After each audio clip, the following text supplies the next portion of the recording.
aware of. Now, before I get to that, I've now lost count. There is currently a very large exodus happening from the flat earth community. And there is something very significant about it that people must be aware of. Now, before I get to that, I've now lost count of how many people have contacted me, thanking me for creating the final experiment and helping them see the truth of not only the globe we live on, but more importantly, the reality of the community they were a part of. Here are just a few of the messages I've received.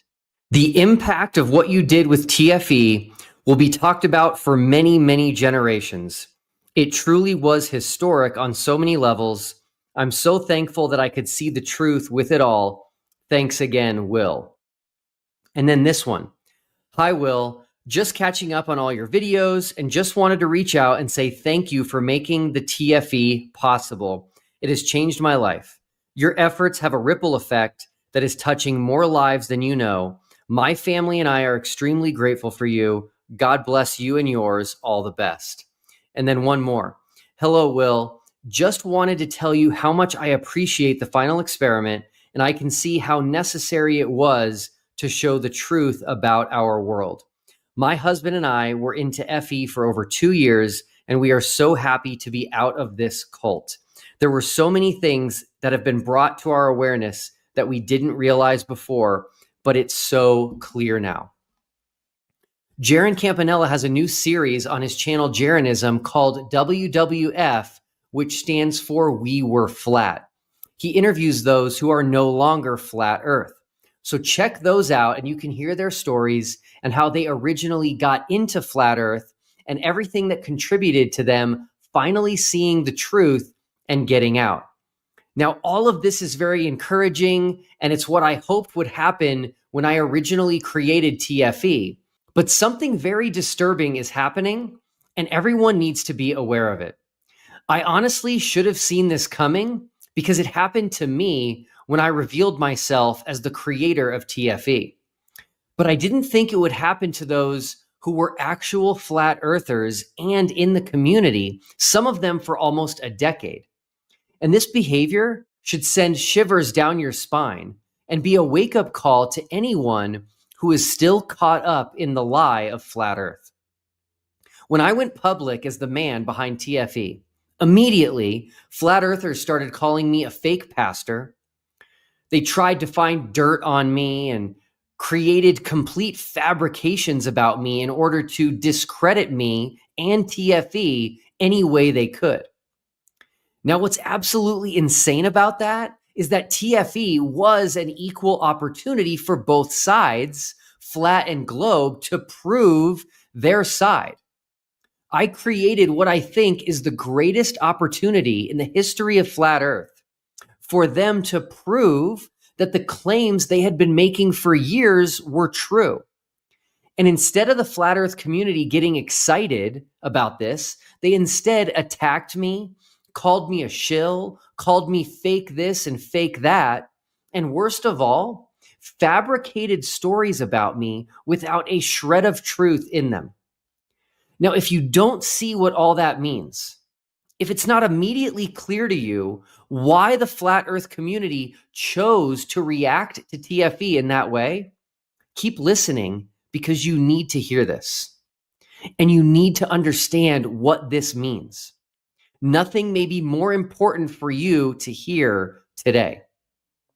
When flat earthers who said for years that a 24-hour sun was impossible on a flat Earth, and that there was no South Celestial Pole, and there was no geographic South Pole, and that the sun would set in a northerly direction if you were south of the Tropic of Capricorn, and so many other claims that were all proven completely wrong by TFE. When these flat earthers, starting with Jaron, admitted they were wrong, admitted that the AE map was wrong, acknowledged that the Earth cannot be flat, and that we indeed live on a globe, what happened to them? In any normal situation, people would just reach out to them and ask them if they could talk to them to learn more about why they've changed their mind. That's what a normal person would do. So is that what happened? Not exactly. What actually happened is nothing short of disturbing. Flat earthers, including those who were longtime friends of those now admitting they were wrong about flat earth, they started making up false stories about these people who simply admitted they were wrong about flat earth. You are hearing this correctly. They didn't reach out to their longtime friends. No calls, no texts, no attempts at hearing their perspective. Instead, they fabricated false stories about them and started spreading them around the community. How could someone treat another human being like this? There is nothing normal about this behavior at all. This feels very cult-like to me. And let me give you some examples of what I'm talking about so you can see just how terrible this is. Jaron was told by multiple people since returning from Antarctica that he has been compromised and took a deal and sold out, and to watch him carefully because he is probably going to get a new house, one with a pool. Now, here's what makes me really angry. Prior to TFE, many of you know that it was exposed that Flat Earth Dave's app, the Flat Earth Sun, Moon, and Zodiac Clock app, had little to no security on it, and practically anyone could access user data on it, including your password and home address. Now, when this happened, prior to TFE, Jaron told Dave Weiss that since his personal info was leaked, he would probably have to now move, but Jaron tried to stay positive about it and said maybe he could find an affordable place to live that had a pool. Are you starting to see how nefarious this is?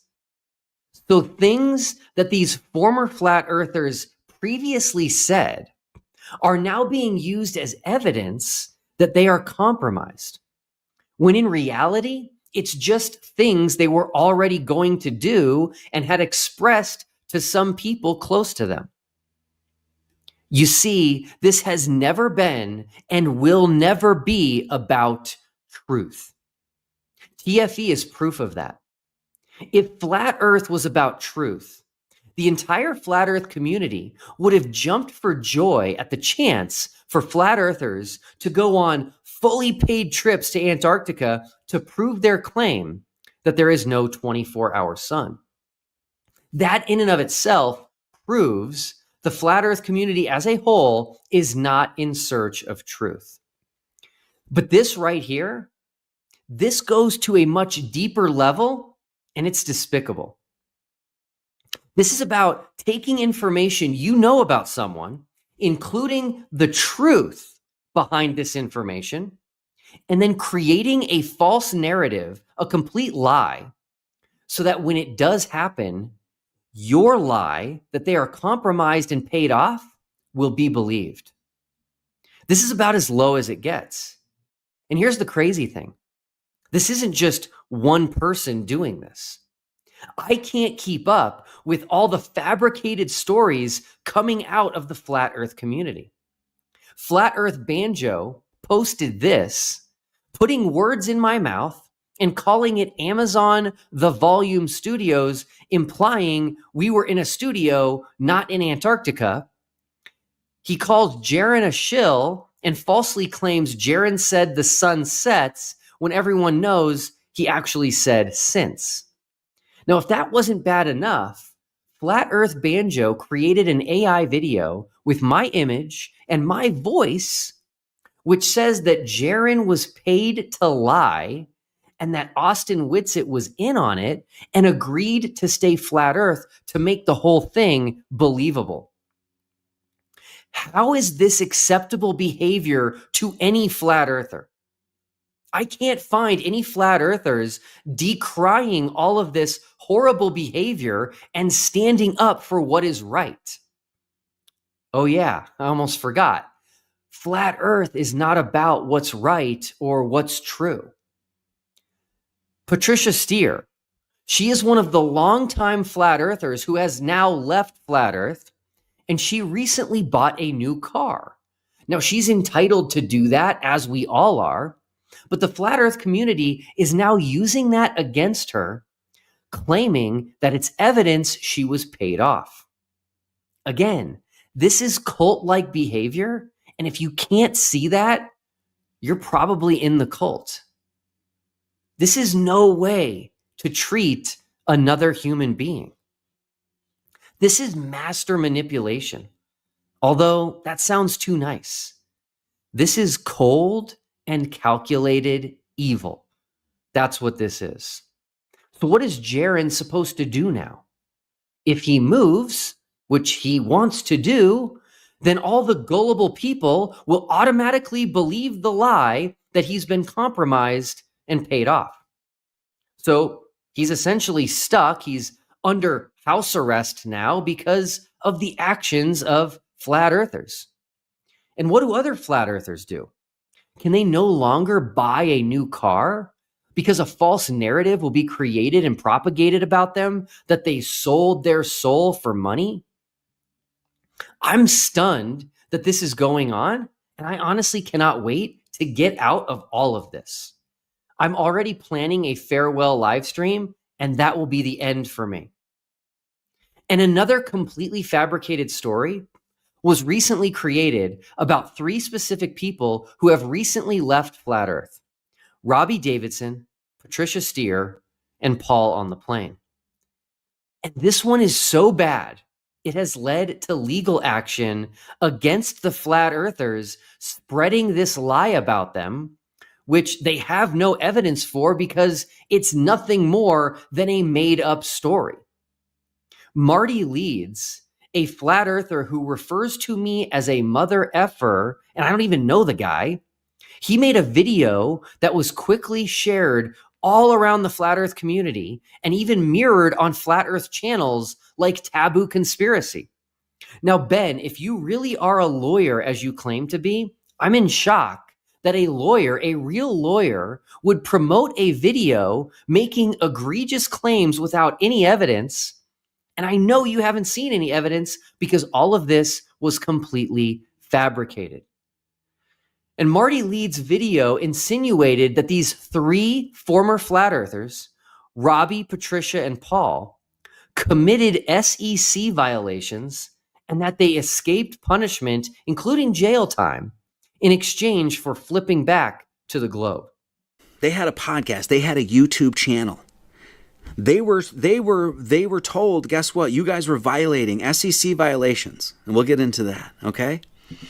And this is so, all you have to do here, ladies and gentlemen, is follow the money. This is an age-old tactic, right? It's like, how do you get to the bottom of this stuff? Well, just follow where the money goes. Money goes to one specific place.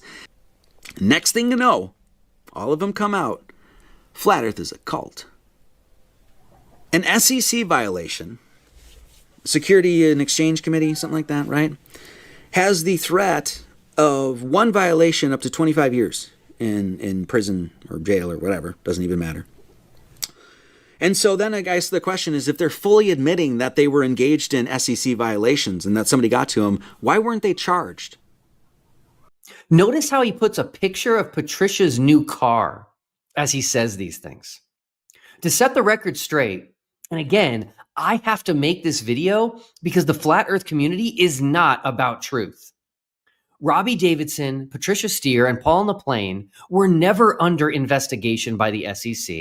They didn't take a deal to avoid jail time, and they weren't paid off by anyone. These false narratives are created in order to keep the false narrative of flat earth alive. That is why these false narratives are created. It is simply to keep the false narrative of flat earth alive. When you don't have actual evidence for a flat earth, and when you don't have answers for the observations and experiments that came from TFE, what else can you do? Apparently, this is what else you can do. And it sickens me, honestly. Go ahead and believe whatever you want to believe in. Not a big deal.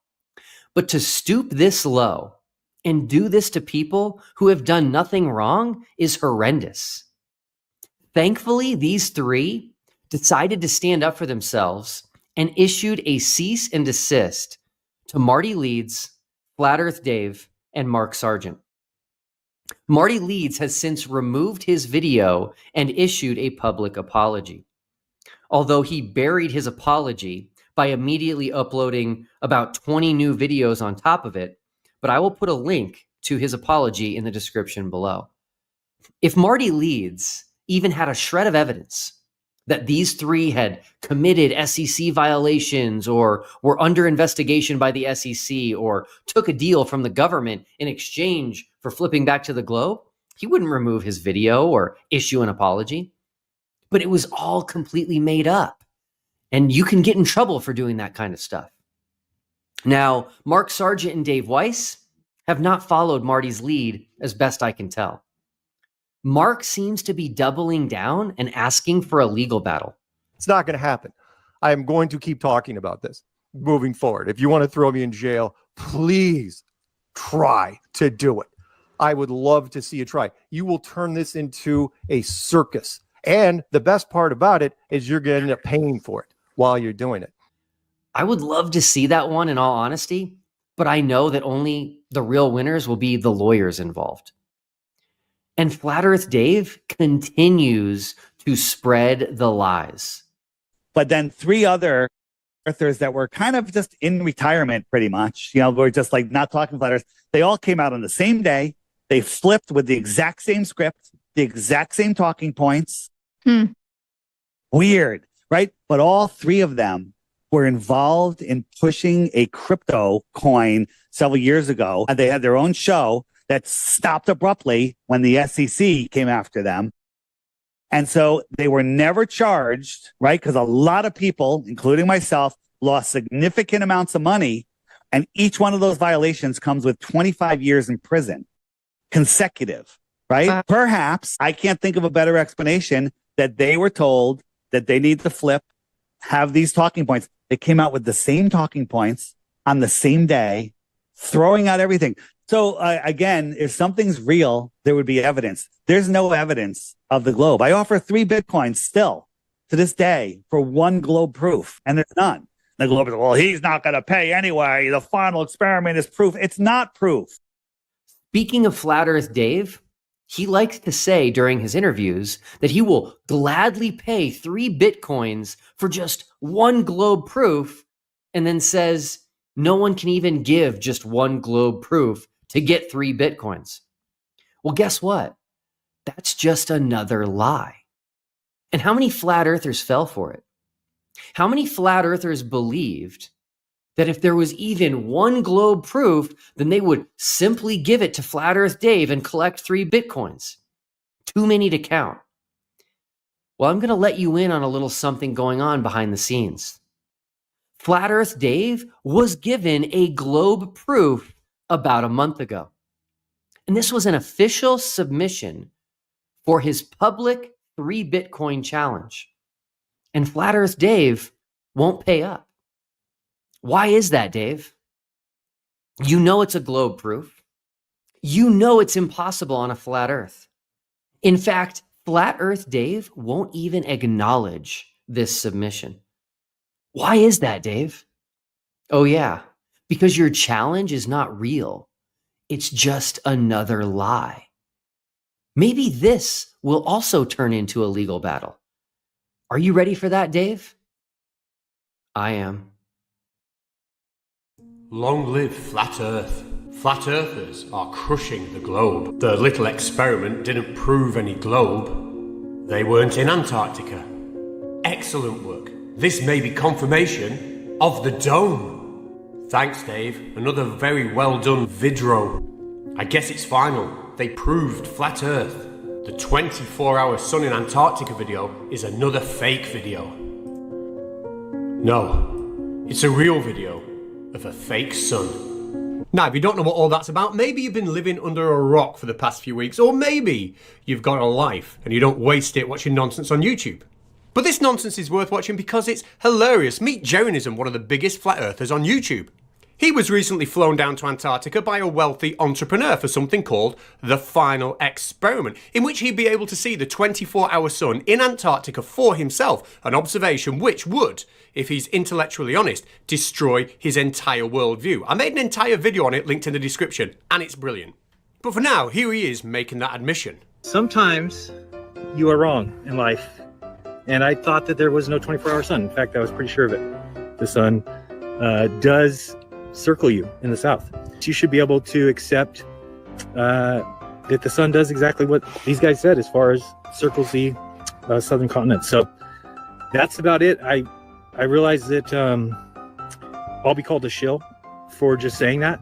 But there's a lot of money to be made in telling people that the earth is flat. And one person who makes an awful lot of money from this ideology is this man here, David Weiss. Don't believe anything I say. Now, the comments I showed you at the beginning of this video came from a recent video on David Weiss's YouTube channel, DITRH, or Deep Inside the Rabbit Hole, because he thinks he's found a way to explain the 24-hour sun in Antarctica that will allow him to continue to sell his Flat Earth app and make lots and lots of money out of gullible people. And here is that video on his channel. You can find it and watch it for yourself. TFE, the first expedition squashed. Now, I'm not going to show his entire video here, but what I have done is I've taken it and I've condensed it to show you exactly how you debunk the 24-hour sun in Antarctica. Given that there are very, very few, if any, words in David's video, I think this is an excellent representation of what his video shows. But hey, go and watch his video anyway and compare the two. Step number 1, start off with a little bit of word salad about optical lights getting compressed. Now, we've got to remember that doesn't mean anything, but it does look good. What we need now is some random photographs of rainbows. Why? Well, that's not important. What did you expect? Some sort of explanation? Now show a video of somebody shining a torch through an upside down glass bowl. But be careful, if you're going to repeat this yourself, make sure that bowl is empty before you turn it upside down. Now we've collected all the evidence we need to compare it to the 24-hour sun time-lapse in Antarctica. Show the two videos side by side as if it actually fucking means something. And then finish off with another dumb question that you also haven't got an answer to. Job done. Now, believe me, if you do go and watch his video, that is exactly what his original video does. And I'm not surprised that he doesn't try and put any explanation in it, because he's basing his video off somebody else's idea, somebody else's model, one that Dave Weiss clearly doesn't understand. Here's the guy he's basing it off. Flat Earth's not dead, people. You can't kill the truth. What matters is, can we model it? Yes, we can model it. So, if we can model it, then no one can say it's impossible. Now, this guy here is called Joseph Hanvey. He has a small YouTube channel himself, which isn't monetized as far as I can tell. And I want to make it very clear before I go on, because this probably won't be pleasant listening for Joseph, that there is a clear distinction between David Weiss and Joseph Hanvey. David Weiss is one of the most scientifically illiterate people on the internet. He makes an awful lot of money from other scientifically illiterate people by selling the flat earth to them and selling his flat earth app. It is in his best interest for people to believe in this conspiracy theory, and if he has to misrepresent science to make that happen, well, it doesn't seem to have stopped him so far. On the other hand, Joseph Hanvey seems to be just an extraordinarily nice guy who just happens to have very misguided beliefs. But still, those beliefs are now being shared by David Weiss to his 107,000 subscribers. People who are now being further pushed down the rabbit hole by the model that Joseph Hanvey has created. And therefore, it is in everyone's best interests to show this model for what it really is. Well, I'm often asked to show day and night in the realm at the same time in the model.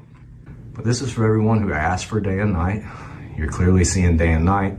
Again, on this side, I'm on the day side, so when I come in and look up at the night sky, you don't really see much but blackness and darkness over there. But when I come over to the side where the night is, and the sun's not washing it out, you see the stars. So it does work. It's pretty cool. Hope everybody enjoys this, because I sure do. Now, I think Joseph is implying that the 24-hour sun at the Antarctic is possible here because we have a glass bowl, and when the light is shined on it, the glass lights up at the bottom around the rim, which is the South Pole, which I suppose means if you are stood at the South Pole, you will be trapped under some sort of glass. I don't really know. That's only one minor problem with it. Another problem we've got is that whether it's day or night in his model, we can see the sun clear in the sky. But let's not worry about the small details, because he is improving his model, including showing us how the moon can be introduced. Now I've added in the moon. So we have a projected focal point of light representing the sun, a projected focal point of light representing the moon, day and night, the stars in the night sky, the blue in the day sky. I mean, it's a model. Now, Joseph, you are clearly a very talented guy to be able to build something that looks as nice as that. You are clearly a very nice, pleasant guy from what I can see when I look at your YouTube channel. And I don't want you to take anything I'm about to say personally, but given the fact that your model is now being used by Deep Inside the Rabbit Hole to help push people down a conspiracy hole that ultimately could help unravel their lives, I need to be honest about your model. And I don't like to say this, but Joseph, your model, as far as it goes to represent the workings of the solar system or, you know, day and night, etc., your model is fucking shit. Like, it's really, really shit. It's one of the worst things I've ever seen in my entire life. I know you're not going to take that well, but it's no different than me doing this. Okay, so here is my model. This is whatever is underneath the flat Earth, but now we do need the Earth. Here it is. This is my house here. That's my friend Paul. I've not seen him for a long time. He's a great guy. This is PhD Tony. He lives in Australia. So, you know, that would obviously account for that. Now, we need a dome. For that, I'm going to use this ball here. We turn that upside down. We can see it fits almost perfectly. I really like that. Now, already we can see little bits of light shining here. They could be stars or nebula. That's coming from my kitchen cabinet. But I can turn those off if you want to. That's not a problem. In fact, I will do. Hang on. Yeah, see already. And now we need the sun. So I have another phone in my hand, and I'm going to put the torch on. Get the torch app. Right, there we go. Look at that. Now, when it comes to the sun, I can move the. Look at that. I can move this in whatever way I want. And we can see the bit that's underneath the lit part is the daytime. At the minute, that's everywhere on the planet. But I can do all sorts. I can move it anywhere I want. See, we've got some day and night there. Absolutely fantastic. But to be honest, you might wonder about dusk and dawn. I've actually got a better way for day and night. You know, that would be day. But if I really want night, I mean, that's undebunkable, isn't it? Clearly, that's going to be darker under there now. I might lift that up. And, you know, it's great. Now, what a lot of people ask me about this model is they say, sure, you know, obviously it's the best thing, you know, we've ever seen. But how does it, for example, explain the opposite movement of star trails in the northern and southern hemisphere? And they'll wonder, for example, how it can explain eclipses, as well as a variety of other things. Now, my answer to that is that it's good to wonder, you know? Let's not dwell on the details. Wonder is an amazing thing. So there we go. Clearly, this is a physical model. The globe doesn't have a physical model. That puts us ahead of them. So proud. Now, some of you will be saying, Catz, you are so mean. He's obviously spent a lot of time working on that model. He's obviously put a lot of effort into it. And how dare you say something so cruel? And I agree, it was not a nice thing to say. I didn't enjoy saying it. It was horrible. And if he lived near me and was just making these models and held those beliefs, that wouldn't be a problem. I'd go around his house, I'd have a beer with him, and I would tell him what an amazing job he's done with the model, how artistic he is, and how we should go and sell them. You know, I think it looks beautiful. But the fact is, when it's being put on such a big platform, it then becomes a form of activism that undermines science and science education, and it starts to drag people into a rabbit hole. And ultimately, flat Earth is one of the worst rabbit holes you can go down, because from that point, you have to believe in all other conspiracies for your flat Earth delusion to work. And it will take over your life. It will make you obsessive, and you know, it could very well ruin your life. So they are not the words perhaps people want to hear, but they are the words some people need to hear.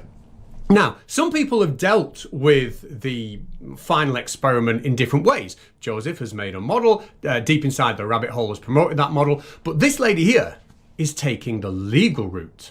Take one Flat Earth Queen at McKeegan 02. She donated some money in the hope that the 24-hour sun would be debunked, but she was upset because apparently the 24-hour live stream she was hoping to watch got shut down. But as Jacob reminds her, even the flat earthers who went down to Antarctica have admitted openly that this 24-hour sun has occurred. I mean, is she really calling them liars? Well, she is. She's calling at least one of them a fraud and a liar, and she's really angry about it.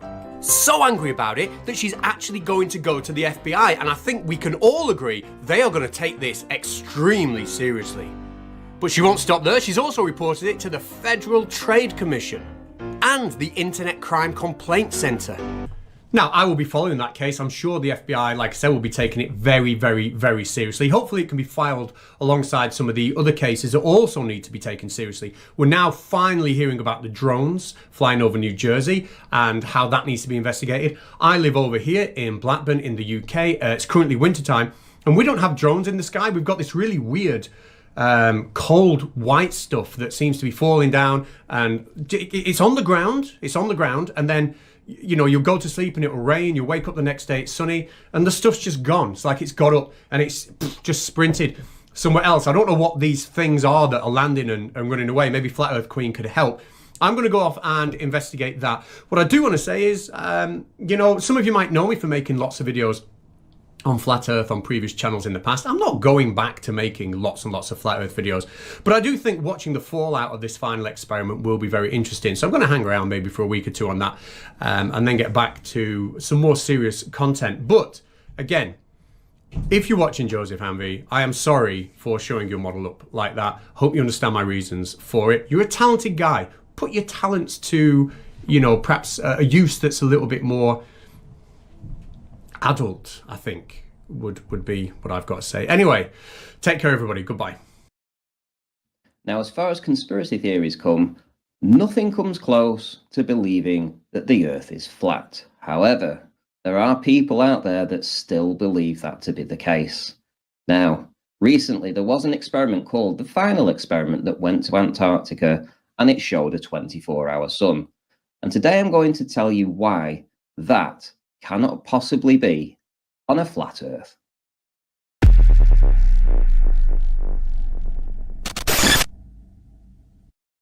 Now here we have an 1898 Gleason's map, and it is the go-to map for all flat earthers. As you can see, it has all the continents inside, surrounded by the Earth's oceans, and around the outside, the circumference, we actually have an ice wall. Now, this is what the flat earthers believe. They believe that behind the ice wall is the actual continent of Antarctica, and that the Antarctic landscape, so with the ice wall, holds all of the waters in place, which allows us to have a flat plane. Now, what you have here is a representation of how the flat earthers believe the sun and the moon interacts with each other and the continents in where we live on a flat plane. Now, as you can see, the sun is illuminating and heating up areas of the Antarctic wall or the ice wall every so often. And this is how they actually believe it to be. So, if you notice, there are parts of Antarctica that at all times never get a 24-hour sun. If there was a 24-hour sun there, then that would not work. It's as simple as that, because then this projection would not be possible. But this is what they've been promoting for years. This map, this model, this interaction between the sun, the moon, and the Antarctic ice wall.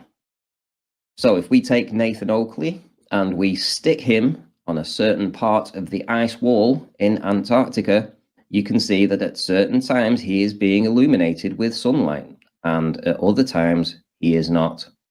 This is the idea that you cannot have a 24-hour sun in Antarctica, because if you did, it wouldn't illuminate other parts of the continents. We do not have a 24-hour sun in the south. The 24-hour sun in Antarctica doesn't work on a flat Earth. On a flat Earth, you can't have a 24-hour sun, a midnight sun in Antarctica. And I totally agree. In the flat Earth model, we say there isn't a 24-hour sun in the south, and there isn't. There is no midnight sun in Antarctica. So the two people you just saw there were Nathan Oakley and DITRH. Both of them are flat earthers, and both of them believe that the Earth is flat. They both use the AE map. In this video, what I'm going to show to you next, we actually see Nathan Oakley talking about how a flight proved the flat Earth. That is a big subject for flat earthers. They do believe that flights prove a flat Earth, and we're going to have a look at this now and let him explain why he believes this. So this is the flight that they were supposed to take. This is their planned route across to LA. The problem is that when it comes to them taking this emergency landing at about this point in the flight, according to what they actually did, they took an enormous detour up to Alaska. Now, this isn't actually what happened. They just made an emergency landing. They just landed. And where did they land? Alaska. Now, in a moment, it's going to show you how this is plotted out on the azimuthal equidistant map, or the Gleason's map, or the plain sailing map, or whatever it is that you want to call it. But on the flat Earth map, we have a very reasonable explanation for this. It's been summed up loads of times. There are no shortcuts on the flat Earth map. You can't go across the bottom of the globe if the bottom of the globe doesn't exist, and it's just the outer ring of a map. That means that you can only do one thing when you're traveling from point A to point B from the southern hemisphere, and that is cross northerly points that shouldn't be on your route. And this is the perfect example with them landing in Alaska to let this woman have the emergency medical treatment that she required. So this is my way of putting it out there with a little bit of verbalization of what's actually happened. This woman's been on a flight. She's supposed to be going from A to B and has gone through F to arrive there. And she's gone and landed in Alaska, which is massively north of her destination upon descent. She shouldn't be in Alaska. As I say, this only makes sense if we live on a flat plane. So now we cut to how the route looks on, this is actually the azimuthal equidistant map. As you can probably see from what's going on behind me, there's where they land. And you know, this makes nice, perfect sense. You'd go in a straight line if that's the most economical and efficient way of making the trip. So yeah, you can probably see that's where they stop. It doesn't make any sense unless you're on a flat map. So it doesn't make any sense on a globe map, apparently. And as you heard yourself, Nathan Oakley using the Gleason's map and explaining why this particular flight path apparently proved a flat Earth. On screen now, you actually see David Weiss's Flat Earth Sun and Moon Clock. And as you can see, you can download it from the Apple Store, etc. And he's been making quite a lot of money out of this. So the idea being that you're able to tell exactly where you are at any time in the world by using the Flat Earth map.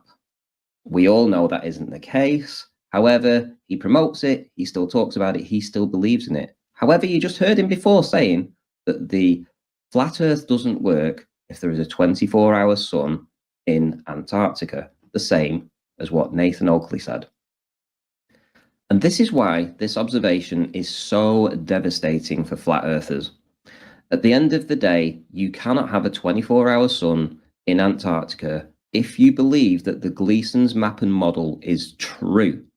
It cannot possibly be true. Because of the ice wall that goes all around the flat Earth map, you have to get sunlight to different continents. There has to be sunlight in Australia, there has to be sunlight in New Zealand, there has to be sunlight in England. There has to be sunlight all over the world.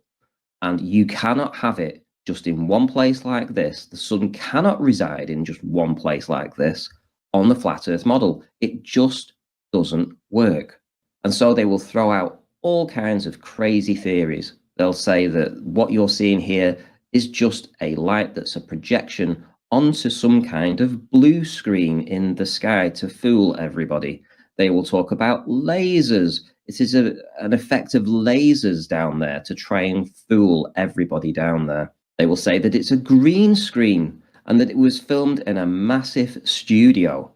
Anything at all to refute the actual evidence. Now, people that went, including Jeranism, they saw this for themselves.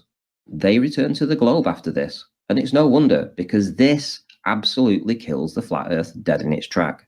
This representation here cannot work. It's impossible. Oakley cannot be at one place at the bottom of the earth, so he said, on the Gleason's map, and get 24-hour sun. It's just impossible. And this is why Oakley and the rest will stick the fingers in their ears and try to tell everybody that what you see in the sky doesn't make a blind bit of difference to where you stand on the floor. This will be the rhetoric going forward. This is what they will say. Lights in the sky prove nothing. But as you heard before, they all said that at the end of the day, there cannot be a 24-hour sun in Antarctica if the Earth is flat. They said it, their own words. Let's have a little listen again to exactly what they said. We do not have a 24-hour sun in the south. The 24-hour sun in Antarctica doesn't work on a flat Earth. On a flat Earth, you can't have a 24-hour sun, a midnight sun in Antarctica. And I totally agree. In the flat Earth model, we say there isn't a 24-hour sun in the south, and there isn't. There is no midnight sun in Antarctica. And so when you see videos like this, which essentially say that flight paths prove the flat Earth, we know that's wrong, because what they will use is they will use the Gleason's map as a counter to the globe model. So in just one observation or one final experiment, which was what happened down in Antarctica, this observation changed everything for flat Earth. Put simply, it means that the flight path argument is completely dead and buried. It also removes any idea that you can have the Gleason's map as a working flat Earth model. The flat earthers may not be happy about it, they may cry about it, but it's reality. It's just the way it is. And this is why the argument is so devastating for the flat earthers. I'll see you all soon.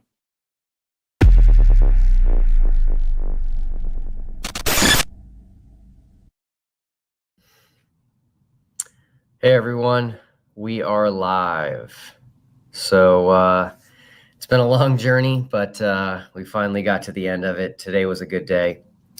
We had a good meeting with everybody as kind of a debrief of everything and what I'm hoping will happen now going forward in both the globe community and the flat earth community. So we shall see.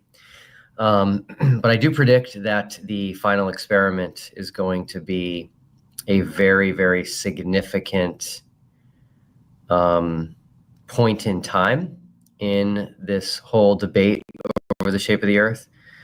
I think things will be referenced as before TFE and after TFE.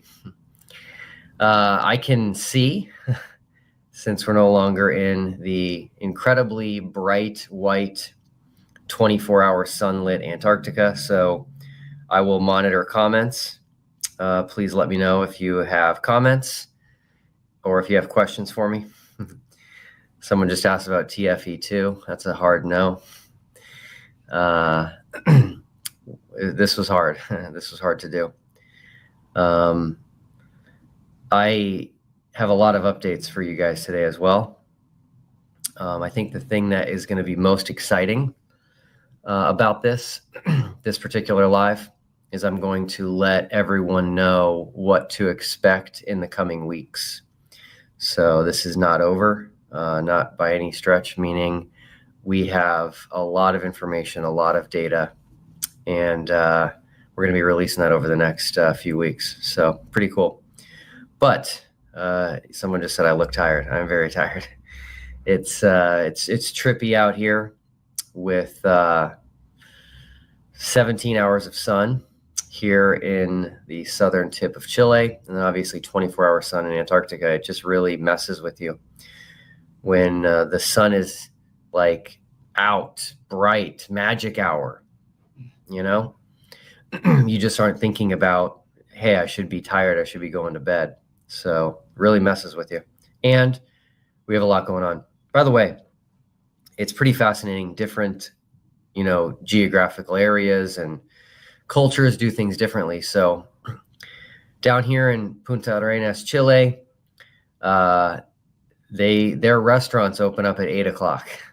So that's a little bit late for how I do things with dinner, but that's kind of how they do things here. So we went to a restaurant all together last night around 9.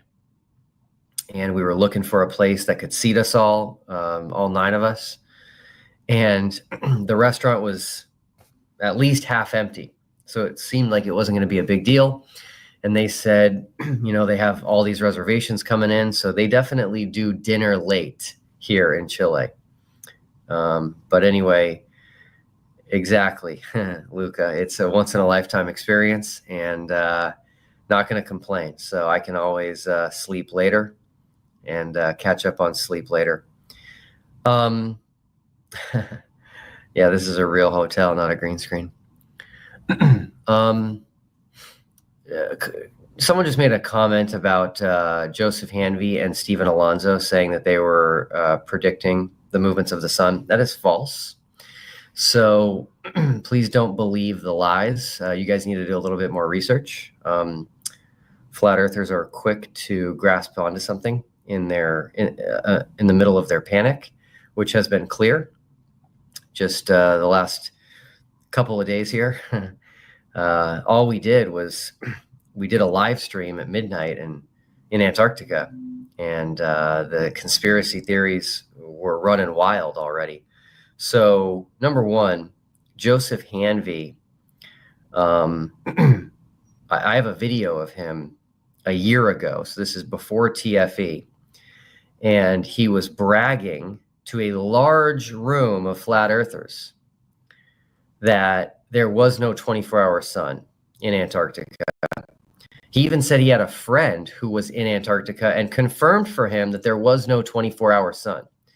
So I'm going to hold everyone's feet to the fire, to be honest, and to set the record straight, and not to act like anybody predicted this, because no flat earther predicted this. It was not until I came out and said the final experiment is going to go to Antarctica that people started changing their mind. And that includes Joe Hanvey. Now, Stephen Alonso has stolen Walter Bislin's model. It's very easy to refute. Walter Bislin created a flat earth model based on heliocentrism. So anybody following Stephen Alonso is actually utilizing a heliocentric model. Congratulations. You didn't know that because you didn't look into it, and you just trusted a man who calls himself a doctor and claims he has a PhD in geocentric cosmology. None of this is real. He created a fake university called Flat Earth University and gave himself a PhD. These are the people that you are trusting. And I'm essentially done trying to convince people to think for yourselves, to look into things. I've tried for a year. So now that we're at the end of the final experiment, if you guys are going to keep doing this stuff and not learn, that's on you at this point. I've done my best. But anyway, Stephen Alonso's model is a fictitious model based on heliocentrism. And Walter Bislin created it to show the impossibility of a flat earth. So we will be debunking that rather easily. So if you guys all want to hang on to Joe Hanvey and Stephen Alonso, go for it. It will all be clearly debunked over the next coming weeks. And then I guess we'll wait for the next thing that someone wants to come out with. But you guys really need to look into this stuff before you just latch onto it. Okay, so craziness. A lot of craziness going on. The first one is there is a flat earther who I've never heard of. She is on X. Someone sent this to me today, and she has filed an official complaint with the Internet Crime Complaint Center. She has filed an official complaint with the Federal Trade Commission, and she is working on filing a complaint with the FBI against TFE. So that one really gave me a chuckle. I don't exactly know what she's hoping will come of this or what her complaint is, but yeah, I'm wish I could be there to see the FBI's reaction to her complaint. Pretty wild stuff. That one will be filed in the "you can't make this stuff up" file. All right. Let's see here. The reactions in the flat Earth community have been difficult to follow. They've been very varied. And yeah, it's pretty wild. So, number one, let's set the record straight here. Flat Earthers were adamant.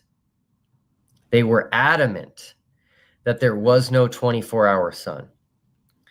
They shouted this one from the mountaintops. There is no 24-hour sun in Antarctica. And so it's like, cool. You've taken a stand, and so let's see who's right. Let's see who's right. Flat Earthers have said that we would not be going to Antarctica. They're still saying that, some of them. Flat Earthers have said that the footage we have was filmed 6 months ago in the north, in the Arctic Circle near the North Pole, and that we would just reverse the footage to make it look like it was Antarctica. And all of a sudden, what do you know? After we live stream at midnight and release a time lapse that we took of the 24-hour sun, all of a sudden, the position seems to be that a 24-hour sun in Antarctica works on a flat Earth. Here's the problem, okay? And I really hope any flat earthers listening or any flat earthers who will hear this, just set aside any emotions. Who cares about me? Who cares about TFE? Just think about something for a second. If you want to call yourself a truther, if you want to say that you care about truth, then when evidence is presented to you, evidence that's pretty solid and is being confirmed by other flat earthers, 4 of them, in fact, including flat earthers who have been in this game for almost 10 years. When you immediately look to come up with an excuse or find an issue in the videos and measuring shadows and looking for missed frames, that only means one thing. It means you don't care about truth. Can't mean anything else. It means you have your mind set on something and you do not care if you are wrong. So the final experiment is going to expose who is actually a truther, which side is actually looking for truth. So consider that. And again, I can't say anything else, but it was a mere hours after we live streamed that this green screen conspiracy came up.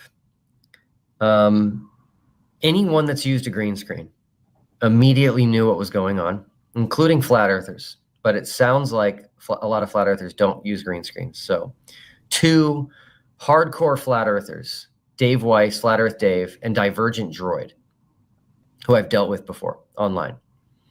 They both have green screen experience, and they're both like trying to stop the flat Earth community from saying this because it's so clear that there's no funny business going on there. But man, you guys are still running with it.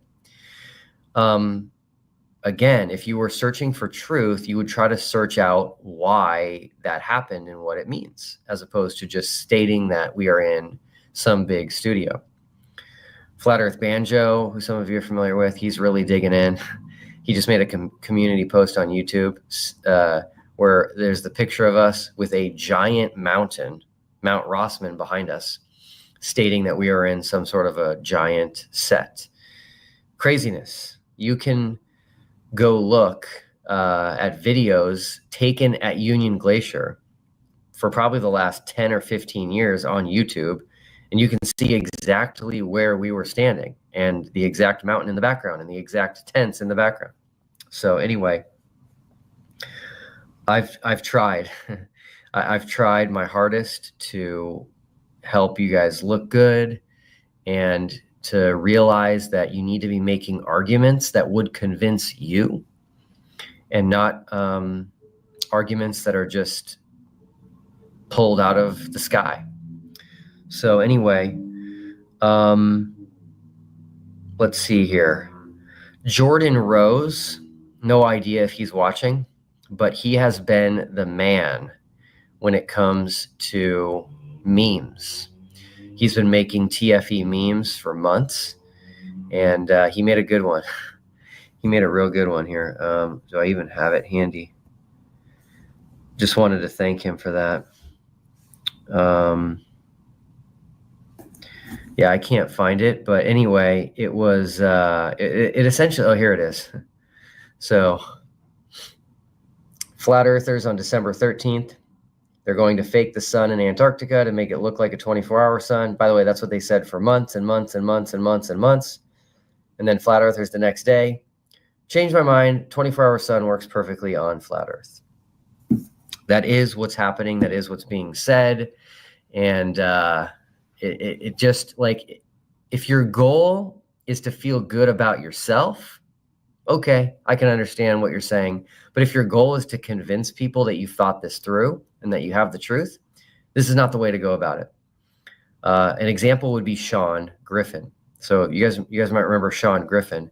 He runs the channel Kingdom in Context. He's actually on the TFE scoreboard. He is number 3 on the flat earth side.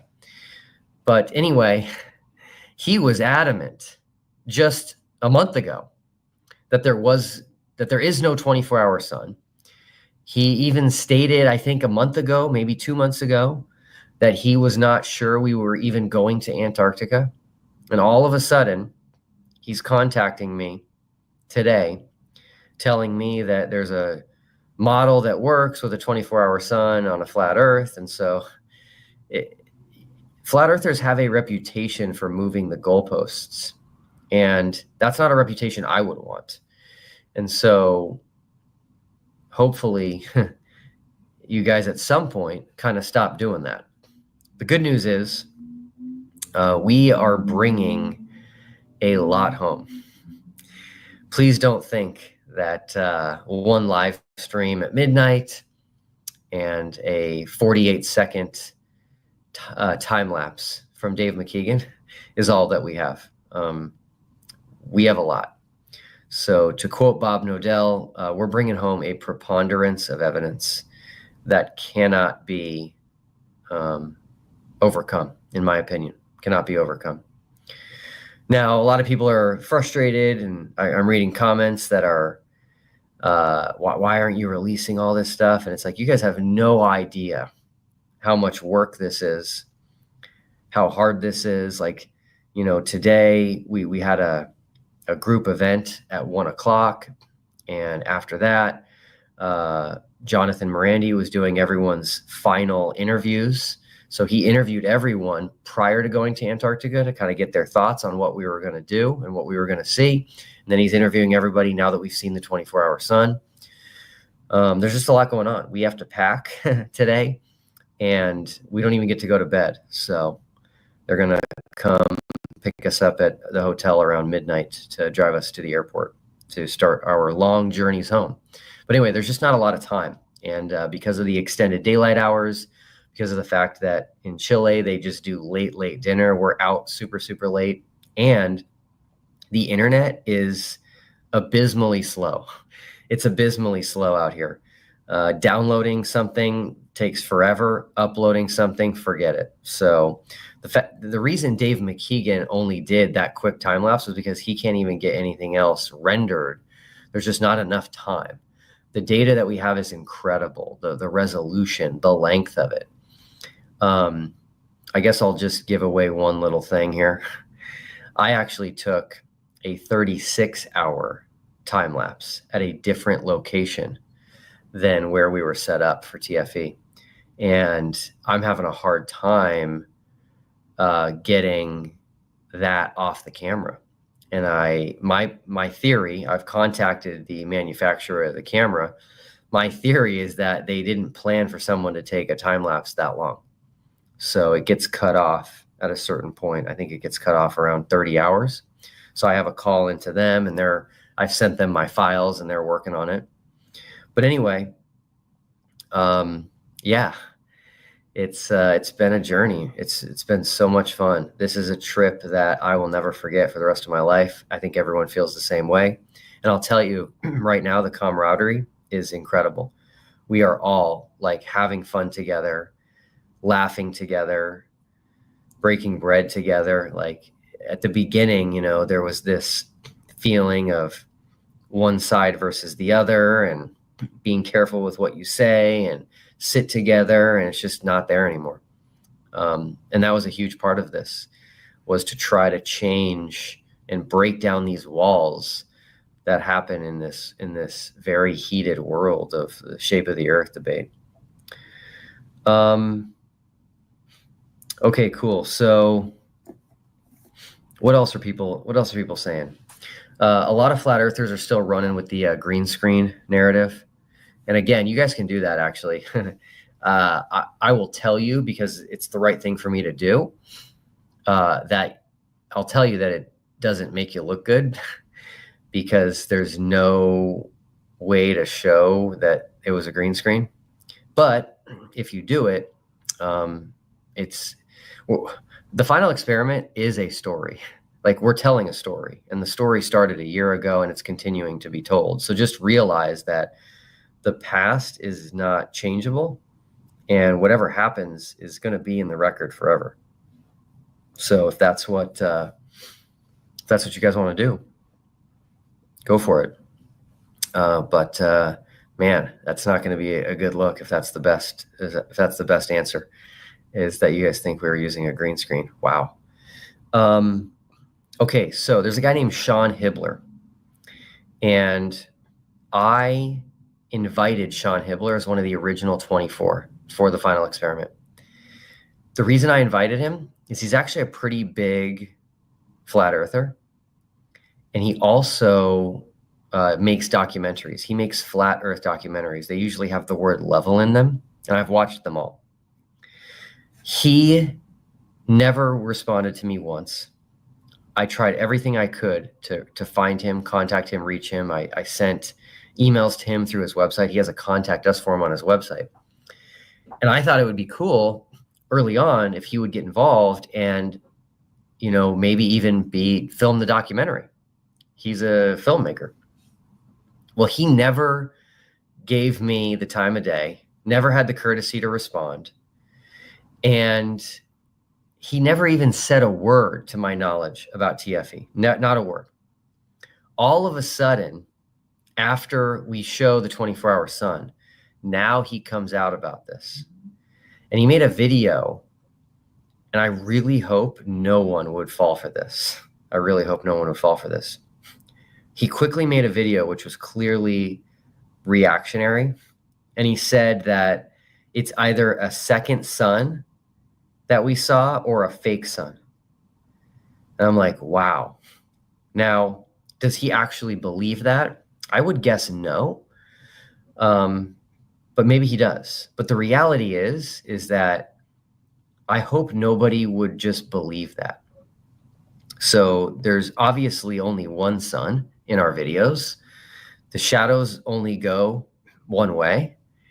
And for someone to say that there was a second sun, you have to have a first sun before you can have a second sun. So if the sun in Dave McKeegan's time lapse is the second sun, where's the first sun? I can also tell you, we're all coming home with sunburns. It was brutal out there. We were literally putting on sunscreen at midnight. And he's also talking about a fake sun. This fake sun really, really gets me. Where in the world are people coming up with this idea that we can have a fake sun? Wow. But anyway, Antarctica has always had a real sun. So if there's a fake sun, where's the real sun? And if you think there's a real sun that gets swapped out for the fake sun, then where's that moment? Something we did is we took a lot, we're talking a lot of pictures of the sun using a solar filter to get the sunspots. And what do you know? It's the exact same sunspots everybody else was getting all over the world.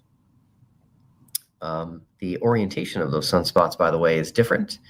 It'll be interesting to see if that aligns with the globe or not.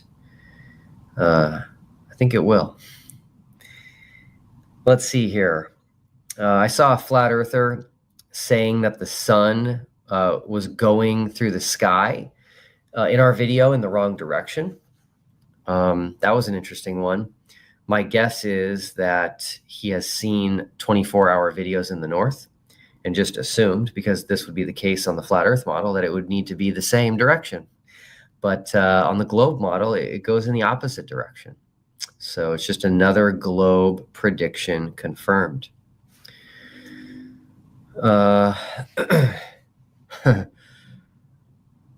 Someone just mentioned a video by Dave Weiss, and I did see that. All right, let me deal with this Jaron paying me back thing. Everybody's talking about it.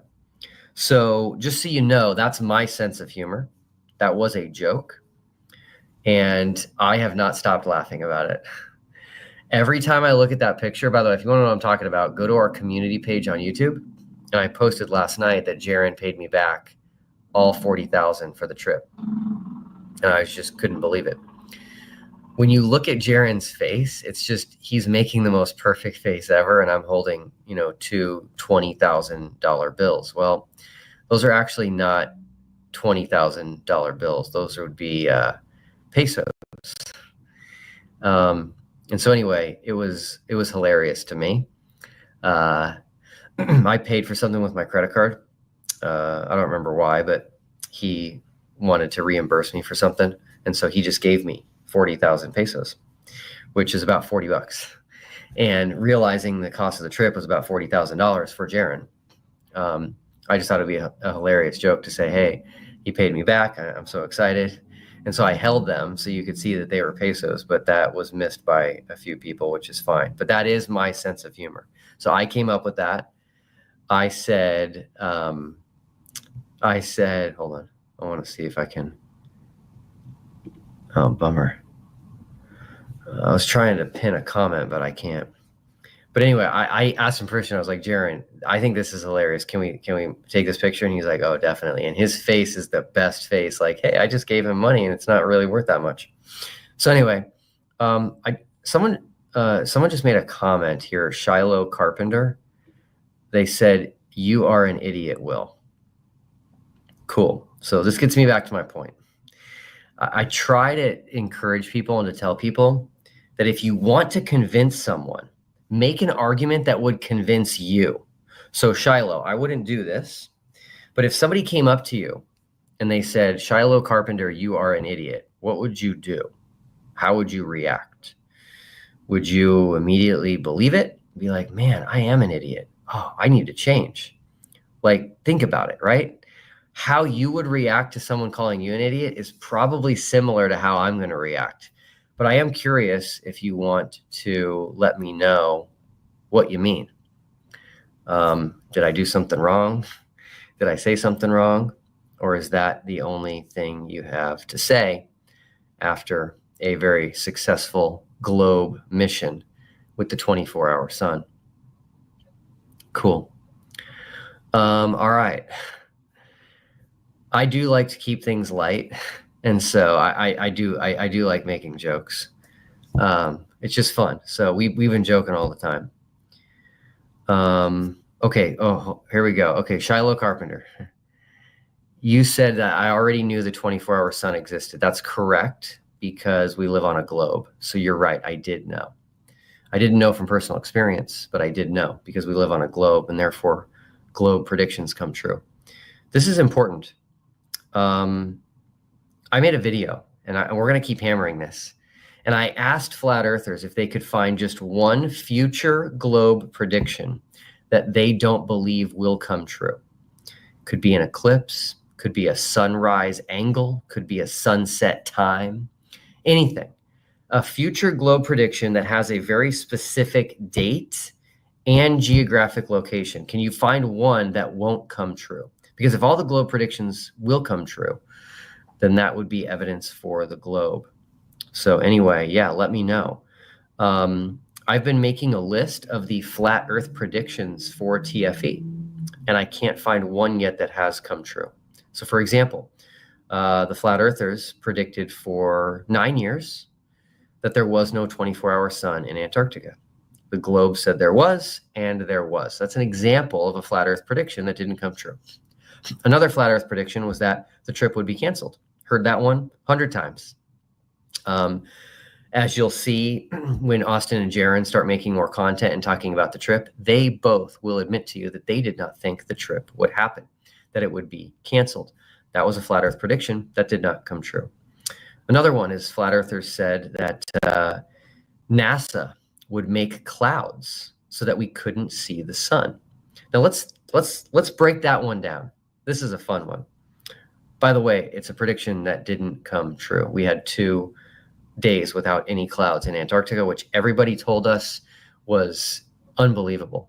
People that work at Union Glacier, people that work for ALE, told me to my face that it was awfully strange that as soon as we showed up, all the clouds disappeared. And as soon as we were done filming the 24-hour sun, the weather came back in. I'll let you guys interpret that how you wish. But when you predict that NASA will create clouds to block us from seeing the sun, that does not have the effect you think it does. You think that that prediction will come true and prove that there's a grand conspiracy. But that's not what we hear. What we hear is that you don't have faith in your model. Because if you actually believe the sun would set, you would not want clouds. You would want blue skies so that we could record the setting sun. So anyway, that's another prediction. So we're making a list. It's almost at 20. And again, we're not leaving anything out. We have yet to find a single flat earth prediction that came true. So someone just gave me some love from Scotland, Steve Draper. Thank you. I've actually been to Scotland, and I would go back. It was a very, very beautiful country. I was all over the place. I made it all the way to the Highlands up north, and then obviously all the cool stuff in the south. I will say food was a little weak, but I did enjoy it, and I would love to go back. And if I ever do go back, there are at least a couple people that I would want to visit. One of them named Craig. So, all right. What else? Okay, this was a fun one. By the way, I have the time delay on the comments, and it's not helping. I'm missing 85% of the comments, but I'm trying. Talking and reading is not my expertise here. So I saw a flat earther complain about the time lapse, complain about Dave McKeegan's time lapse, stating that it was only a series of pictures and not a video. What do you say to that? Obviously, videos are a series of pictures, so that wasn't the best argument, but it's okay. We're prepared for all of this. So everything that's thrown at us, we will have a response, and that is because we came prepared. I've been listening to the Flat Earth community for 3 years now, and MCToon and Dave McKeegan and Critical Think, they've been listening a lot longer than me. And so we knew the types of arguments that you guys were going to make. And so we came prepared. Matthew Hakeem just said Duffy's failure. I'm curious what the failure was. I just pulled something off that your entire community told me I couldn't. So what exactly was the failure? Curious about that. Okay. By the way, so at Union Glacier, I wish I would have counted how many tents there are. There are staff tents, and then there are guest tents. And the guest tents are double bed, so double occupancy. And there's a lot. There's at least 30. There's probably, if I had to guess, I'd say 35. And they assign them randomly, and they are all named after someone famous associated with Antarctica. Most of the names I didn't recognize. I didn't even read them all because I just didn't recognize them. But there's a lot of history with Antarctica. And they assigned me my tent, and they gave me Admiral Byrd. And I thought that was pretty cool. So I'm going to be putting a picture out of myself in front of my tent, my Admiral Byrd tent. And I think that it was symbolic in a way. Flat Earthers have taken Admiral Byrd onto their side as kind of he's on the Flat Earth side in a way.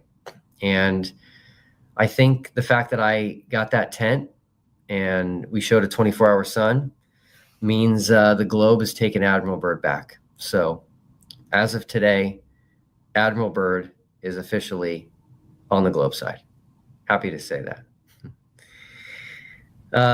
What else? Oh yeah. This is not the best story, but you'll enjoy to hear it. You'll enjoy hearing it.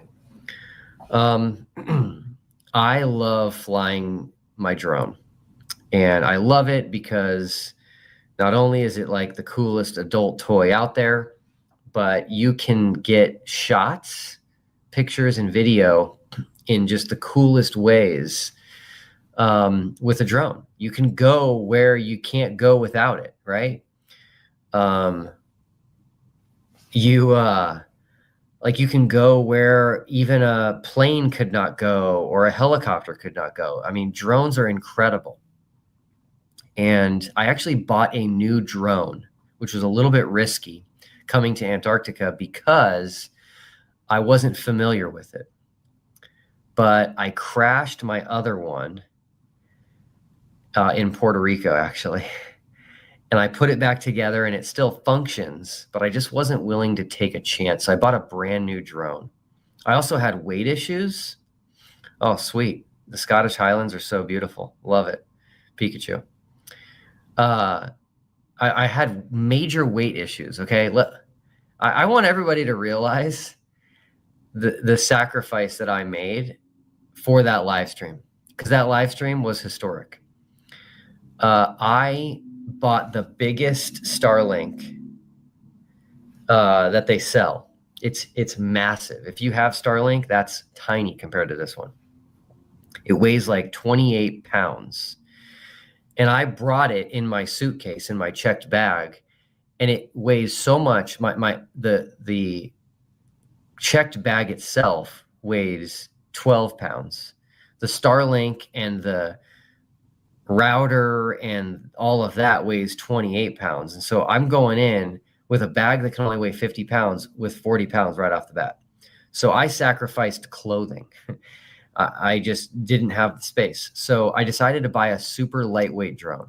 So my drone is 249 grams, super, super lightweight, brand new. So I wasn't worried about having any technical difficulties.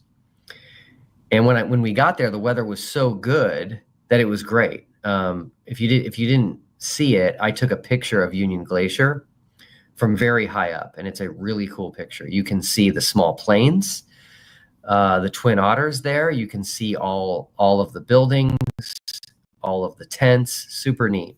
I also took a drone picture of our own TFE camp that was set up a few miles out.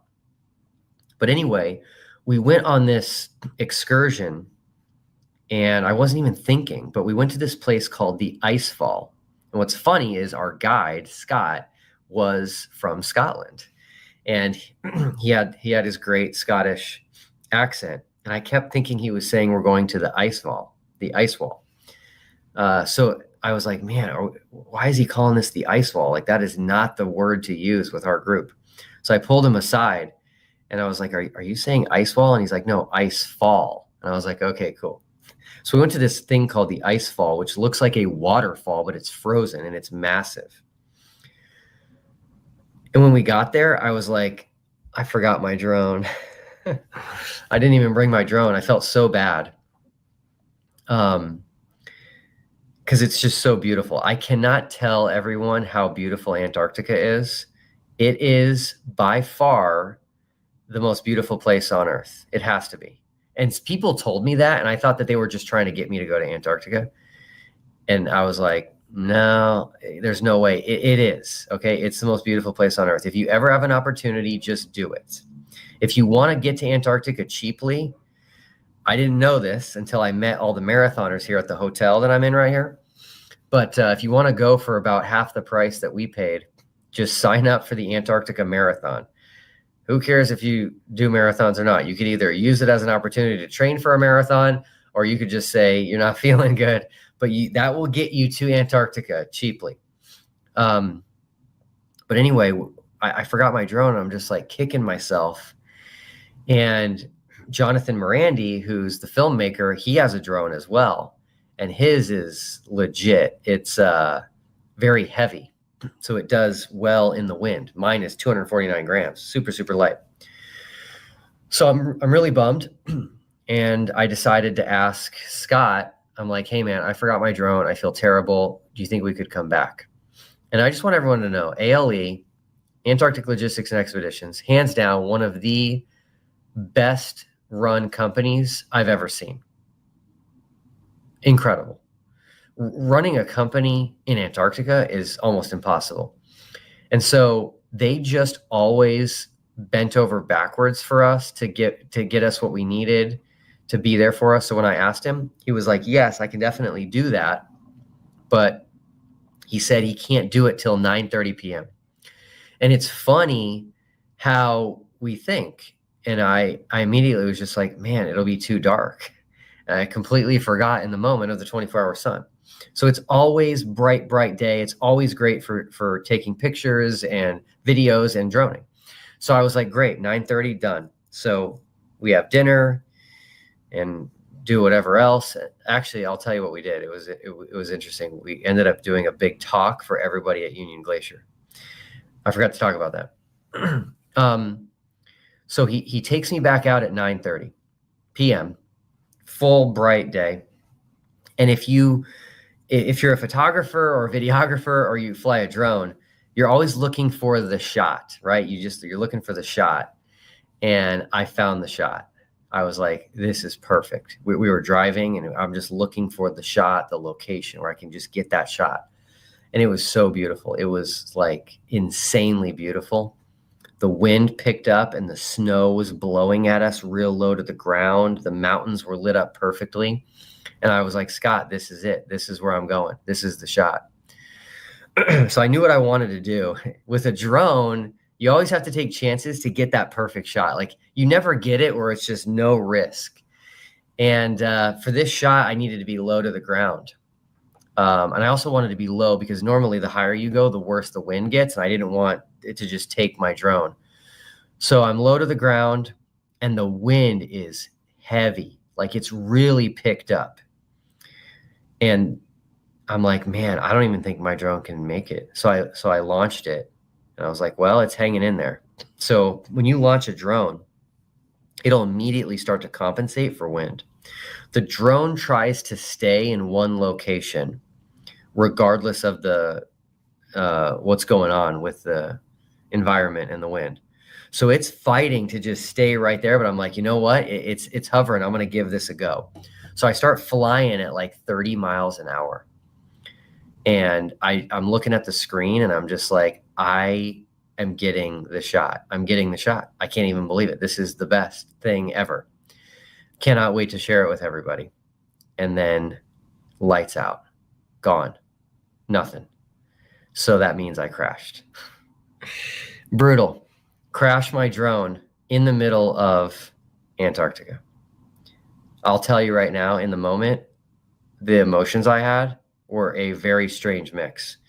I was super discouraged. It's a brand new drone, top of the line. So super discouraged that I crashed my drone, brand new drone. And number two, embarrassed. I was like, I'm going to have to tell Scott that I just crashed my drone because they don't allow any trash in Antarctica. It's like the last place on Earth that hasn't just been completely destroyed by humans. So you're not even allowed to leave your waste. Like, you're not even allowed to go to the bathroom in the snow. So if you are going out on an excursion, you bring a Nalgene bottle, and if you have to go to the bathroom, you go in the Nalgene bottle. ALE takes everyone's waste from camp back out of Antarctica. So anyway, I'm like so embarrassed, and I have to tell him. And so if you crash a drone, they have to recover it. And it's kind of on you, to whatever, if it takes something significant, that's kind of on your shoulders. So anyway, I told Scott, I was just like, man, I feel terrible, but I crashed my drone. And I've never had a crash like this. This was a bad one. I have no idea what happened. So here's the cool thing. He's layering up because he's going to have to now go into the interior of Antarctica, into the wind, to try to find my drone. They can't leave it out there. It's like now a search and rescue mission here. And the cool thing is my controller has GPS coordinates for where the drone last was before it crashed. So I gave him those coordinates. He plugged it into his GPS unit and then just took off. He said, you wait here in the car, in the vehicle. It was, by the way, the vehicle was really cool. It was an F550. I didn't even know there was an F550. That's a beast. And so he just is walking and walking. He's just following his phone. And the weather where we were at, because remember, we drove far away to get here. This is not Union Glacier anymore. And he's just going and going and going and going. And eventually I see him stop, reach down, pick up something off the ground, and come back. So he recovered my drone. Super cool. Now I was like, okay, I know I got that shot. I know I got the shot, but will it be recoverable? And did it save to the SD card? So he brings back the drone, and it is completely covered in snow and ice, just like crazy covered. And I was like, there's nothing I can do right now. So I'm just going to let it thaw out. So I put it in the car. We drove back to camp, and I just had to let this thing thaw out. After it thawed out, I took the SD card out, put it in my computer, got the shot. So cool. Got the shot. Not only did I get it, I got the crash too. So I know what happened. I was flying low to the ground, and that's super easy to do over water, like a lake or even an ocean, because you're going to have essentially the same distance between you and the drone. But out in Antarctica, not going to have that. So there was a little bit of a snow bank, like an ice bank, and I hit it. Such a bummer. I hit it, and you see it in the video.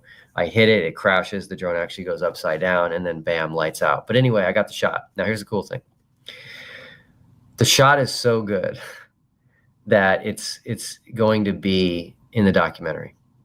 So I can't show it to anybody, unfortunately, until the documentary gets released. But I did show it to Jonathan Morandi. And as soon as he saw it, he's like, that's the open right there. That's the open. So anyway, look forward to this. It's surreal. So in the end, it was worth it. I haven't even tried the drone after that happened. So I don't even know if it's going to work anymore. The propellers are trashed. I'm going to have to replace those. And again, the whole thing was full of ice and snow. And so I'm just letting it dry out, and we'll see what happens. But I will tell you, when you get the shot, it's worth it, even if you lose the drone. Someone's asking when the documentary is going to be released. Zero clue. Know nothing about it. Jonathan Morandi has done an incredible job. You guys, like I told him, we did an awards ceremony yesterday. I wish I had an example in my room, but I don't. If someone's listening, like MCToon or Dave McKeegan right now, and you want to bring your award to my room, I could show it to everybody. But there's a guy named Max, and he reached out to me a few months ago and said, hey, can I make some awards for all the participants going to Antarctica? And I was like, sure, absolutely. So he made these himself. They're so beautiful, so cool. And it's just a great keepsake to remember this trip. But anyway, we had an award ceremony where we handed these out. They're the equivalent of a participation trophy, but that's okay. And I just gave my thoughts on everybody and told them what I thought about them being with us and how important they were. And it was really like a very special time, very emotional time. Some tears were held back by myself and others. It was great. But anyway, I told Jonathan that I feel like he's the hardest working man in Hollywood. You guys will have no idea what he's had to go through and endure to film a documentary in Antarctica. The landscape down there is so beautiful. It's a perfect place to film a movie. Like, you don't need to use CGI to make some place. You could just go there, but I realized the conditions, you can't film a movie down there. So he's been carrying these heavy bags and around and laying on the ice and snow and freezing, his butt off. And oh, hold on, someone brought the award.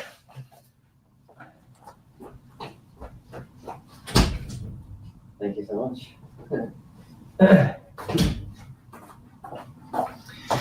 Okay, so MCToon just brought this. So check out how cool that is. So it's got the location of Union Glacier. It's got the official true shape of Antarctica, which has now been confirmed. It says the final experiment. It's got the dates, December 14th through the 18th, 2024, and then everyone has their name on it. So these are what we handed out. But anyway, Jonathan Morandi has been just incredible. I have a picture of him laying on the ice. Okay, let me pull this up for you guys.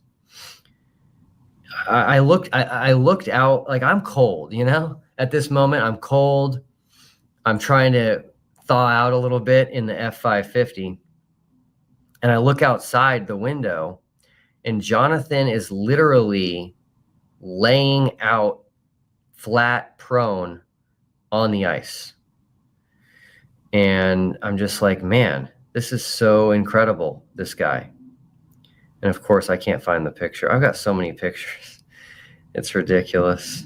I don't even know how I'm ever going to find anything. But he's laying on the ice in order. Here it is. I got it. Look at this, you guys. He's trying to get a picture that he wants to get. And so he has no gloves on and he's laying down to get that. That's, by the way, that's the blue ice runway. That's the blue ice runway. So anyway, having Jonathan out here has been incredible. I don't know what it takes to make a movie, but he's put his part in. And I think when he gets back is when the editing process starts. No idea. Could be months, could be weeks, could be longer. Just don't know. But obviously we'll let everyone know once we do. And I'll tell you right now that this documentary is going to be phenomenal. It's going to be absolutely phenomenal. No one's going to dislike it. Flat earthers obviously are worried about something like Behind the Curve. No, this is not Behind the Curve. We had a flat earther make the documentary. So you're not going to have to worry about that. It's going to be incredible. It's going to let you feel. I got to answer that question. I've seen it twice. It's going to make you really feel like you were with us and experience this with us. So it's going to be exciting. I can't wait to see it and to see what they do when they work their magic. Okay. Melvin G just asked me a question, which I've seen a couple of times now. which is that we were viewing the sun due south. So the answer to that is yes. When I did the live stream called It's Midnight in Antarctica, I started with you guys looking at me, and behind me was north. But I wanted to add a little drama to the mix, little suspense. That's my style, as everyone knows by now. So I wanted to add a little suspense, and I'm like, hey, it's midnight. So we're now going to see who's right. Is the sun still up, or is this bright from a coffee cup caustic? And so I eventually spun the laptop around, and you could see the sun. Now that sun was almost perfectly due south. Behind me was due south, but the sun wasn't exactly due south because solar midnight, which is different than midnight Union Glacier time, differed by about 2 hours. But yeah, as a general rule, the computer was behind me was south. So yes, the sun goes south. And again, anybody that's going to try to hop onto Joe Hanvey's model is going to regret it, because Joe Hanvey's model is a reflected sun, and it was not a reflected sun, and we can prove that. All right. I'm also sick, by the way. That's okay. When you don't get a lot of rest and you don't eat well, you get sick. What else? Okay, this is cool. Turns out everyone started talking about the final experiment at Union Glacier. The staff was talking about it. Other guests were talking about it. And it got to a point where everyone was talking about it and they all had questions and no one knew the answers to the questions. So ALE came to me and they were like, hey, Will, everybody wants to talk to you guys. Everybody wants to know what's going on. By the way, guys, give me 1 second real quick. I'll be right back. I just have to blow my nose.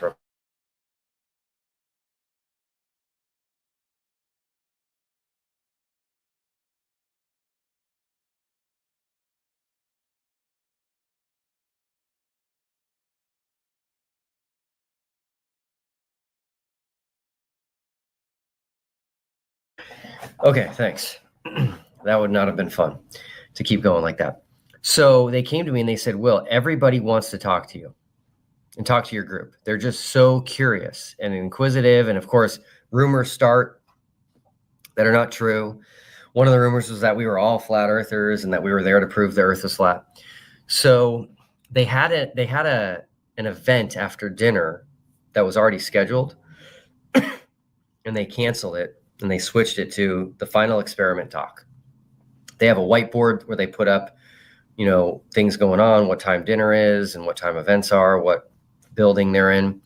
So they put this thing up and they're like, hey, if you guys want to come to hear about the final experiment, it's going to be in this building at this time. And let me tell you, everyone showed up. There was a group of climbers that were there to climb the tallest mountain in Antarctica called Mount Vinson, which is a 16er. Super tough climb, especially in those conditions. They actually take a twin otter plane and take you to 6,000 feet and land there. You set up base camp and you go from there up to the top.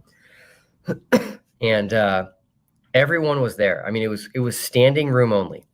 Every chair was full. This room was completely full. People were standing all the way to the back door. It was like everybody was just like, we want to know what the final experiment was. That was really cool. So I explained it. And we opened it up for questions, and people got to ask questions of me, questions of Austin, questions of Jaron. And some people were getting upset and they left, but it's fine. People are going to have different reactions. Okay, this is interesting. So a lot of you know Critical Think. His YouTube, oh, brother. Nicholas Quinn, you're killing me, dude. Like, I don't understand why you just call someone a Freemason deceiver. Like, I'm not. So that means you're making it up. And so I'm curious why you would just make something up. Like, again, if someone called you a Freemason deceiver, like, would that do anything for you? Like, you guys need to be using arguments that would work on you, because then they might work on other people. But anyway, bizarre stuff, guys. So anyway, Critical Think. Now, his YouTube channel, unfortunately, is hard to find.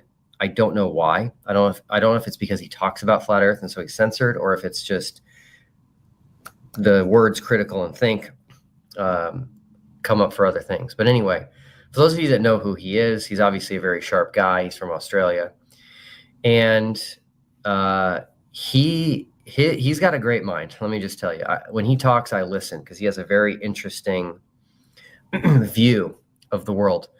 And he told me something super fascinating. And I want everyone listening to really think about this because it's really good. He's listening to all of the excuses that have been coming out from the flat Earth side now that we've seen a 24-hour sun. Mainly, everybody looking through the time lapse and the live stream, looking for glitches, looking for mistakes, looking at the shadows, trying to measure the shadows, and we're all here, like Austin, Jaron, Lisbeth, MCToon, Dave, McKeegan, myself, Critical Think, Jonathan, we're all here, right? We're all living it. And we all know we just did it. We're sleeping on the floor because we're trying to stay up late. We're freezing our butts off. So we literally just gave blood, sweat, and tears to give you guys a live stream and to get a 24-hour sun video, which was so hard, so hard. We're like feeling like true polar explorers here at this point. So we just live all of this. Not even 24 hours later, people are measuring our shadows on the videos and saying there's something going on, light angles, camera angles, like it's just crazy, all this stuff going on. And we were all just like setting up tripods and filming. So Critical Think was like, Will, you know what's interesting is they're using the exact same arguments that they use for the moon landing. They look at those pictures and they look at those videos and they look at the shadows and they're like, this doesn't work. And I was like, you're right. And here's another one. With the moon landing, they say, oh, the background is the same. And if they were moving to different places, the background would be different. And someone actually pointed out that we said we were at a different camp, but the background is the same. And it's like, yeah, these are mountains and they're big and you can move a long distance and you still have the same mountains in the background. And so Critical Think was like, that's what they did for the moon landing and that's what they did to us. So at the very least, the 4 flat earthers that came to Antarctica got to see how their shadows and their cameras and their videos are being overanalyzed, and people are making these crazy conspiracies about their shadows when they just did it. And it's like, wow. So anyway, I liked that point that he made about that, which is like, yeah, they're going to do this for anything. And so Critical Think was like, man, maybe that's more evidence that the moon landing was real when they can do the same thing to us within 24 hours of us being on the ice. I saw a Facebook group. It was super interesting, and I want to know what people's thoughts are because I think it's valid. So a Facebook group posted that they had a new rule effective immediately because of TFE. And this is a Flat Earth versus Globe Facebook group. They said effective immediately and going forward, they are not going to allow anyone to post the Gleason's map or an equidistant azimuthal map of the world, an AE map, because that has now been falsified by TFE. And I thought about that and I was like, that's not a bad idea. It's definitely been falsified. By the way, it's going to be falsified 6 ways from Sunday, but once we get everything out, but just the 24-hour sun falsifies that map. So anyway, we're already seeing a change. And here's what I want to tell everybody what I'm most excited about. I am most excited for the first Flat Earth versus Globe debate post TFE. That is going to be epic. I don't care who it is. I'm going to watch because the entire debate will change. It will change based on what we now know about the world. and all of the things that we experienced and documented and videotaped and recorded while we were on this trip are going to be brought up. And it's like, wow, how is Flat Earth going to stand up to all of that? It's going to be interesting. And I think it's going to change the game, as I mentioned before. I did see one other interesting stretch, one other interesting reach this morning, also on Facebook in a Flat Earth group. This Flat Earther was pulling out an AE map and trying to make it work with us being in the North Pole. And so the picture had like just enough light to where it was like kind of lighting up an area in the Arctic Circle. And I think she was just like, is it possible they're at the North Pole? And it's just like, guys, like, there's no point in this, you know?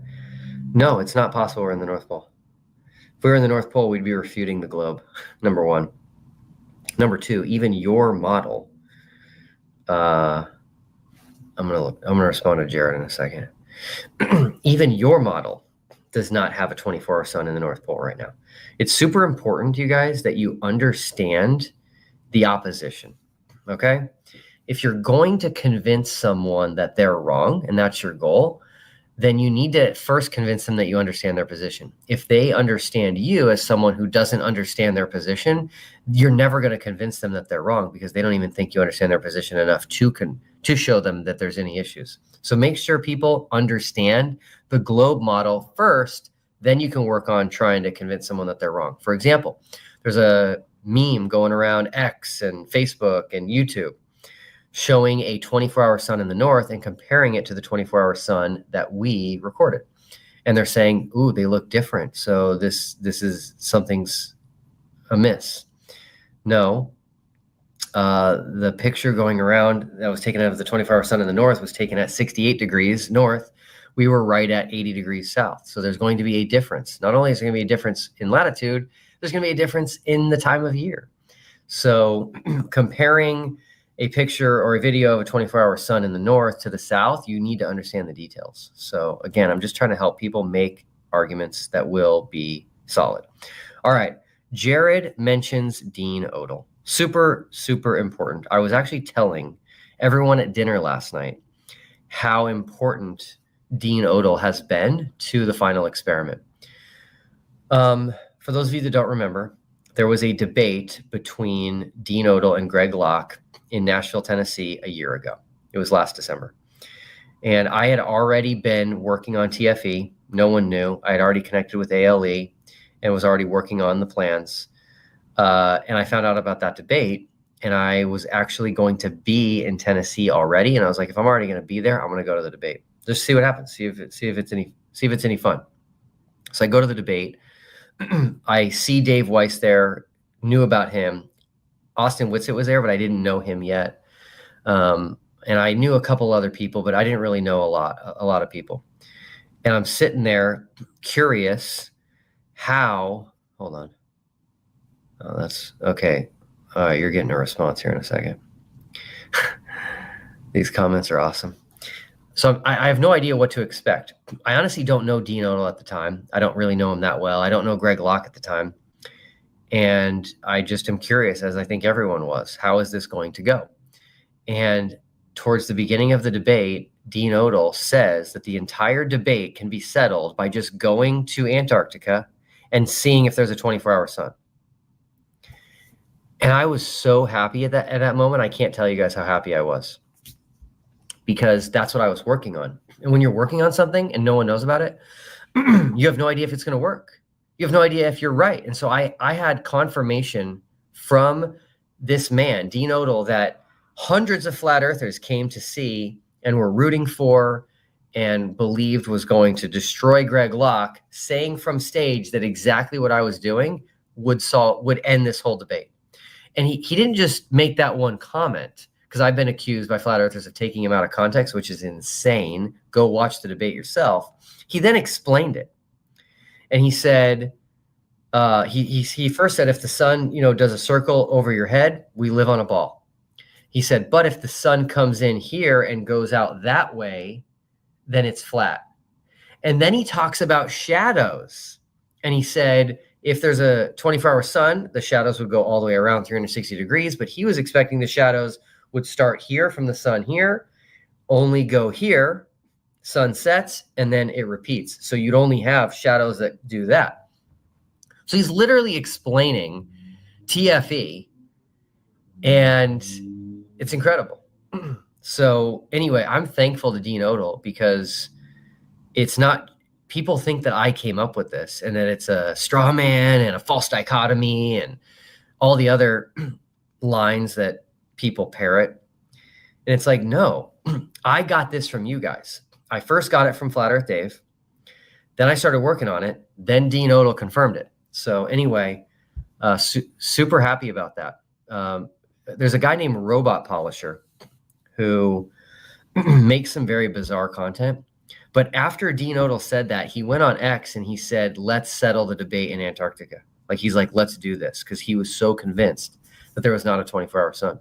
Now, of course, after I announced that we were doing the final experiment, we were actually going to go, Robot Polisher changed his position to, oh, that's stupid, and the lights in the sky don't tell us about the Earth. And it's like, wow, you guys quickly lost faith in what you said. And so here's my opinion, and it's my theory, and I could be wrong, and I'm totally fine being wrong, but I'm going to give you my theory. My theory is that the flat Earth side was not actually that confident that the sun would set. They weren't that confident that there was no 24-hour sun. I think they know that the videos were actually real of it, and they were holding on to the Antarctic Treaty from preventing anyone from verifying it. They were holding on to that as their confidence. So I think that's what gave Dean Odell the confidence to say on stage in front of thousands and thousands of people, both in person and online, that's what gave him the confidence of saying this would settle the debate, is we can't go. So even though it'll settle the debate, good luck trying. And he probably got thrown a little bit of a curveball here in Greg Locke saying we can go and I'll pay for it. That was interesting. Someone actually offered to pay for Dean Odell once the final experiment was announced, and he turned it down, but he turned it down for personal reasons, which sound completely legitimate. I don't want to say what they are because I think it is personal, and I'd rather him say it publicly. But I do think it was legitimate, not like a lot of the other excuses, like Mark Sargent saying he'd be too cold, and Flatzoid saying he'd be too cold, and Dave Weiss saying that I'm a demon. That his was good. But I'm curious now. So if anybody has access to Dean Odell, please ask him if he now accepts the 24-hour sun. If he doesn't, he did tell me that he still does want to go to Antarctica, like he said on stage. He even told me he could afford it. He doesn't need a free trip from someone. So if he doesn't accept it, I want to make sure he's there next December. Or if he does accept it, then he doesn't need to go. And I just want him to publicly say he accepts the 24-hour sun, and that what he said from stage is accurate, that it would settle the debate. Okay, so someone named Love Morgan Love and Grace just commented and said, where is your model, Will? Still waiting from your debate with Flatzoid. You never produced your globe model. Where is it? I did. I had a globe with me during that discussion. And the globe model is easy to research and to look up. The globe model makes predictions, and those predictions come true. As I mentioned before, I'm still waiting for a single globe prediction, future globe prediction, that has a geographic location, a date, and a time that flat earthers think will not come true, because the Earth is a flat stationary plane and not a rotating globe. The reason there is no flat Earth model is because you can't model something that doesn't exist. So that's the problem. So for example, flat Earth will never be able to model the exact path of totality for a total solar eclipse, because you can't do that because flat Earth doesn't exist. The only way to model that is if you're dealing with something that does exist. So anyway, just remember that. My model is very robust. It's the globe model. It makes thousands and thousands and thousands of future predictions. No one's time traveling. And the predictions always come true. And if there's one, just one, that's all I want, is that won't come true, because we don't live on a globe. Just tell me what it is. That's the model. But again, you'll hear flat earthers say we don't have a map, we don't have a model, and that's correct. It's because you can't model something that doesn't exist. So that's the problem. All right.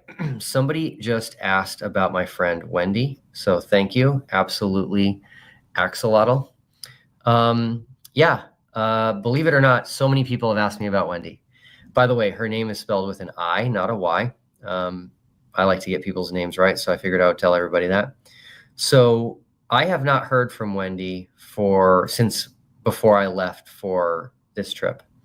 But prior to leaving, she put out a 4-part video series making her predictions for TFE.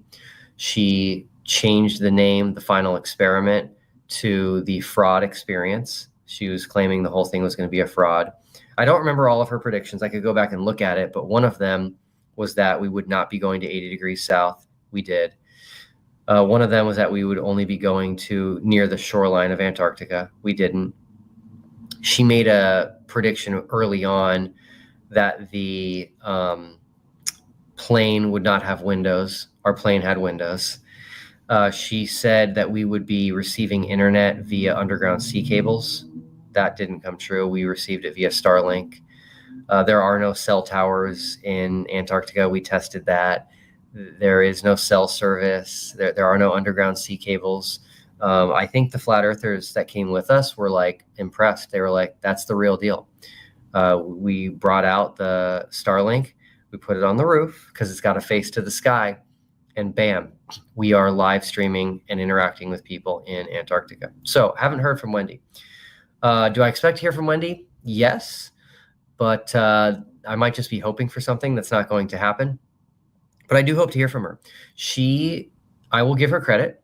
She never wavered on the 24-hour sun. She said all the way from beginning to end, there is no 24-hour sun. And so now that it's been confirmed, I'm curious what she's going to do. She's probably going to say that it works on a flat earth now. I think that's kind of where everyone's going. By the way, we have a plan for that. So go ahead and say it, but we will be debunking that here in the coming weeks. But is she going to apologize? That would be cool, but I don't know. We'll see. This issue of the shape of the earth is way more important to her than it is to me. And I do think at this point in her life, it is a part of her identity. I really think it is. And so that's going to be tough to deal with. And I honestly have sympathy there. So anyway, that's my thoughts. Some guy named Brian Cash says that Shane St. Pierre predicted eclipses on flat earth sorocycles. So Brian, I use words carefully, and I mentioned a path of totality. So please show me how flat earth can predict a path of totality. Show me how a flat earth can predict anything. I'm not seeing it. There was one very strong prediction that everybody agreed on, which was there is no 24-hour sun. And that prediction was wrong, completely wrong. So anyway, all right, lots of comments. I'm trying to catch some of them here. We have a dinner reservation. It's going to be our last group dinner tonight, which I'm looking forward to. So I've got another 20 minutes or so. So anyway, if you have questions, now is the time to ask them. I'll actually see them. And if you've already asked them and I missed them, then you can ask them again. Okay. Let's see here. Oh, brother. Same question I just answered.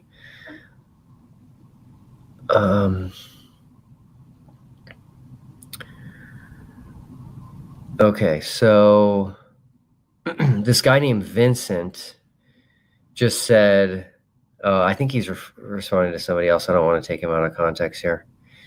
Yeah, this whole idea of us being in a studio, By the way, that was another prediction that Wendy made. She said that we were going to be in a set, like a movie set, and she said it would be similar to the Truman Show. So obviously that's not the case. We flew a plane. The plane landed on the Blue Ice runway, and not only that, but a cargo plane also came there while we were there, and we got to film the cargo plane coming and leaving. So never heard of a set that a cargo plane can land in. Okay, someone asked if there's an email to contact me. Yes, it's thefinalexperiment2024@gmail.com. It's actually at the bottom of our website now. We added that this morning.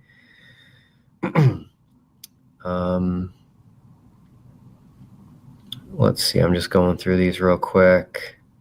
Okay, someone asked if we saw any penguins. No, we were too far south. So that's more evidence that we were where we said we were going to be, which is right at 80 degrees south. No penguins. Interestingly enough, I don't think there are any penguins in the northern hemisphere.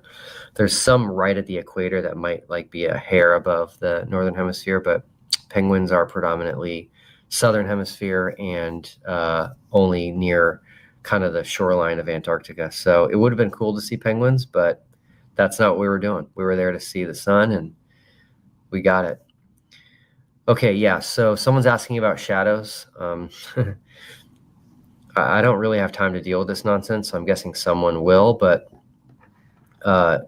this whole thing of looking at shadows, I don't exactly know what they're trying to say with the shadow arguments, but when you have ground that is bumpy and wavy, which is exactly what it was, you're going to get weird things with shadows. But I'm sure you could just go out into your backyard or some ground that's not flat and easily see what we're talking about, but maybe somebody will deal with that.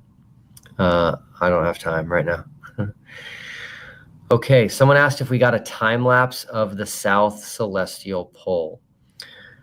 Here's what I'll say. Flatzoid pretty much said a couple weeks ago that a South Celestial Pole would prove the globe. And then he challenged me to capture it and then started laughing as if that was going to be an impossibility. So to answer your question of whether or not we got a time lapse of the South Celestial Pole, I will say, I don't think Flatzoid's going to be very happy. All right.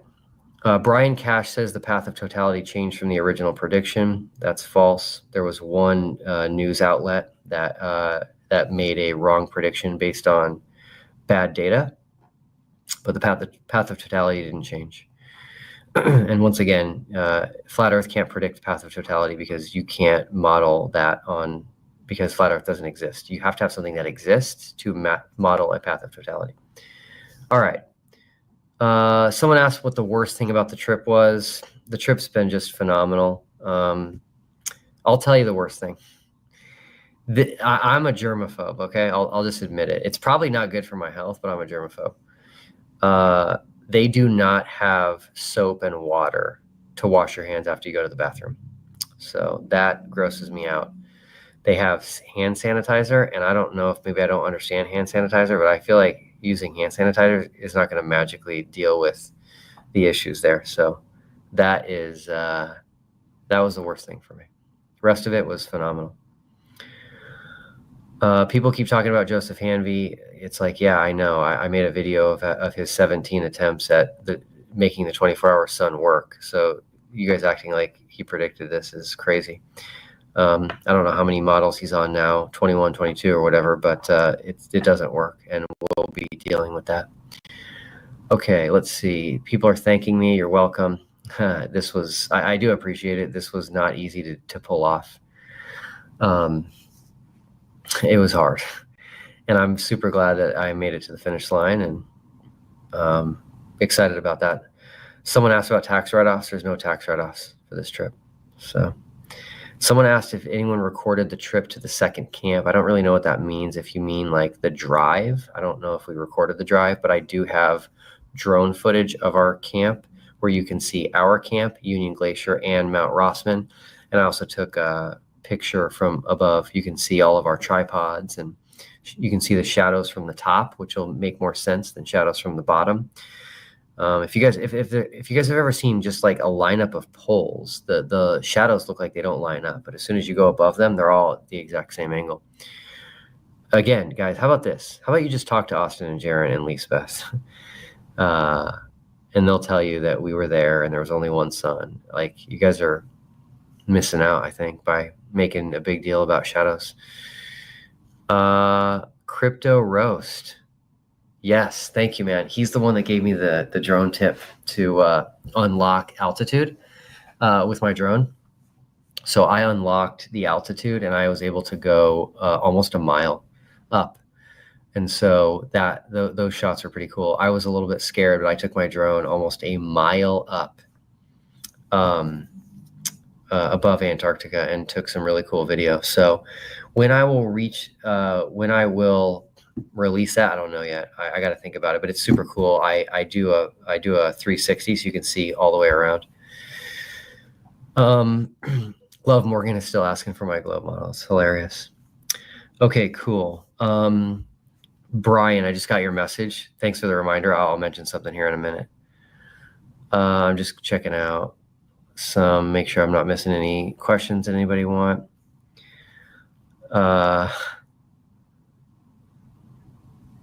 What? Josh asks, how is it possible for the sun to be high in the sky in Japan at the same time it's circling Antarctica? So Josh, I'm glad you're watching Flat Earth Banjo. The simple answer is it's called the globe model. That's the simple answer. So on the Gleason's map, the sun cannot be above Australia and above us at the same time. So hopefully that makes sense to you. But the globe model is very robust and it takes a while to understand it. I didn't even understand it when I first got into this. People are asking me if anyone's had a change of mind after the trip. That's for them to say. So follow Jaron, follow Austin, follow Lisbeth, follow Jonathan Morandi. Obviously, no one on the globe side is going to change their mind since all of our predictions came true. But anyway, yeah, just they'll tell you. They'll tell you.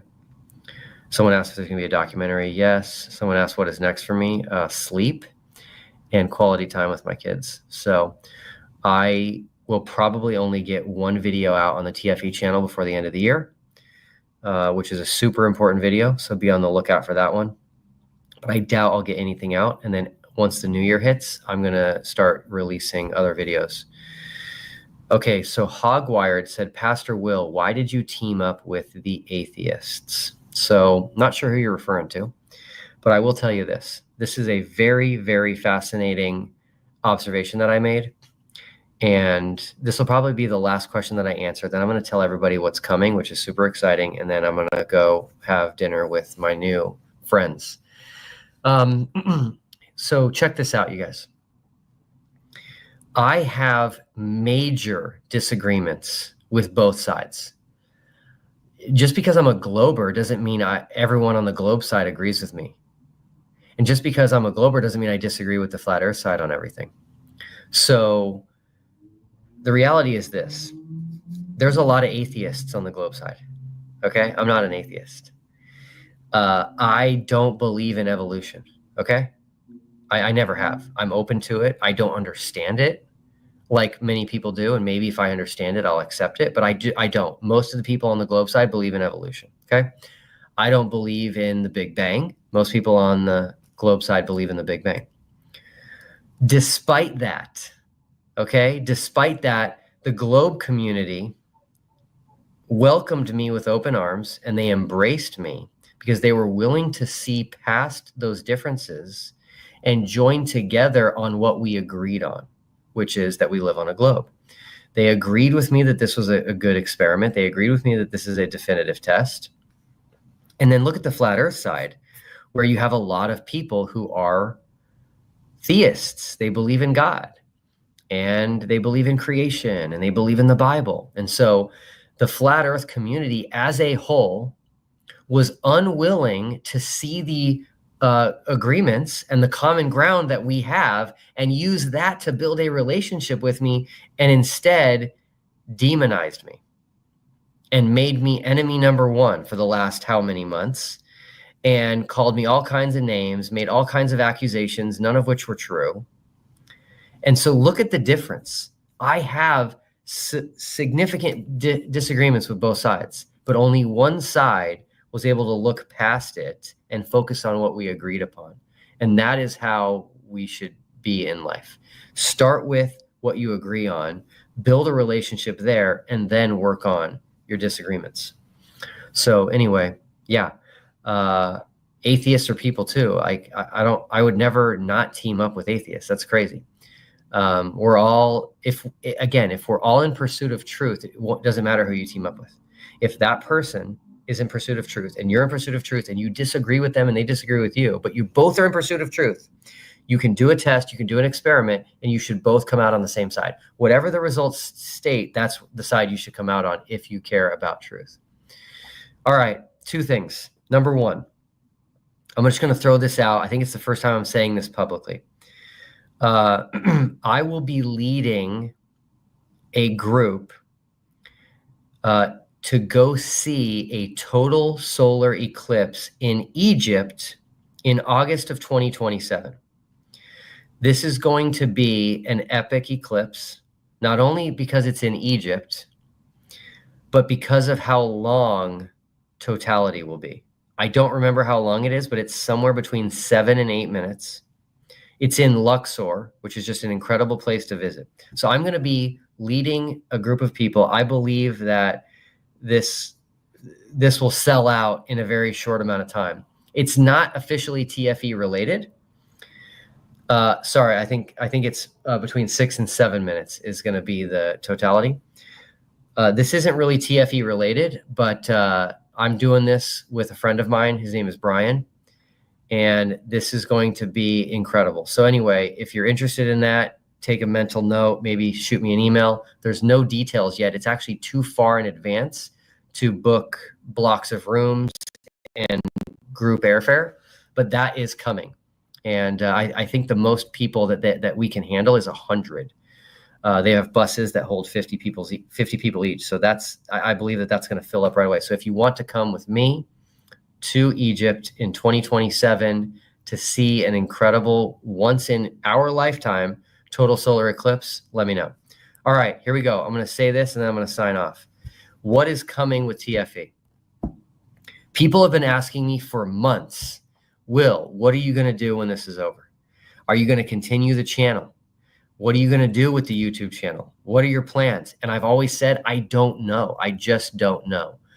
My goal when I set out to do this was to get flat earthers and globers to Antarctica to see the 24-hour sun, to film the 24-hour sun. That was my goal. That was incredibly hard, but we did it. We pulled it off, and our trip is coming to an end here in a few hours, literally. So I now know what I'm going to do with the channel, and I'll just give everybody a little bit of a hint. I'm going to be creating a playlist called The Final Experiments, plural, The Final Experiments.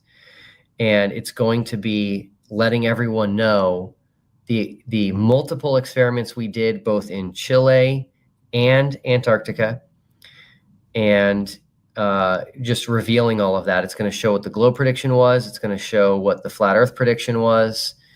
And then give you all of the data that we have, the videos, the pictures, the numbers. It's going to be pretty powerful.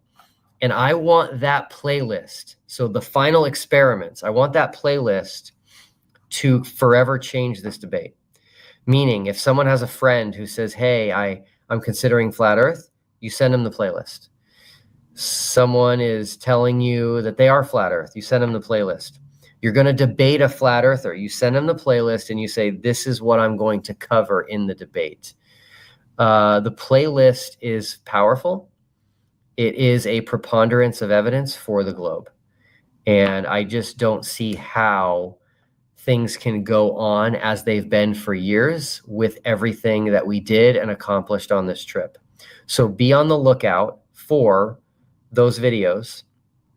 The second thing I'm going to do with the channel is I'm going to create a place where if people film the 24-hour sun, either in the north or the south, I want to host that on our channel. So I want our channel to be a repository to make it easy to find 24-hour sun videos.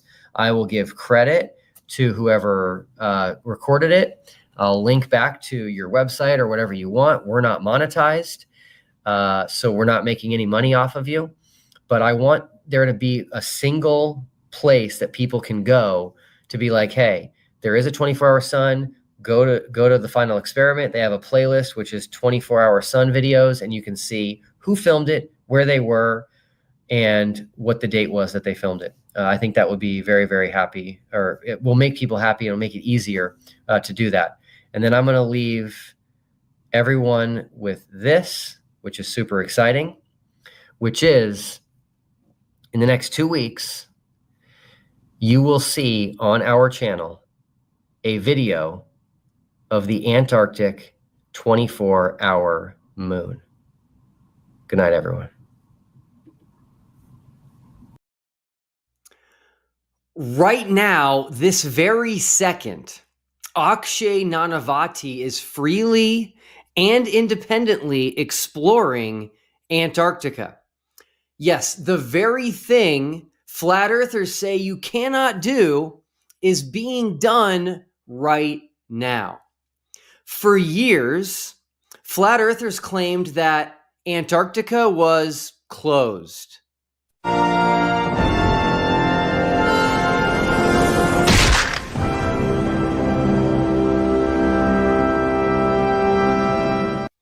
For years, flat earthers claimed you are not allowed to go to Antarctica. When you come to what we should have, if the heliocentric model is true, then 6 months later, you now have sunlight. The Earth is on the opposite side of the sun, and you would get the same effect if you're in the 66th parallel, below the 66th parallel south in the Antarctic Circle. Okay. Now you have some problems. First off, we're not even allowed to go there because of the longest standing treaty in mankind, the Antarctic Treaty. We're not allowed below the 60th. I think it's the 60th, might be the 66th parallel south, but you're not allowed to go there. For years, flat earthers claimed you could not go past the 60th south latitude. But anyway, if you didn't know, we don't have a working flat earth model because 1, we're not allowed to go to the North Pole, and 2, we're not allowed to go past the 60th south latitude right here. For years, flat earthers claimed that you could not even step foot in Antarctica. Excluding overpriced chaperoned penguin tours and government-approved contractors, nobody is allowed to step foot in Antarctica, especially not during winter solstice, when there should supposedly be constant 24-hour sunlight. And for years, flat earthers claimed that if you tried to go to Antarctica, you would be turned around by Navy warships. This ship is designed to cut through the ice and come and find you. Now, the only way that this Royal Navy ship is going to come looking for you in the ice is if you make it past 60th parallel.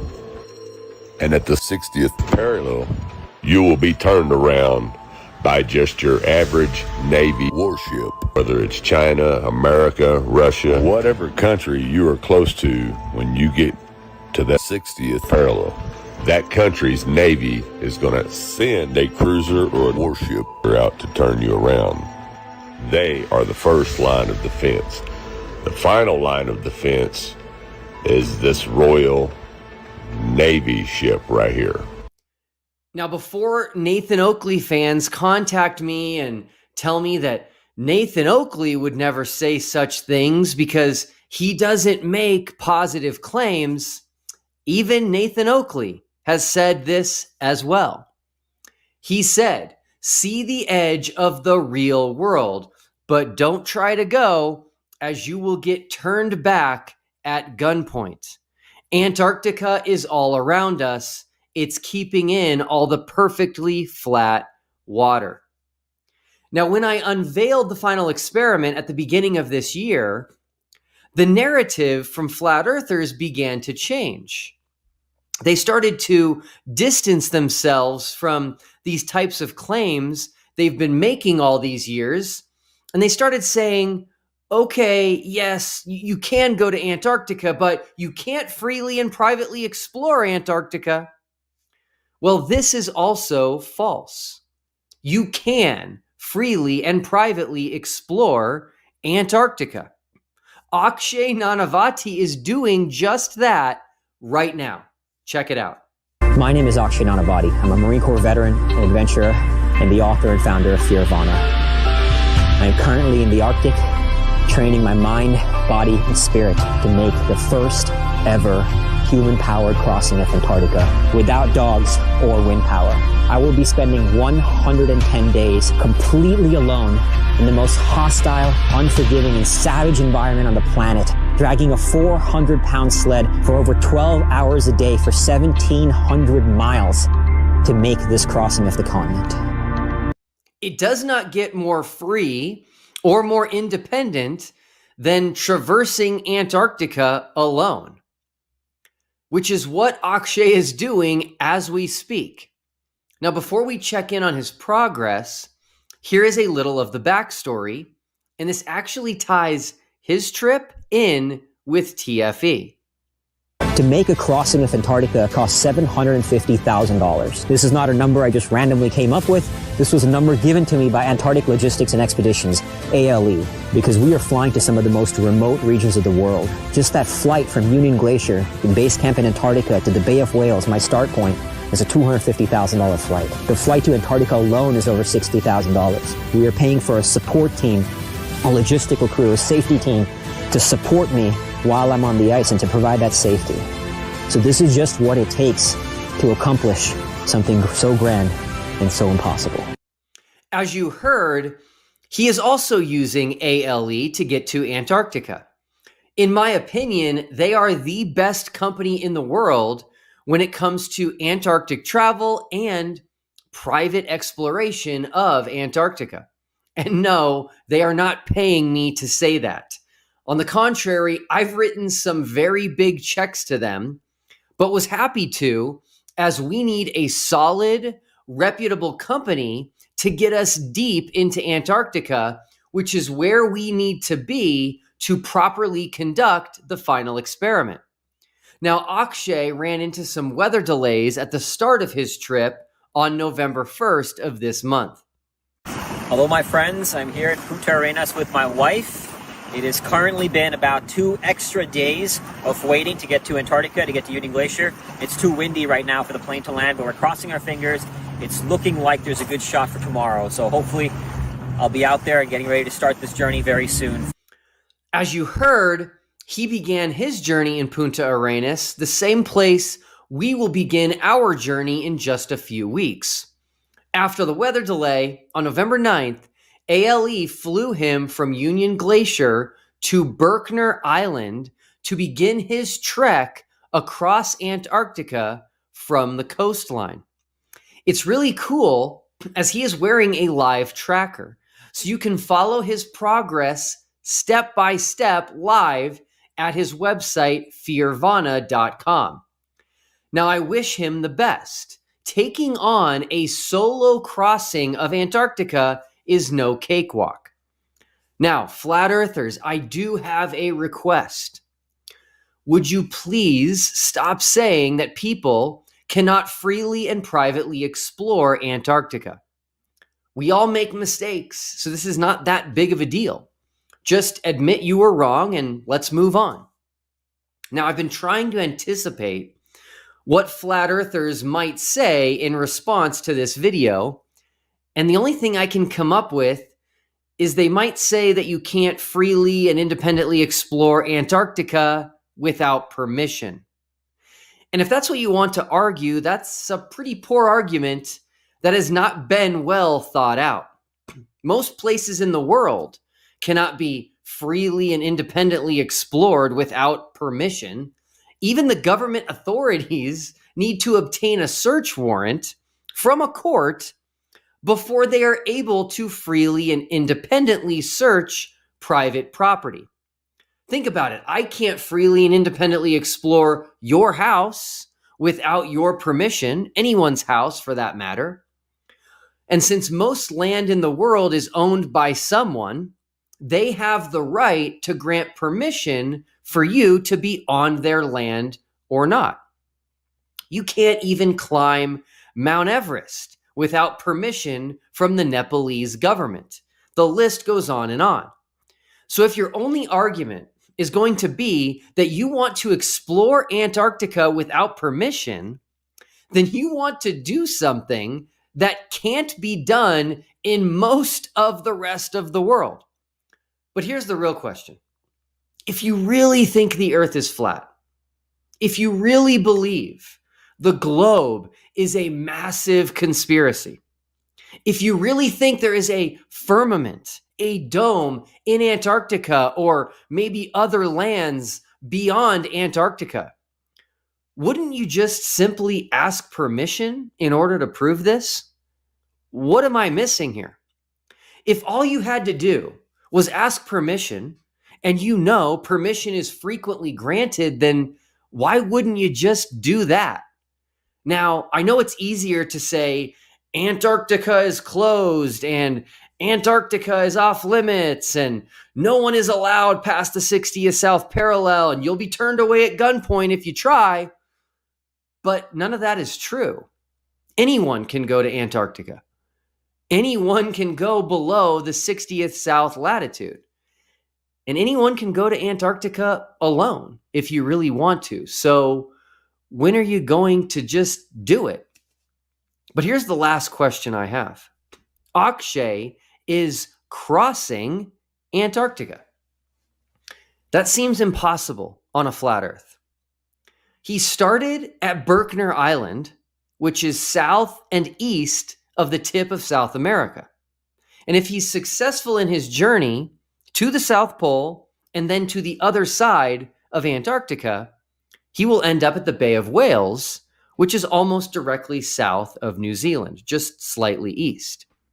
So if I grab my Gleason's map here, he will start here, and then he's going to head south, which on a flat earth is away from the North Pole, and he's going to continue heading south until he gets to here.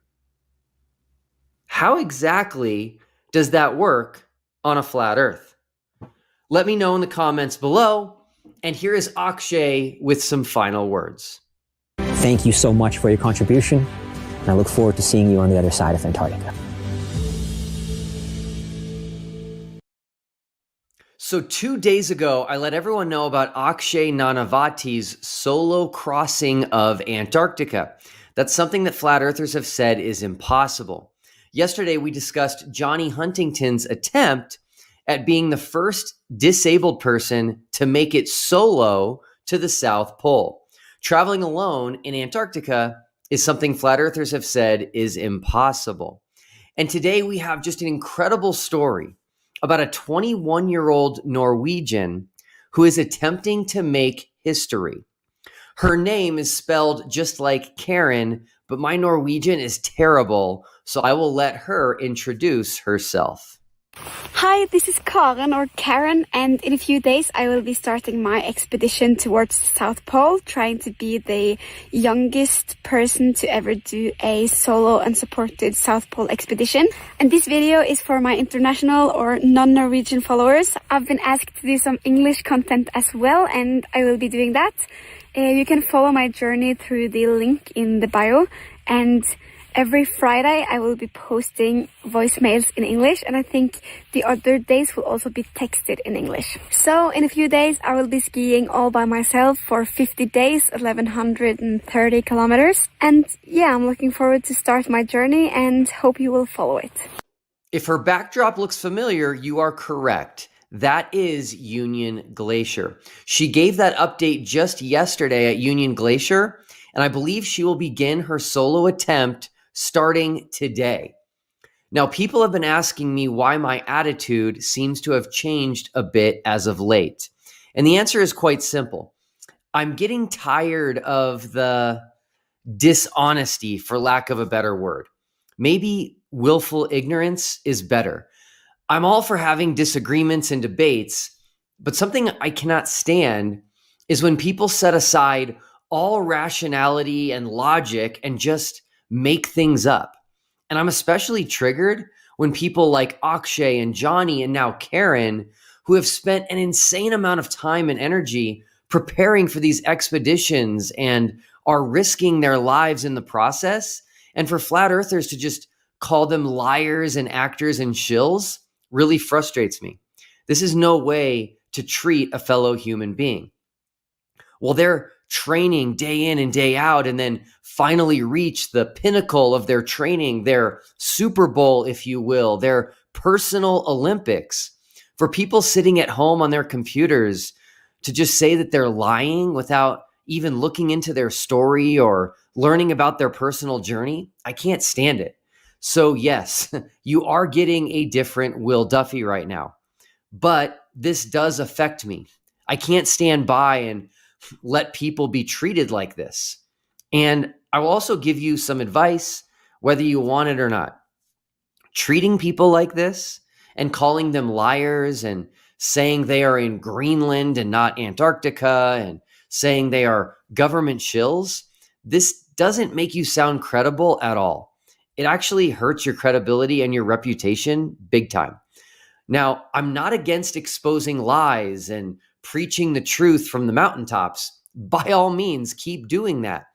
But calling someone a liar without any evidence whatsoever and doing it purely because what they're doing goes against what you believe, that's really not a good look. But anyway, enough about that. Karen's story is unbelievable.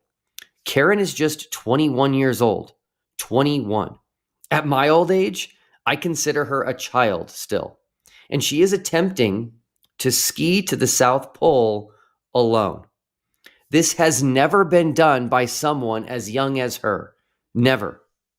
In fact, no permit has ever been granted for someone as young as her. Not even close. The current record for the youngest solo unsupported ski to the South Pole is France's Mathieu Tordier, a male, and he did it at 27. 27. So Karen is a full 6 years younger with this attempt. Just incredible. I actually heard a grown man this morning say in front of thousands of people that he is scared to go to Antarctica. And here this young girl is going to try to get to the South Pole by herself. Amazing. Just like Akshay and Johnny, she is also wearing a live tracker. Now, if you were monitoring Johnny's progress yesterday, he flew from Punta Arenas to Union Glacier, and then he traveled from Union Glacier to his starting point and is well on his way today. Last I checked, he's almost 5 miles in. And Akshay, if you're following his progress, is right at the 100-mile mark, and he is about to hit 80 degrees south. Now, if you want to follow Karen's progress live, you can track her progress at shackleton.com. I'll put a link to that below. Now, her sled that she will be pulling across Antarctica weighs 220 pounds, which is over twice her own weight. And she will be completely alone for 50 days on her trek to the South Pole. 50 days. Now, someone just sent me a screenshot this morning of a flat earther saying you cannot travel in Antarctica unsupervised. This is just not true. I'm really hoping the flat earth community will just admit they were wrong about this. Guys, it's not a big deal. And we can just forget about it and move on together toward discovering the truth of the nature of our world. Now, keep in mind that all of these people I've done videos on, so Akshay, Johnny, and now Karen, they are all headed to the South Pole. As we discussed yesterday, flat earthers believe there is only a ceremonial South Pole that was stuck in the ice somewhere in Antarctica. And you get a little tour of the edge of Antarctica, and you get brought to a ceremonial spot. They say this is the South Pole. It's not. It's just a pole stuck in the ice. And that's it, you know. That's fine. Maybe you are right. But where is it? Where is this ceremonial South Pole? Just show me on the Gleason's map where that ceremonial South Pole is. I mean, it's a physical landmark, right? Just like the Eiffel Tower or the Statue of Liberty. And thousands of people visit this ceremonial South Pole each year. So where is it on your map? Listen, if the sun sets next month while we are in Antarctica and I become a flat earther, which I will, and this right here, this Gleason's map becomes my new most accurate map of the world. If I want to go to the South Pole, where do I go? Should I go to South America and then head south? Should I go to South Africa and then head south? Or should I go to Australia or New Zealand and then head south from there? By the way, I'm really hoping you tell me that it's near Australia and New Zealand, because I have quite a few friends in Australia and New Zealand. Hi, you know who you are. And I would love to visit those places on my way to the ceremonial South Pole. Now, if you think there are multiple ceremonial South Poles, please say that in the comments below, as that is very easy to refute and will just be another baseless claim. There's only one ceremonial South Pole. In fact, I have an acquaintance who will be flying to the South Pole on December 7th. He actually butt dialed me in the middle of the night the other day. John, did you know you butt dialed me in the middle of the night? It was probably morning for you. No hard feelings, all good, brother. Not many people can say they received a butt dial from Antarctica, but I can now say that. So my challenge is still open. I just want to know where the ceremonial South Pole is on the flat Earth. That's it. Maybe I will make it to the South Pole one day, which would be cool. Karen, we wish you the best on your solo journey to the South Pole. We will watch your progress live. We will not call you a liar. We will not say you are actually in Greenland. And we look forward to your English updates as often as you can give them. Have a great weekend, everyone. All right. I am back in the saddle and excited to be back. But I did need a break. So just to be brutally honest with everybody, you can only deal with the craziness for so long of being called a Satanist and a fake pastor and all the other crazy things being thrown at me. But I am rested up and excited to be back here in the chair. There is so much going on, everybody, just so you know.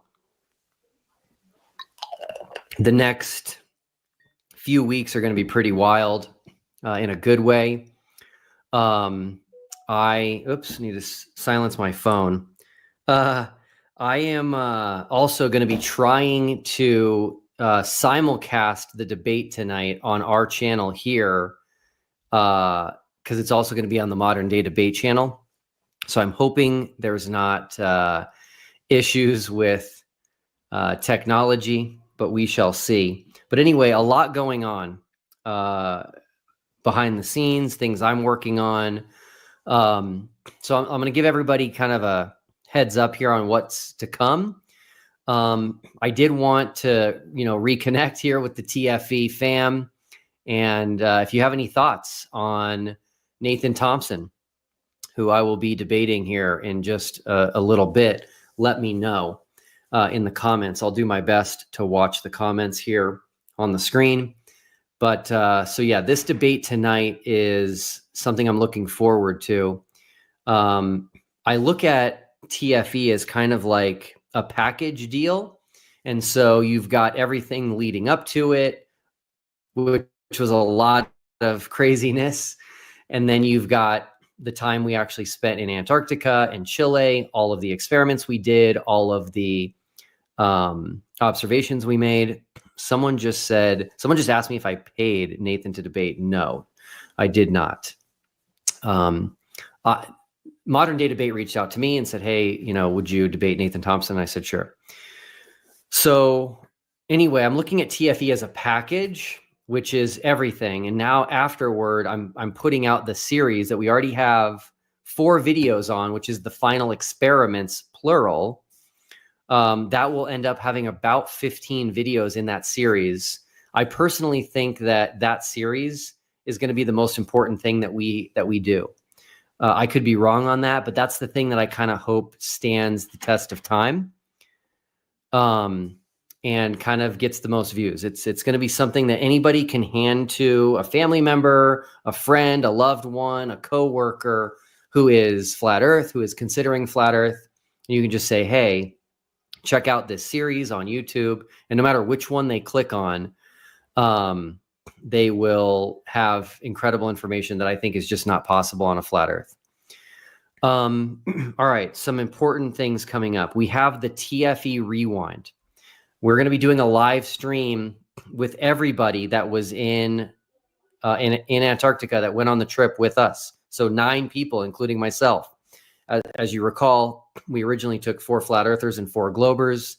At least one of the flat earthers is no longer flat Earth and is now on the globe side. But anyway, we're going to get all of us together again for kind of one more live stream, which is mainly for you guys, mainly for the audience, so that people can see where they're at. I get people asking me questions all the time. Where is Lisbeth at? I have no idea. Where is Austin at with everything? I really don't know. He's been relatively quiet. A lot of people know where Jaren's at. He's been very vocal, but it's just going to be a good time to talk to the people that went, find out what's happened since they've been back, what they're experiencing in their own circles. It's just going to be great. So I'm excited for that. That's on Tuesday. Let me just grab my calendar here. There's so much going on, I'm forgetting. Yeah, that's going to be Tuesday at 5 p.m. EST.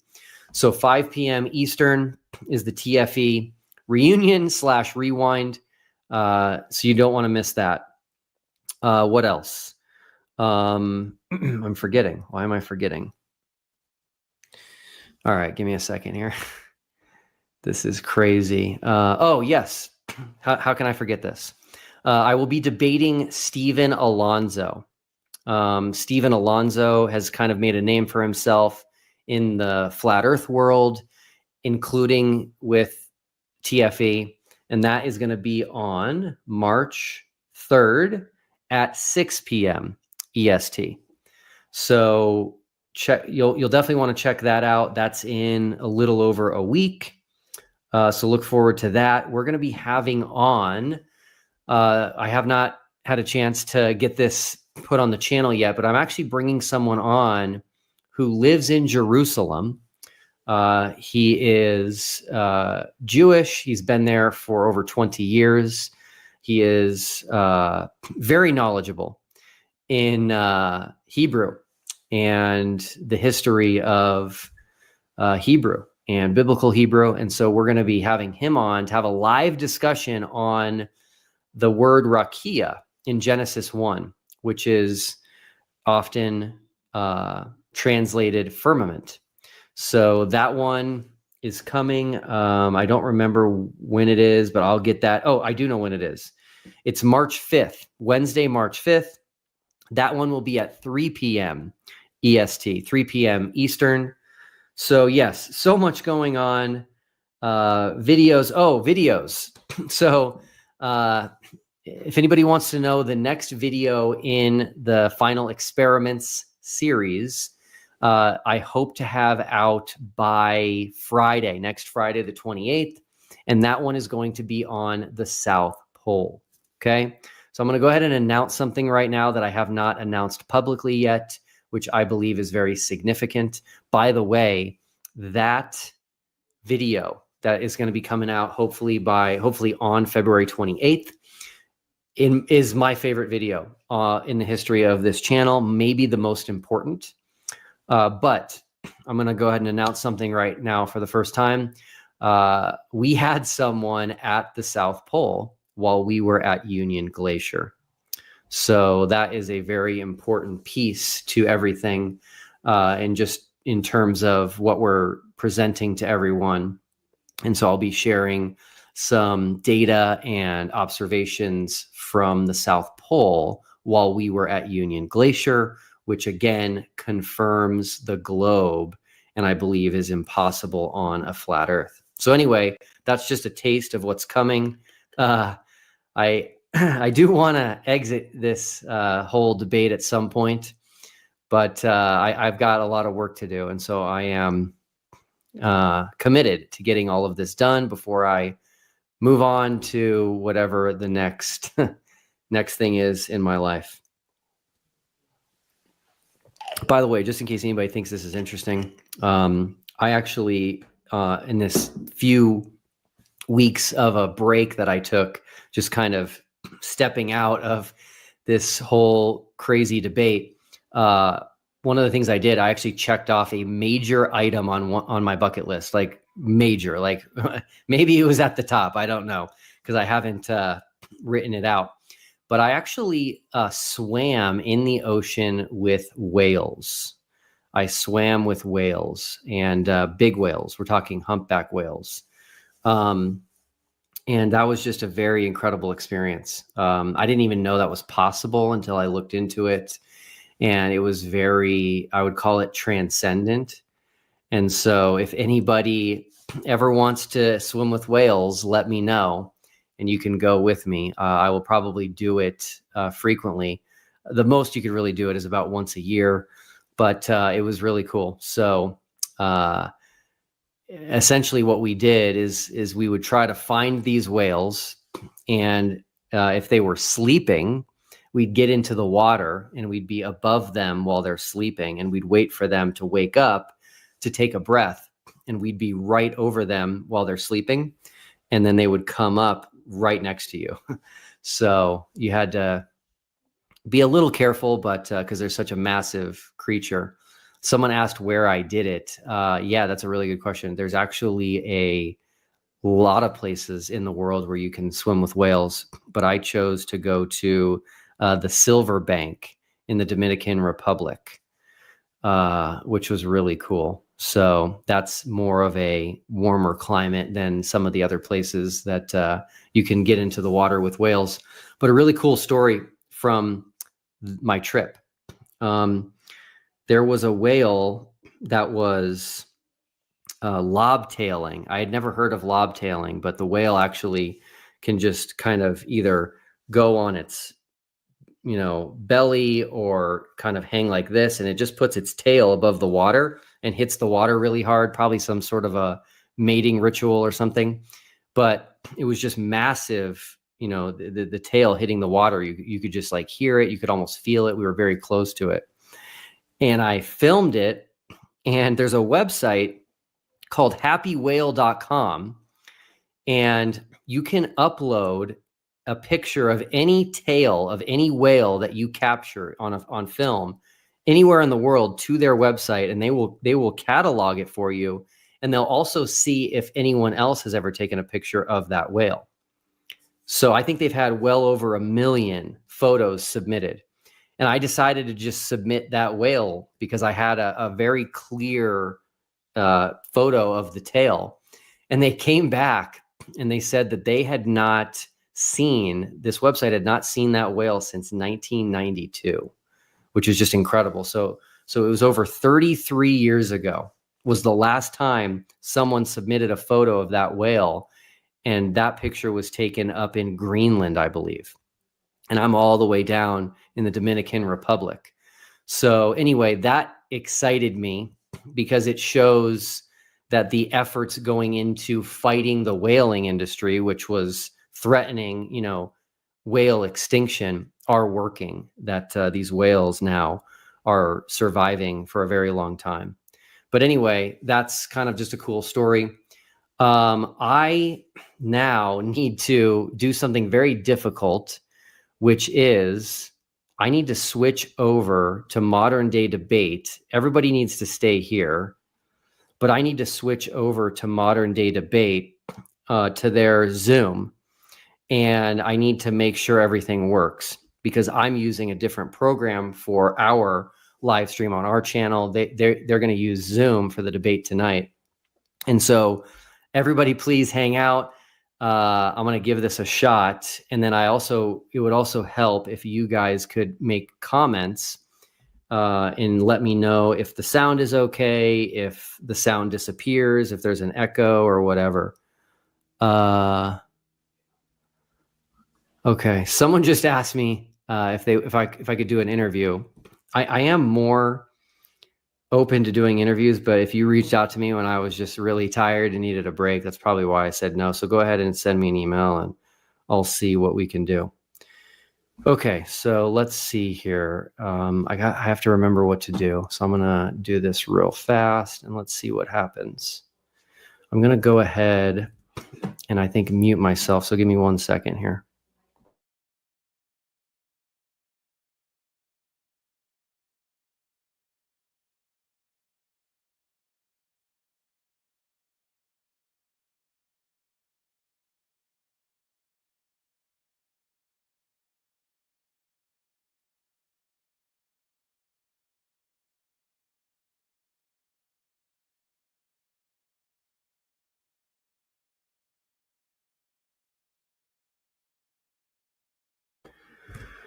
Okay, I'm in the waiting room. So let's see when I get let in.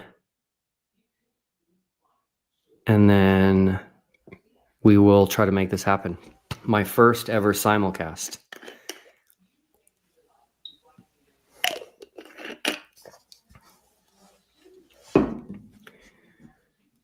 Okay. Looking at, by the way, I'm totally fine if you guys want to watch the debate on Modern Day Debate or here. The reason I'm doing the simulcast is because Modern Day Debate does so many debates on so many topics. I want this debate to be part of like this package that I'm kind of giving the world through TFE, so that anybody that down the road, it could be years from now, that wants to look into all of this stuff can just go take everything from our channel and watch it. Because a month from now, a year from now, this debate with Nathan Thompson is just going to get buried in the Modern Day Debate channel because they just do so much. Modern Day Debate is pretty awesome, by the way. They just did their DebateCon 5, I believe it was, in New Jersey. Tons of great debates and participants, big names. So anyway, yeah, James, who runs MDD, does a really good job. So anyway, Tony, how's it going, man? Tony and I just talked in a private VIP group recently. So good to see you. Glad you're here.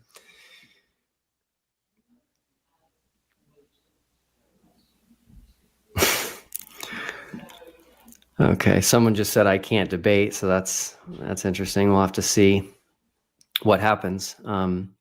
It's funny because Modern Day Debate asked me to do this debate based on how well my debate against Flatzoid was received. Calder, I tried. So Craig had 2 debates, I believe, at DebateCon 5, and I saw part of one. And that was really it. It was hard with the time difference and being on vacation. So, okay.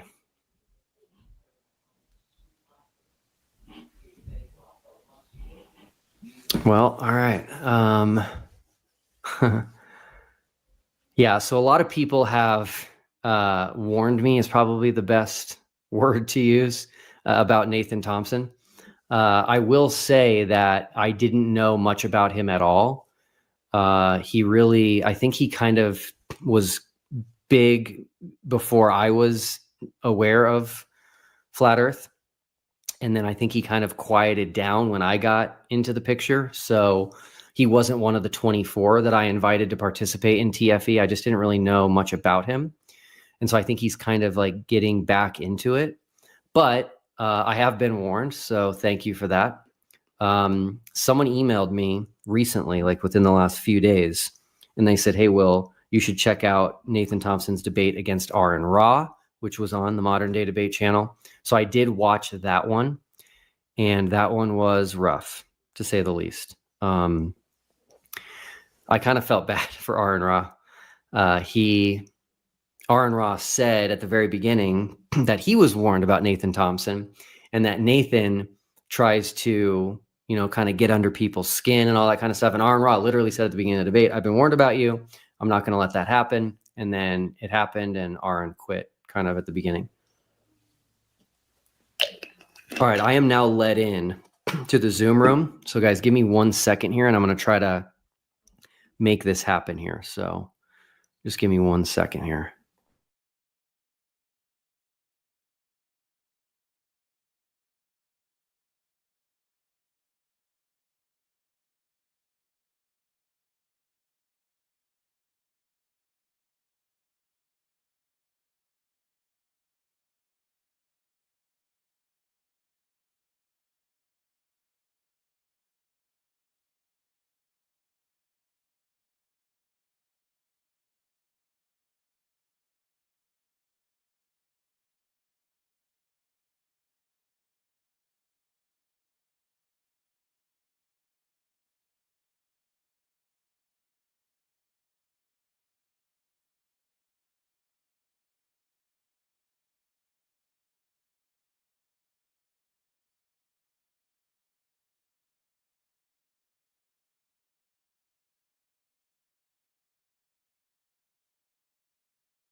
Base, we're waiting for you. We're excited for it. Okay, bye-bye. Okay. So he's on his way. Yeah. What was the best part of your day? The best part of my day. Whoops. That's a good question. I just got back from vacation, and so I had to go shopping for food. So I will say that must be it. Awesome. All right, that's cool. Good. Now, oh, good. Excellent. Nathan just pulled in, you could say. I just went shopping yesterday. I got all sorts of new foods because I was like, man, I eat the same thing every day. So I'm very excited about these new foods. Great. Nathan, pumped to have you. How are you? I'm super blessed, bro. Thank you. Cool. This should be a great debate. And then, now I know, Nathan, I already did mention that the arguments that Will had said, it's got to be on these, though, for everybody to do this together, were the arguments on the final experiment. And so the official resolution, I would hope it would be implied, but just in case, is did the final experiment end flat Earth? Cool with that, Nathan? Yeah, that's the topic of the debate. Cool. And then Will is going first. You guys have got at least 10 minutes. If you need 12, no problem. And you guys have any questions? No, I'm good. Are we starting in 6 minutes? Yeah, so if you have to use the restroom or something, I can start fitting the little feeds here in Zoom. Cool.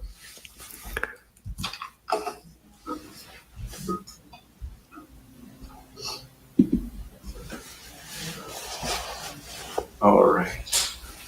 But let's see. So, Will, you have an interesting story from right here. If I understand, you used to be in investing.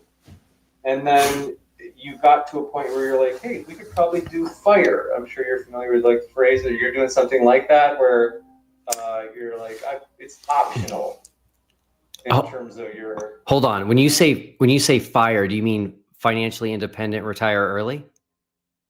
Yeah. Yeah, I wasn't a big fan. I was not a big fan of that. Tell me more. I'm curious, just as a quick side, like, is it, do you think that it's out of balance, or what is it? So it's a little bit anecdotal, but when I was in finance, I heard all the stories. And so I heard about people trying to do fire, and one guy, now again, I'm not an expert at this, but one guy, he moved his family to a very, very low cost housing neighborhood as part of fire.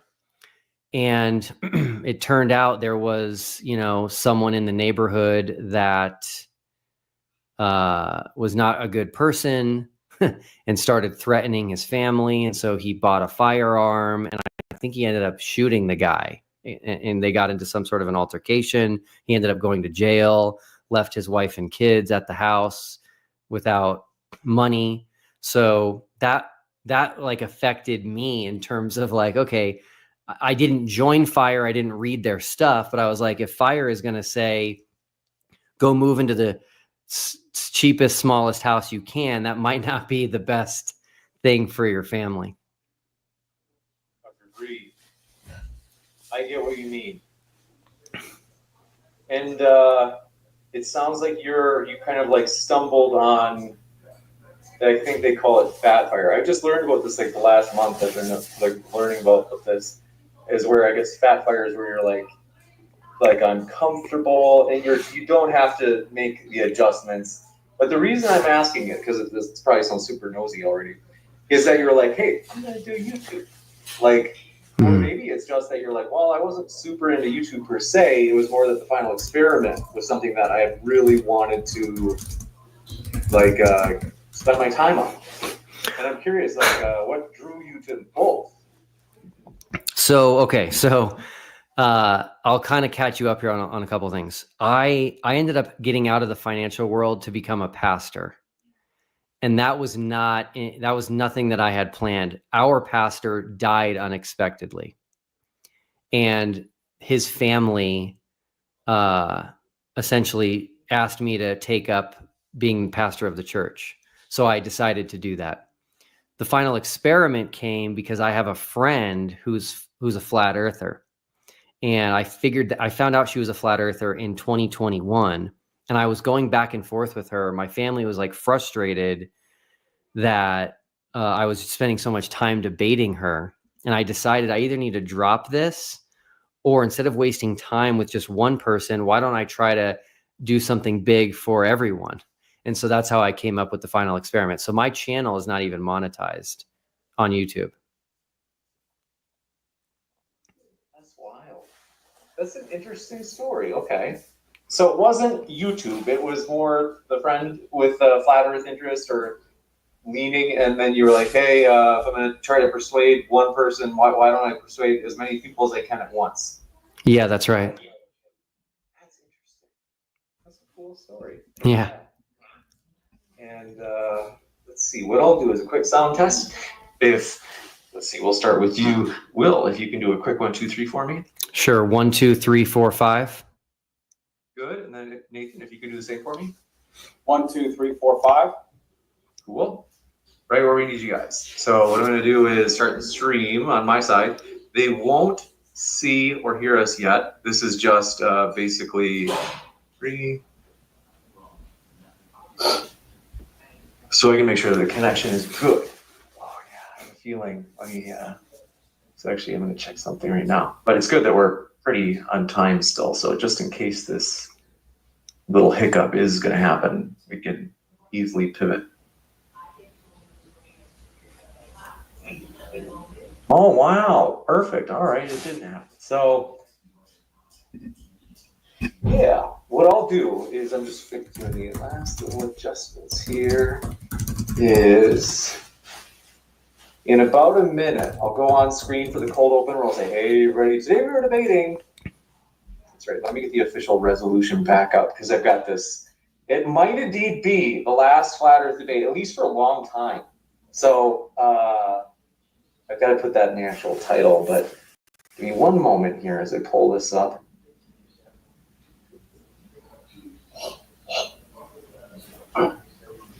And yeah, we already, like I said, already mentioned it. You guys are both looking for like a meaningful dialogue. Nathan is high energy and strange, and I mean that in a nice way, Nathan. So, but it also, as long as it's not, like mean, it definitely adds some entertainment. So I think this will be entertaining, but at the same time friendly. And official resolution for the final experiment end flat. So let me just pull that. I'm excited for this. Thanks for being here, guys. This is fun for me. Thanks for sharing your story, Will. And got this. Nathan, you have an interesting story as well. Former Netflix star. But, all right. Let me just double check this is good. Cool. We'll do this. Intro. Main. One last little tweak.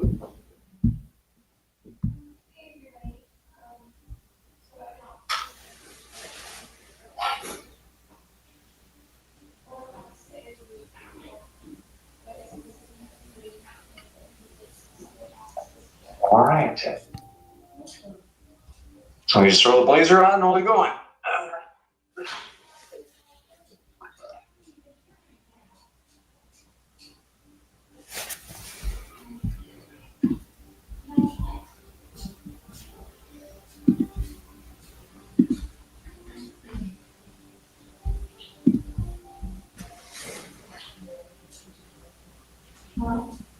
Double check this here. Okay, good. All right. Thanks for being here, guys. So yeah, like I said, Will, I'll kick it over to you after I do that cold opening, and it'll be really obvious. So here I go in. Forgot, I'm going to show this little bumper really quick for DebateCon 6 this fall. Excited about that, and it's our first debate since the conference, which is cool. All right, here we go. 3, 2, 1. Ready, set.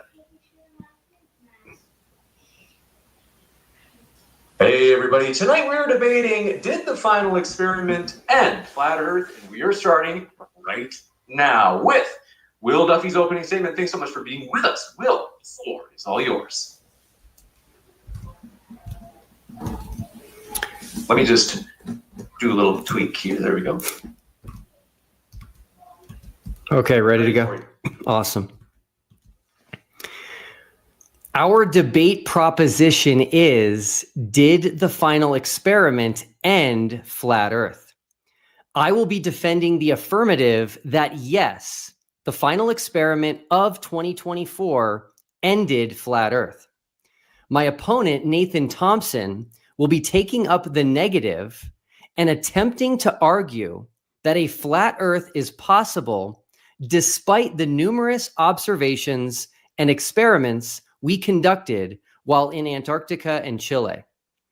I need to point out here that Nathan Thompson was told that since I am the creator of the final experiment, I'm only interested in debating TFE. And most importantly, our debate is over whether or not the final experiment has ended flat Earth, which means our debate has nothing to do with the globe or the globe model. Our debate proposition is not, did the final experiment prove the globe? No, it's did the final experiment end flat Earth? So I will be arguing that the final experiment trip and accompanying experiments and observations are not possible on a flat Earth, and therefore TFE has ended flat Earth. And it will be Nathan's role to argue that TFE's experiments and observations are possible on a flat stationary plane and that flat Earth has survived. Now, if Nathan goes off topic and talks about the globe, I will hold up this globe to remind the audience that he is no longer debating the topic that we agreed to ahead of time. And I will bring the debate back to our agreed upon topic and refuse to allow him to deflect in this manner.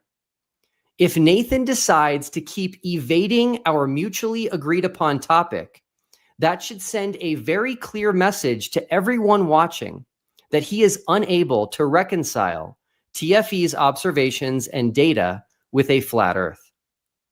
When I created the final experiment, I set out to end the debate over the shape of the Earth. And I believe TFE has been incredibly successful in this regard. As evidence of this, there is currently a major exodus out of flat Earth, starting with Amarel from Canada, who was one of the first Patreon supporters of Eric Dubé. He saw the writing on the wall when Eric Dubé did not share his excitement about TFE going to Antarctica. Eric Dubé said for years that there is never a 24-hour sun at any time in Antarctica. Dubé also correctly asserted that the heliocentric globe model must have a 24-hour sun in Antarctica. Yet Eric Dubé did not think it was a good idea to travel to Antarctica to see which side was correct. And he even turned down an offer to have his trip to Antarctica paid for by a glober named Mark Harmon. Next is Jaron Campanella from the YouTube channel Jeranism. Jaron was one of the fortunate flat earthers who received a trip to Antarctica on my dime. And Jaron not only saw the 24-hour sun with his own eyes, but was also honest enough to admit that he had been wrong about the 24-hour sun and therefore wrong about flat Earth. Next is Alex Stein. Primetime 99 Alex Stein has been in the flat Earth community for a very long time, including participating in many debates on the topic on the Modern Day Debate channel. Alex Stein was also offered a free trip to Antarctica from political commentator Tim Pool, but elected not to join us. And although he did not join us, he has done the right thing in accepting the evidence and firsthand testimony we brought back of the 24-hour sun in Antarctica, and now acknowledges that flat Earth is false. Next is ROBBIE Davidson, who runs the very popular YouTube channel Celebrate Truth, which has over 150,000 subscribers. He is one of the OG flat earthers who has really been around since the beginning of the modern day flat Earth movement. Then there is Nick Havoc. He had been a flat earther for 9 years, but is now so thankful for the final experiment, which has brought him the truth, so he no longer has to believe and defend a lie. Then there's Mellowdome, Austin Thompson, Stefan Driver, Shifty Eyes Shady, Rose 777, David Conklin. There was even an entire small flat Earth group who all gave up flat Earth after TFE.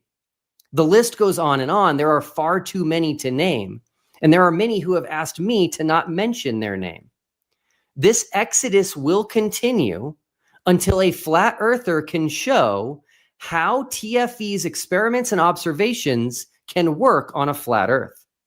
But instead of doing this, the flat Earth community as a whole is taking the position that we did not actually go to Antarctica, or that we did not see the real sun, or that there is no 24-hour sun in Antarctica, despite the fact that we all witnessed it with our own eyes. They are arguing that we were in a giant studio filled with LED screens, or that the sun was created with a giant laser pointer to fool us. And Dean Odell actually argues that Satan was behind the 24-hour sun, possibly becoming the sun itself in order to fool us.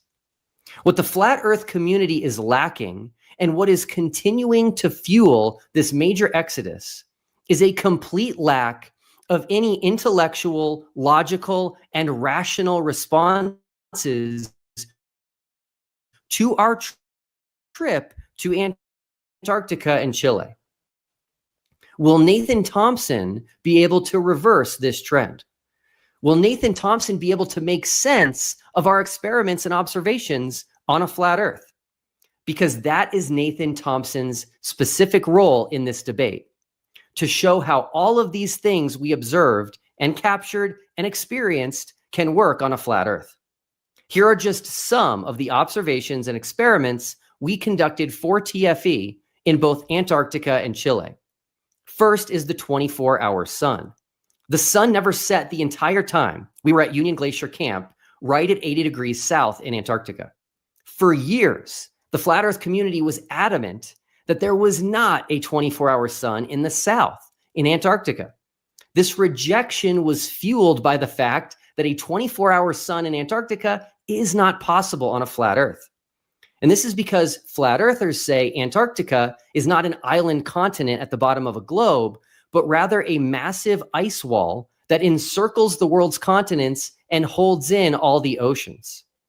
If Antarctica is this giant ice ring on the outside of our known world, the sun would have to rise and set each day, as both sides agree that the sun moves through the sky once every 24 hours for everyone on Earth. In December of 2023, this is a year before TFE, there was a debate outside Nashville, Tennessee between Dean Odle and Greg Locke. The next day, there was a post-debate Q&A at a nearby hotel. And the room was filled with flat earthers, including Dean Odle, Flat Earth Dave, Austin Whitsitt, Joe Hanvey, and my opponent, Nathan Thompson. The first question at this event was about Antarctica and the 24-hour sun. After Dean Odle confidently stated during the debate that a 24-hour sun would mean we live on a globe, Joe Hanvey spoke up at the Q&A and said he had a friend in Antarctica at that time, and she told him there was not a 24-hour sun, and the sun rose and set each day. Shortly after this, my opponent, Nathan Thompson, was given the mic, and he said he used to run the largest flat Earth group in the world for 6 years, and it was after he asked Globers to show him the 24-hour sun in Antarctica that his group was deleted and he was censored. This resolute position by the flat Earth community that there was no 24-hour sun in Antarctica was because they knew it was not possible on a flat Earth. In addition to the 24-hour sun in Antarctica, there is also a 24-hour moon in Antarctica. This is not possible on a flat Earth for the same reason that a 24-hour sun is not possible. Up next is the South Pole. We have not released our video on the South Pole yet as part of our channel's The Final Experiments series, but we actually had someone at the South Pole at the same time as we were at Union Glacier. And there cannot be a South Pole on a flat Earth. And I'm talking about a geographic South Pole.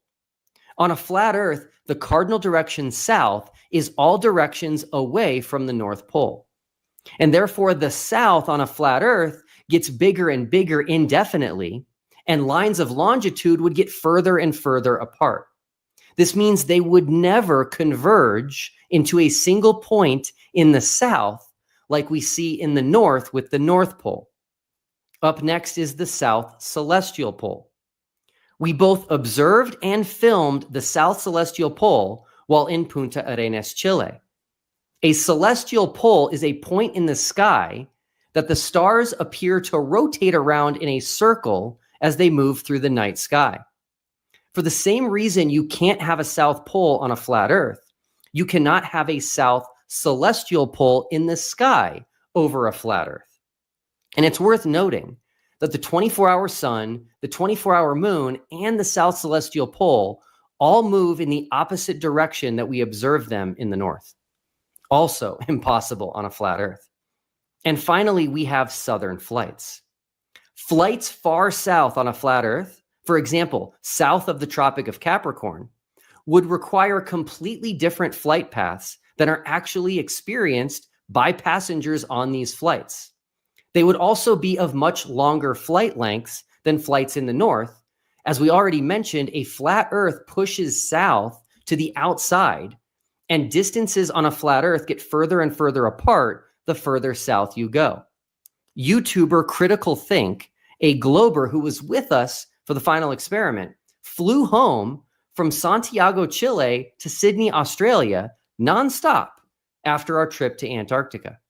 And he filmed the entire flight, and it was just over 13 and a half hours.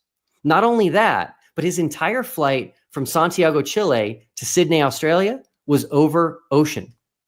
After leaving South America, the flight flew over no major land masses, including flying completely south of New Zealand before landing in Australia. This flight is just not possible on a flat Earth. Thank you. Thank you very much for that opening statement. And I want to let you know, folks, if it's your first time here at Modern Day Debate, I'm your host, Dr. James Coons. We are a fully neutral debate channel. That means only debates, no interviews, with fair moderation as well. We hope you feel welcome no matter what walk of life you're from. Don't forget to hit that subscribe button right now, as we have plenty more debates coming up in the future that you don't want to miss out on. For that, we're going to kick it over to Nathan for his opening as well. Thank you very much for being with us as well, Nathan. The floor is all yours. Thanks so much for moderating, James. Congratulations on the channel, just exploding. I remember when you had 20,000 subscribers back in the day, so it's nice to see you doing well. On top of that, Will, I really sincerely appreciate your stunt that you pulled there in Antarctica, because since then, I have multiple social media platforms doing over 1 million views a month, because I've been talking about flat Earth for 10 years, dude. It's my bread and butter. I eat, sleep, and breathe flat Earth, guys. I've done over 200 meetups. I used to run the official Flat Earth and Globe discussion before it was censored. We had 155,000 members in there. We didn't allow cursing. We didn't allow insults. We just got down to business, answering questions. So if you guys have questions, ask them in the super chat. We'll get to them at the end. Please share the show. Really appreciate that. But yeah, thanks, Will, for your stunt. It just Flat Earth is absolutely exploding on my social media platforms now. Thanks to you. Really appreciate it. So Will's opening was lots of talking, not a lot of proof sees. I would have liked to see more proof of the globe, or that the final experiment ended flat Earth, but all we got was talkie. You'll see a difference in my presentation. I'm going to actually pull up images and show evidence to support my claims that his stunt didn't debunk the flat Earth. Now, Romans 8:28 says, all things work towards good for those that love the Creator and are called according to his purpose. I've been featured in hit pieces where Globers try and prove the globe, and it always backfires on them, because all they do is make flat Earth more popular, and it's true. So when it comes to flat Earth, any publicity is good publicity. I learned about biblical cosmology from a guy named Michael Lavery, who was my brain coach for 10 years. We were studying applied neuroscience, steroidogenesis, neuroplasticity. And one day he says, Nate, you ever look in flat Earth? And I just about dropped the phone after he told me he spent 7 months looking into it. I thought he was going to say, oh, I heard about it Tuesday.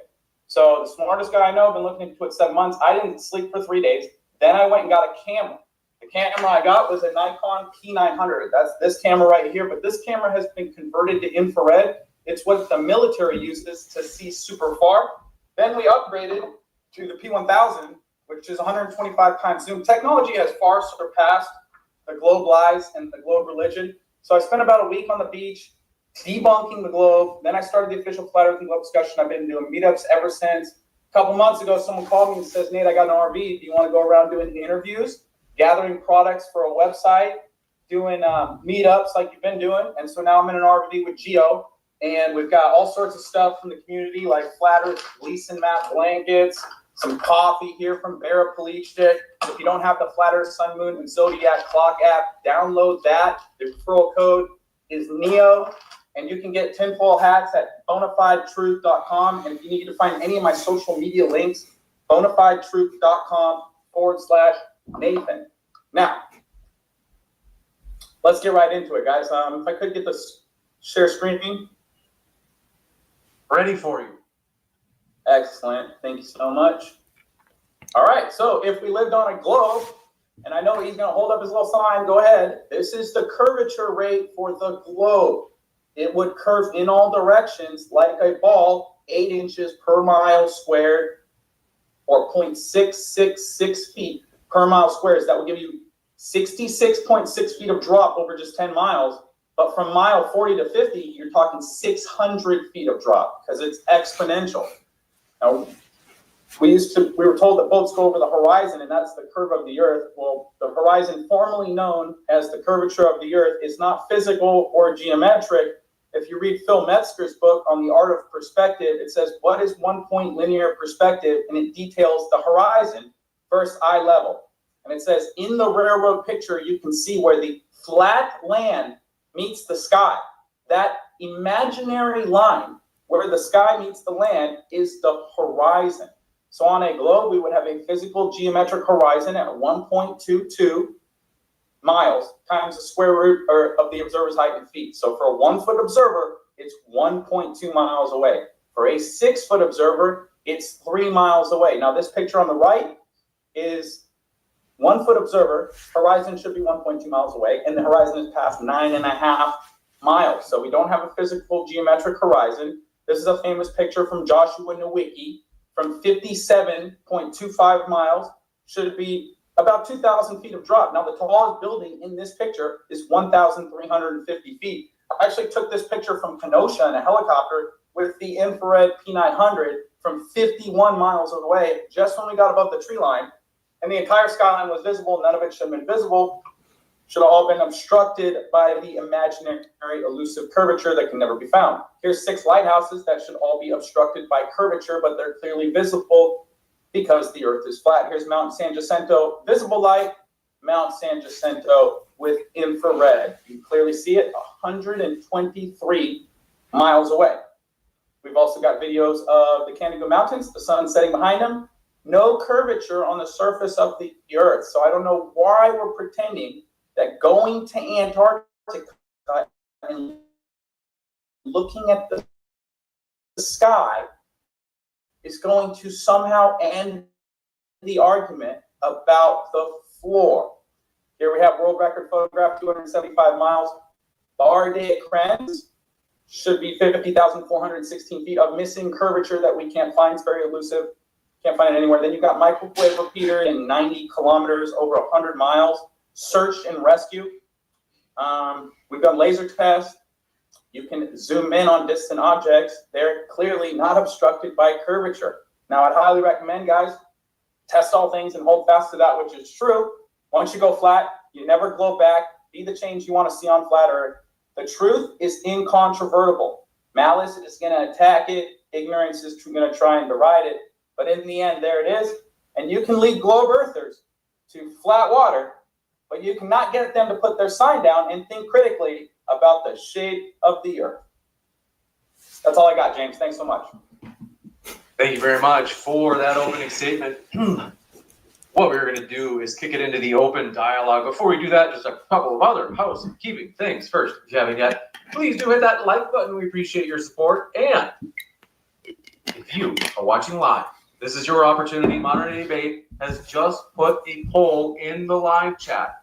This is a great opportunity to vote on whether or not you think the Earth is flat, globe, or you are unsure. With that, we'll get an open dialogue. Thanks very much, gentlemen. The floor is all yours. Sure. Hey, Nathan, you just said something false in your opening statement. I'd like you to correct it. You said once you go flat, you never globe back. Would you please correct that right now? No, yeah, when you go flat, as far as like testing the Earth yourself, I know you might have some flipper floppers that haven't tested the Earth themselves for 10 years like I have. But once you do that, there's no way you're going to go back to believing you're on a cartoon ball because strangers went to Antarctica and looked at the sky. Hey, Nathan, I know you're personal friends with Jaron and Robbie, and I really don't think you should do this to them right now. Were they true flat earthers? Because they're not anymore. I don't care what some dude thinks about the shape of Hey, the Nathan, you made a false statement. You said once you go flat, you never globe back. That's false. Your own friends, Jaron and Robbie, are no longer flat. Will you please correct your false statement right now? All right. So are we going to move on to the evidence that the Earth's a globe or not? You're off topic, Nathan. That's not what this debate is. Off topic. We're not here to talk about what people think the Earth is. Okay, so you won't even correct your mistake. That's really sad. Okay, so Nathan, let's start with an easy one. Were you aware that while we were in Antarctica, we live streamed? Yes, I was aware there were live streams being done. How did we live stream from Antarctica on a flat Earth? Please explain that on a flat Earth. So you can only live stream on a globe? How did we live stream on a flat Earth, Nathan? This is your job in this debate, is to argue how what we did and what we observed is possible on a flat Earth. How did we live stream on a flat Earth? Please tell me. You had 6 arguments. None of the Hey, Nathan. live streaming was one of the 6 arguments. So you could stick with your arguments. Hey, Nathan. Flat Earth. Hey, Nathan. Nathan, Can you chill out? this is part of the final experiment. How did we live stream in Antarctica? Please answer. Okay, live streaming from Antarctica wasn't one of your 6 arguments. You talked about a 24-hour sun, a 24-hour moon, a celestial South Pole, a South Pole, airplane flights in the South. If you want to stick with your arguments, I can talk about how those are affirming the consequent fallacies and red herring fallacies. But how you live stream from Antarctica, the same way I'm live streaming right now. We have internet. It's 2025. But How did we get internet in Antarctica, Nathan? the same way I'm getting internet right now on a flat Earth. How? I don't know. I wasn't there. How did we have internet in Antarctica? So James, he's asked the question like 5 times. I wasn't there. I don't know how he got internet in Antarctica. That wasn't one of his 6 claims. Okay, so Nathan, you know that the flat Earth position is that internet comes through undersea cables. Is that your position? No, definitely not. It comes through a multitude of ways. It's a collective ensemble of things going on. You've got undersea fiber optic submarine communication cables. You've got towers. They normally put them on mountains, and the microwave towers have a Fresnel zone. And that Fresnel zone has to account for obstruction, like trees and buildings. But one of the most famous videos I had on my old YouTube channel before it was erased by your government overlords was a microwave engineer talking about how he doesn't account for curvature, sending microwave signals over long distances. So, okay, so we were at 80 degrees south, so there's no undersea cables, and there were no towers. There's no cell service in Antarctica. So, do you have any idea how we could have got internet? yeah, they might have bounced it off the dome, bro. I don't know. I wasn't there. Is that all you got? Okay, so that's the easy one. Now we'll get to the hard stuff. There is a South Pole. I'm sure you've seen people take a picture at the South Pole, right? I haven't been there. Have you been there? Have you seen people take a picture at the South Pole, Nathan? I haven't been there. Have you seen people take a picture of themselves standing at the South Pole, yes or no? Going to an icy wasteland and calling a place the South Pole and then taking a picture there doesn't prove you're on a cartoon spinning tilted ball wheel. Okay, so Nathan, I need you to do me a favor. It's too easy. Let's go. Chop, chop. I need you to do me a favor. I need you to tell me where on a flat Earth the South Pole is, where they're taking their picture with that pole. Where is it on here? Okay, see, what you do is you just go to a spot on the flat Earth that's a deserted, icy wasteland, and then you call it the South Pole, and then you get gullible Globers to go there and take a picture in front of the sign that says, this is your globular South Pole, and then you pretend that that's how it works on a globe. Okay, so Nathan, that pole that they're taking a picture with, where is that on this map? I don't know. I haven't been there. You have no idea where it is. No, I don't know. I haven't been there. Okay, so I'm afraid you're not very well researched then, because the South Pole in Antarctica is one of the main differences between flat Earth and globe, and you have no idea. So if you wanted to get to the South Pole, you have no idea how you'd get there? No, I've never been there. So did you go there? I've not been there either. You haven't been there. I haven't been there. But guess what, Nathan? We're not going to say that a place doesn't exist if we haven't been there, right? Have you been to the dome? No, I haven't been to the dome. Okay, perfect. So don't use an argument with me that you wouldn't use for yourself, okay? There is a pole, Nathan, that people can go to. Guess what? They fly there and they take their picture with it. I want to know where that is on a flat Earth. Can you reconcile a South Pole with a flat Earth, yes or no? Yes, I just detailed how you go to a specific icy wasteland, you put up a sign for gullible Globers that says, this is your globular South Pole that you're upside down on, and then you take a picture because you're a gullible Glober and you think that proves the shape of the floor. That doesn't prove the shape of the floor. Well, you're going to need better proofs than this, bro. No one's buying this, bro. Hey, Nathan, you're off topic again. I'm not here to prove the globe. We're here to see if the final experiment observations and experiments work on a flat Earth, and you're not showing how they work. So, We didn't even go to the South Pole. hey, Nathan, hey, Nathan, we had someone at the South Pole, and you have no idea where that is. And Icy wasteland. They put up a sign and said, "This is your globular South Pole," and then gullible Glovers took a picture there. Will, is there anything else there, or is it just a pole? I don't know. I haven't been there. Okay, so you haven't done research. Okay, so Nathan, guess what? There is a station there. It's called the Amundsen Scott South Pole Station. It's massive. You say so. Without being there, that's cool. So Nathan, you're going to have a very hard time defending flat Earth if you can't even show where this location is that people visit, that my friend visited and took information for us from the South Pole. So we're going to go ahead and move on because you have failed at reconciling a South Pole with a flat Earth. All right, next we're going to talk about the South Celestial Pole. Are you familiar with what a celestial pole is? Yeah, are you familiar with what a red herring is? Okay, so if you're familiar with what a celestial pole is, can you please explain how there's a South Celestial Pole on a flat Earth where the stars go in the opposite direction than they do in the north? Yeah, no problem. James, can I get the big screen, please? Crystal clear, right?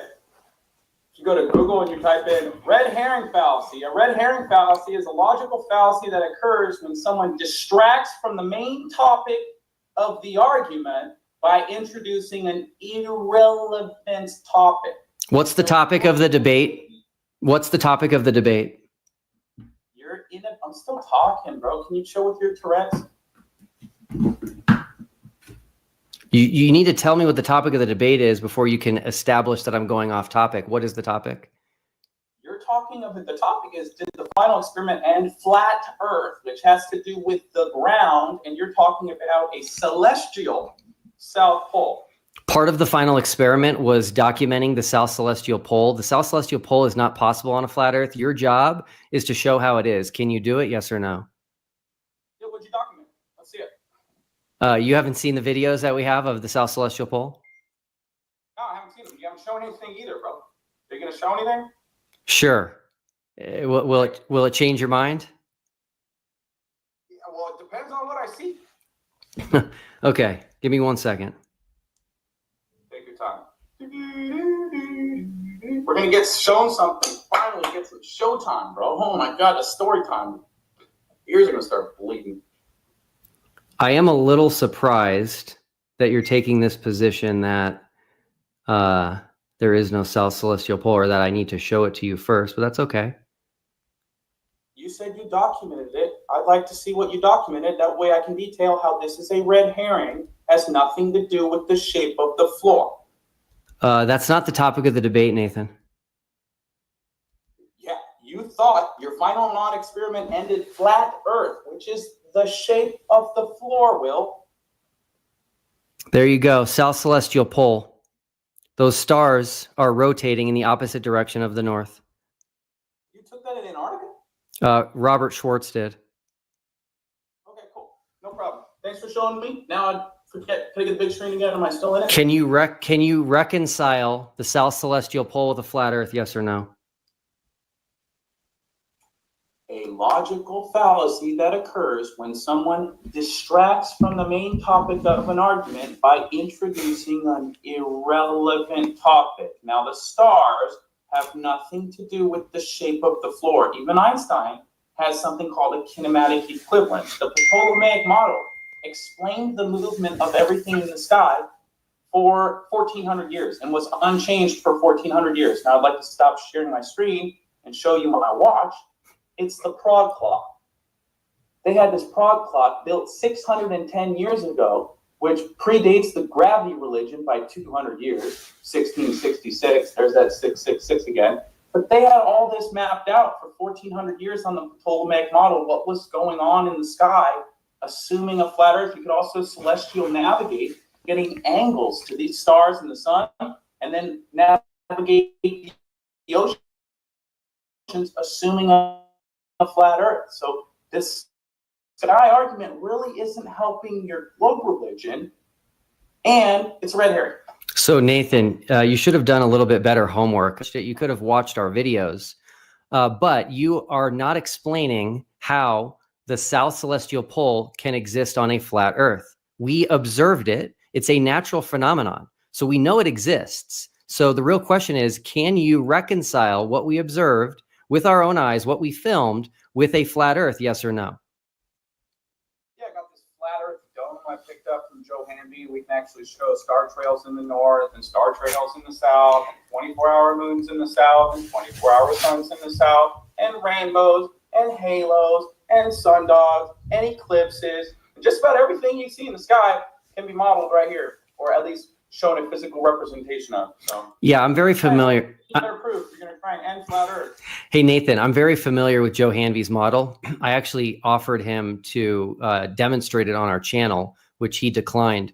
And I've refuted his model. So when it comes to his model and the celestial poles, his south celestial pole is a reflection of the north celestial pole. But in reality, there are different stars and different constellations in the south versus the north. So it cannot be a reflection of the north. So that doesn't work. Do you have any other way of reconciling it or no? I didn't say it's a reflection. I don't think it's a reflection. When we project it from the top of the dome, it's not a reflection. So what's showing up in the south if you're only projecting stars to the top of the dome?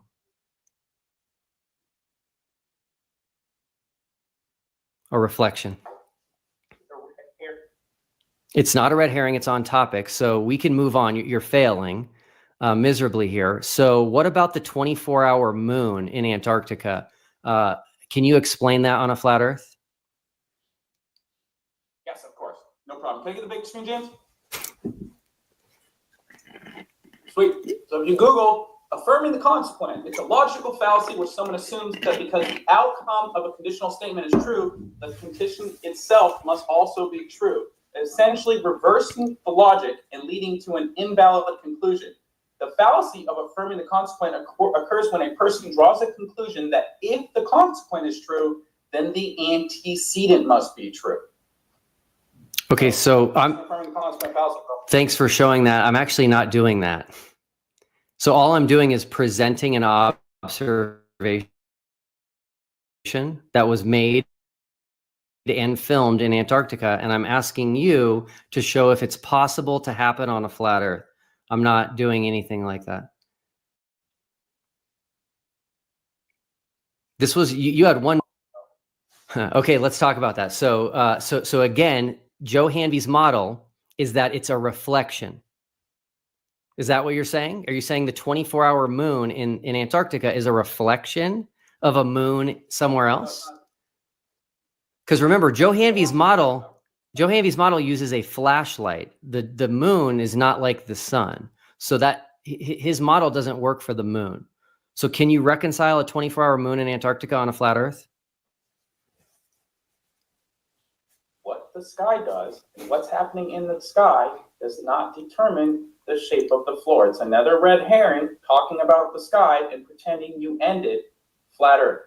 Thanks for playing well. Well, the reason I ended flat Earth, Nathan, is because you nor the entire flat Earth community can explain these things that I'm telling you. Like, for example, they can't explain how we got internet in Antarctica. It's very simple. We got it from satellites. So this isn't good. This isn't good. Explanations are not proof, Will. I don't know if you know that, but you can walk down to a local tavern, find the local village idiot, and ask him anything under the sun, and he'll give you an explanation for a pint. That doesn't mean he's true. That doesn't mean he's right. Okay? Explanations are not proof. So you sitting over there asking 21 questions about the sky and saying you don't have an explanation for the sky doesn't end what the floor is, bro. You gotta be joking me. But Nathan, it's probably reasonable, right, for him to ask for an explanation where he's saying, hey, this let's say, evidence A seems less probable on a flat Earth than a globe Earth, it's reasonable for him to ask how you would explain it, right? So I do want to, if you're willing to engage in terms of trying to give an explanation. I haven't seen it. So he went and saw it. Good for him. Looking at the sky doesn't determine what the floor is, James. That's all he's got. Great, excellent. We can just move the Q&A. No, I've got more. It's great. I'm enjoying this thoroughly. Okay. Okay, cool. All right, so all right, I will. I'm just going to recap for the audience. So we don't know how you can get internet in Antarctica on a flat Earth. We don't know where the South Pole is on a flat Earth. We don't know how there can be a South Celestial Pole on a flat Earth. We don't know how there can be a 24-hour moon in Antarctica on a flat Earth. Let's talk about the 24-hour sun. So Nathan, will you at least admit that you were adamant that there was no 24-hour sun in Antarctica? I didn't know. I've never been there. Nathan, that was not your position. That's false. You never said, hey guys, I don't know if there's one or not. I haven't been there. You joined the rest of the flat Earth community in saying there isn't one. And the reason you guys were so adamant is because it doesn't work on a flat Earth. Yeah, I would have thought that there wasn't one because every time I posted in the group for 6 years, are you all right, bro?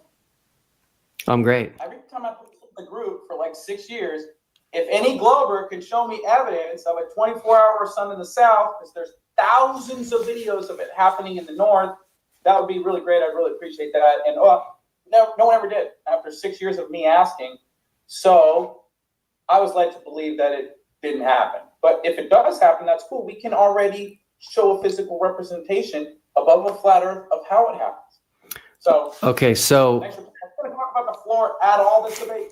Okay, so let's talk about the 24-hour sun. Again, Joe Hanvey's model fails big time. So were you aware that the 24-hour sun that we filmed and saw in Antarctica made a wave pattern through the sky, that it changed elevation consistently? It would go up, then down, then up, then down. What the sun does in the sky has no relevance to what the Earth is or the floor is underneath your feet. I've looked at the floor with high-power zoom cameras, infrared, telescope, land surveying equipment, mirror reflection test, laser test. You don't live on a curved pear or a curved ball. So asking me 21 questions about a place I've never been and what happens in the sky there is making you look silly with it. Okay. Just one question. Just I think some people in the chat are confused because they're trying to understand. Nathan, would you say that a 24-hour sun is a problem for the flat Earth? Like, would you say no? Actually, it's not a problem. We have this explanation. Here it is. Or would you say we don't have an explanation? We can show a physical representation of a dome and how you can get a 24-hour sun over a flat Earth with a dome. So no, it's not a problem if he saw a 24-hour sun. Okay, so Nathan, here's the issue. People have noticed, and I brought this up to Joe Hanvey, and a lot of people have brought it up to him, that he's not putting the camera inside the dome. He's putting the camera on the outside of the dome to get what might look like a 24-hour sun. But if you put the camera inside, you would never see it. So that's actually a false model because we were not outside of any dome. We never saw any dome. And there was no camera outside the dome. Our cameras were all in Antarctica. So his model doesn't even work. If he were to put a camera on the inside of his dome, there would be no 24-hour sun. Now, again, Nathan, did you notice in our videos that the sun made a wave pattern through the sky? Because Joe Hanvey's model doesn't do that. What the sun does in the sky over a place I've never been has no relevance on the floor that I've tested for the last 10 years and just showed you about a dozen evidences. It's not curving in all directions. We don't have a physical geometric horizon. We see way too far. Thanks for playing, Will. Okay, Nathan, I'm happy to move on. Let's talk about Southern flights. So Critical Think flew nonstop from Santiago, Chile to Sydney, Australia. Can you please explain how that flight is possible on a flat Earth and where the path of that flight travels on a flat Earth? I don't know how I'm taking that flight. I just test the floor. Well, that's what I do. But I do have pitch data from a 2-hour airplane flight, United Airlines flight. Here's the pitch data. If anybody needs it, send me an email, flatearthflyers@gmail.com. But the pitch data shows that the airplane flew straight and level for 2 hours. Now, if you do the math for the globe religion, after 2 hours of flying straight and level, you would be 120 miles above the surface of the Earth. You could almost stop at the ISS and pick up those stranded astronauts, if this was the case, guys. But yeah, we got the pitch data, the attitude indicator on Earth, and the FAA trains pilots on the target generation facility, which is a flat Earth simulator that negates rotation and negates a gravity vector. So airplane flights aren't doing your curve any justice. Okay, Nathan. So you went off topic again. We're talking about a very specific flight that's part of the final experiment. You have not explained how that flight works on a flat Earth, and you actually just said something completely false. Number one, the FAA does not train pilots, so you should stop saying that. Number two, pilots do not train on a target generation facility. That's false. Where did you get this? It's completely wrong. Was this from TikTok? Federal Aviation Administration assumes a flat Earth when training pilots and air traffic controllers using their target generation facility.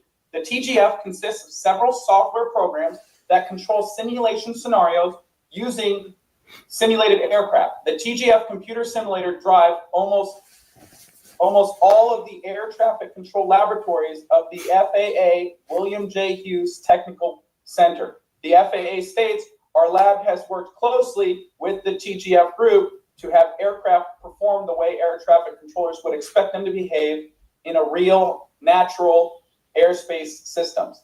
What are you reading from? This is from The Greatest Lie on Earth by Edward Hendry, and it has citations from the FAA website. Okay, so number one, the FAA does not train pilots. You are incorrect there. They certify pilots. They don't train them. Number two, pilots are not trained on a target generation facility. That's for air traffic controllers. That's not for pilots. If you go find a pilot and ask him if he was trained on a target generation facility, he's going to say no, because they're not trained on a TGF. So you should just correct that going forward, because it's wrong.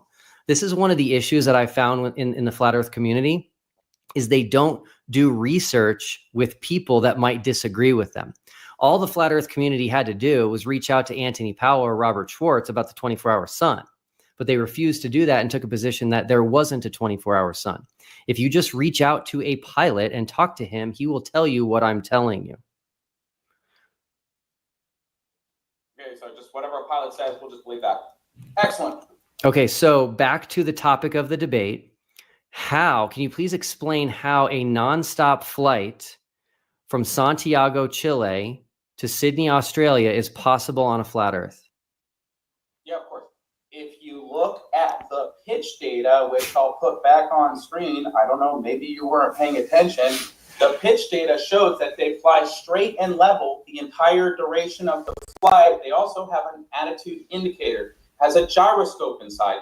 The reason they use the gyroscope, because it keeps its rigidity in space. Once you spin that thing up, it stays on that plane of rotation. And so if we were flying around a globe, which is a cartoon, by the way, guys, the orientation of the gimbal base would change with respect to the gyroscope.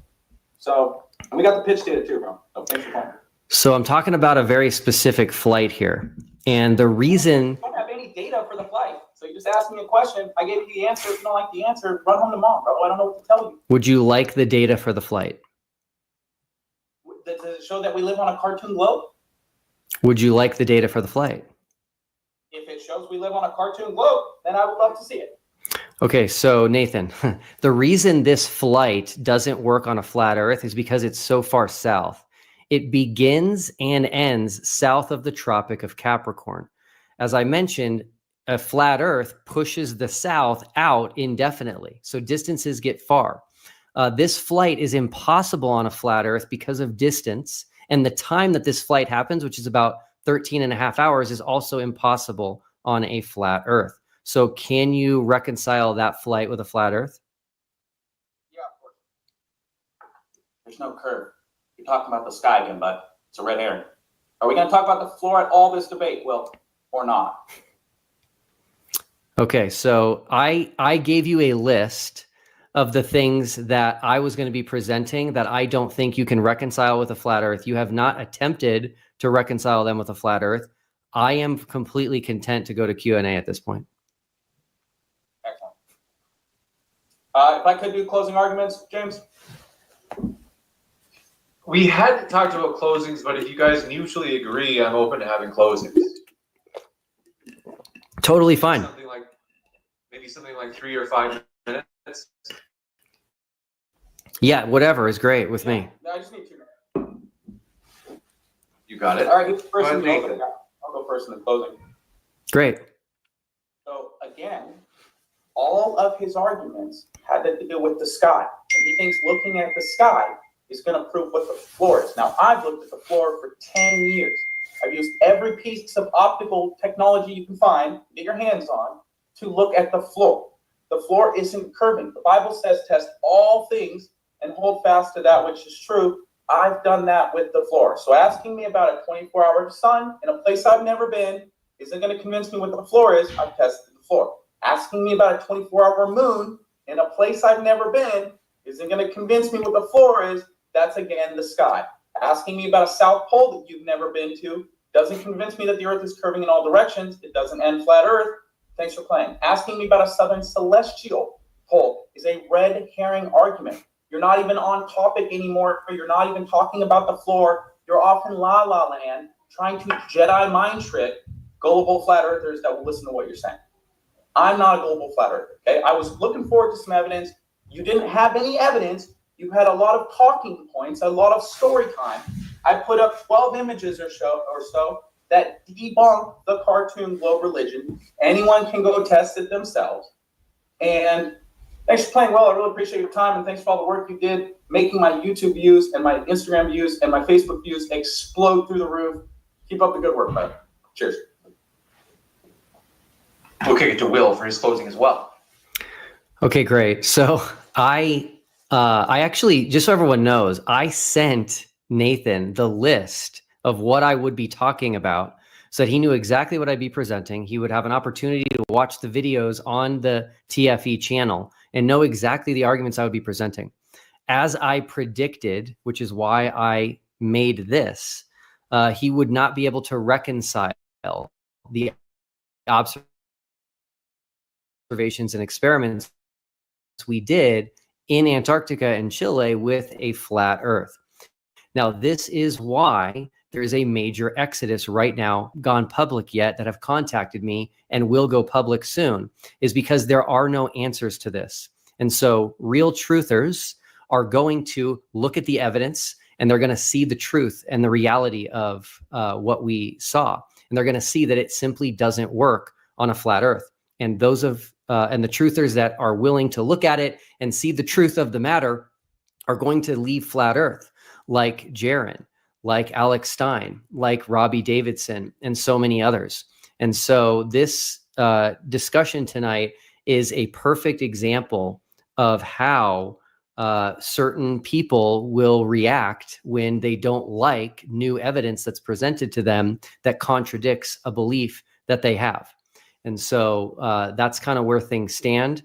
And I'm really glad that we did this. And I just hope that people will be able to see that the flat Earth community does not have answers for what we brought back. And so I think that the final experiment has definitely ended flat Earth. Thank you.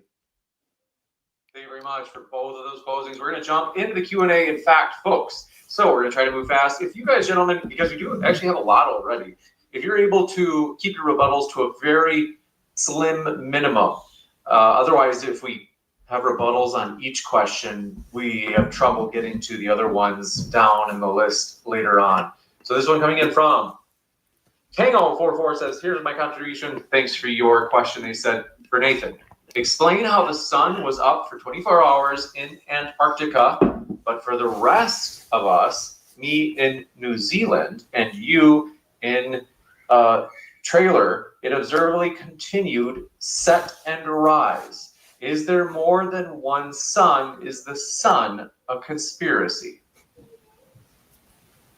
You know, I think the sun's speed, its position, its size, and its path is all apparent. It's not actual. You're not looking at a goodness gracious great ball of fire in the sky. The sun on the globe religion actually violates the second law of thermodynamics because you can't have gas pressure without a container. Space is fake. The sun is actually in the firmament, like Will's Bible tells him. But I don't know. I guess Will doesn't want to read his Bible about what the earth is. This one coming in from LJ says, Will never provided the 24-hour live as promised. You have a chance to respond.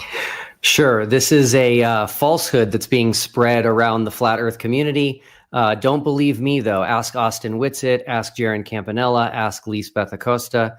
We never said we would be able to do a 24-hour live stream. We weren't even sure we'd be able to live stream. I purchased a very expensive Starlink unit, a maritime unit. It was $5,000. It barely fit in my suitcase to hope that we could live stream at all. So we never promised that, and that unfortunately is a falsehood being spread in the flat Earth community. So Artorius says, Nathan, how many elementary school? Let's see. This one from Yelda Boath. We're looking for serious questions. They say flat or round is still a Masonic prison. Either of you know what that means? This one from Yelda Boath says it's the public. They say Nathan looks like a January 6th hardened criminal. You weren't there, were you? This one from Burnham says, put this toward, let's see, God, thanks for your kind support. Mr. E-Man says, does Nathan know that flat earth is what is making average people like me feel smart and give intelligent people a good laugh?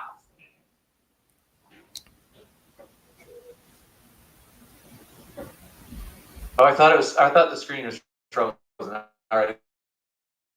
This one, King 044 says, prediction. 2 minutes into Will's opening statement, Nathan will just go to his script. This one coming in from, do appreciate it as well. Mr. E. Man says, got that one. They also said, never buy or use the sun, moon, flat earth clock accessed easily. This one from Heaven Stocking says, stop dodging the 24-hour sun, Nathan. Explain it or game over. What the sun does, has no relevance on the shape of the earth. You can test the earth yourself, guys. Large bodies of water do not curve. I think they're saying, earlier it came up, where I think you were saying, hey, flat earth can give an explanation for a 24-hour sun. Like, we can explain that. I think they're saying, give us the how. Like, how does it explain it?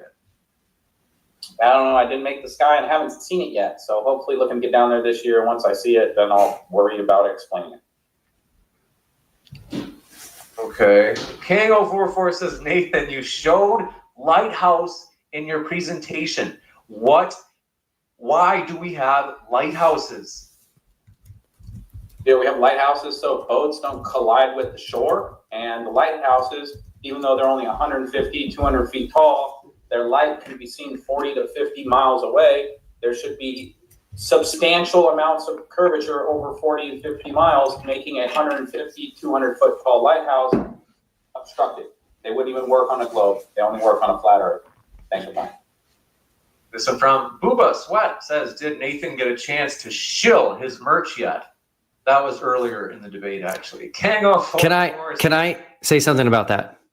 Yeah. Nathan, I am just disappointed that you're still peddling Gleason's map. Gleason's map contains a lie on it, a falsehood. Here in the lower right, it says there is no 24-hour sun in Antarctica. So if I were you, I would stop promoting something that's completely false. Okay, well, the Bible says, do not take counsel from the ungodly, Will. And sorry, Rob, I'm just not taking any advice from you, but I appreciate the consideration. This one from Artoria says, public service announcement, down in the rabbit hole. Remember, is that what Dearth's? Do you remember the name of it? Thank you. They say their app is unsecured and is still leaking personal data. Do not download or log in. If you have logged in, be sure to email him and ask to have your data deleted. Booba Sweat Strikes Again says, oh, we got that one. King044 says, Nathan was your proof that the earth is flat. You selling merchandise. I don't even say that. We have blankets that Stephen Alonso offers. We have paraplegic. He's a veteran paraplegic, and I help him sell his copy. I've spent, if you look at my Cash App, like $800 of my own money on his copy because I just think it's good copy. These are not my products. This is not my merchandise. I'm just trying to help people in the community make more money because then we can do more stuff and debunk the globe further. Megan Marie says Earth is a globe, but tinfoil hat is sick. Hango44 says, Nathan, was it hard that this time you couldn't just do your script like usual? I did my keynote speech, the same one I pull up every single time, so I guess he's wrong. You've been debunked. Thanks for playing. You're saying, no, I did do my script this time. Okay. J-Mo says, they say, Nathan, this was hard to watch. Pair better next time. Booba Sweat Strikes Again says, Nathan, if you're willing to pair it, wits it. You need more word salad. Ooh.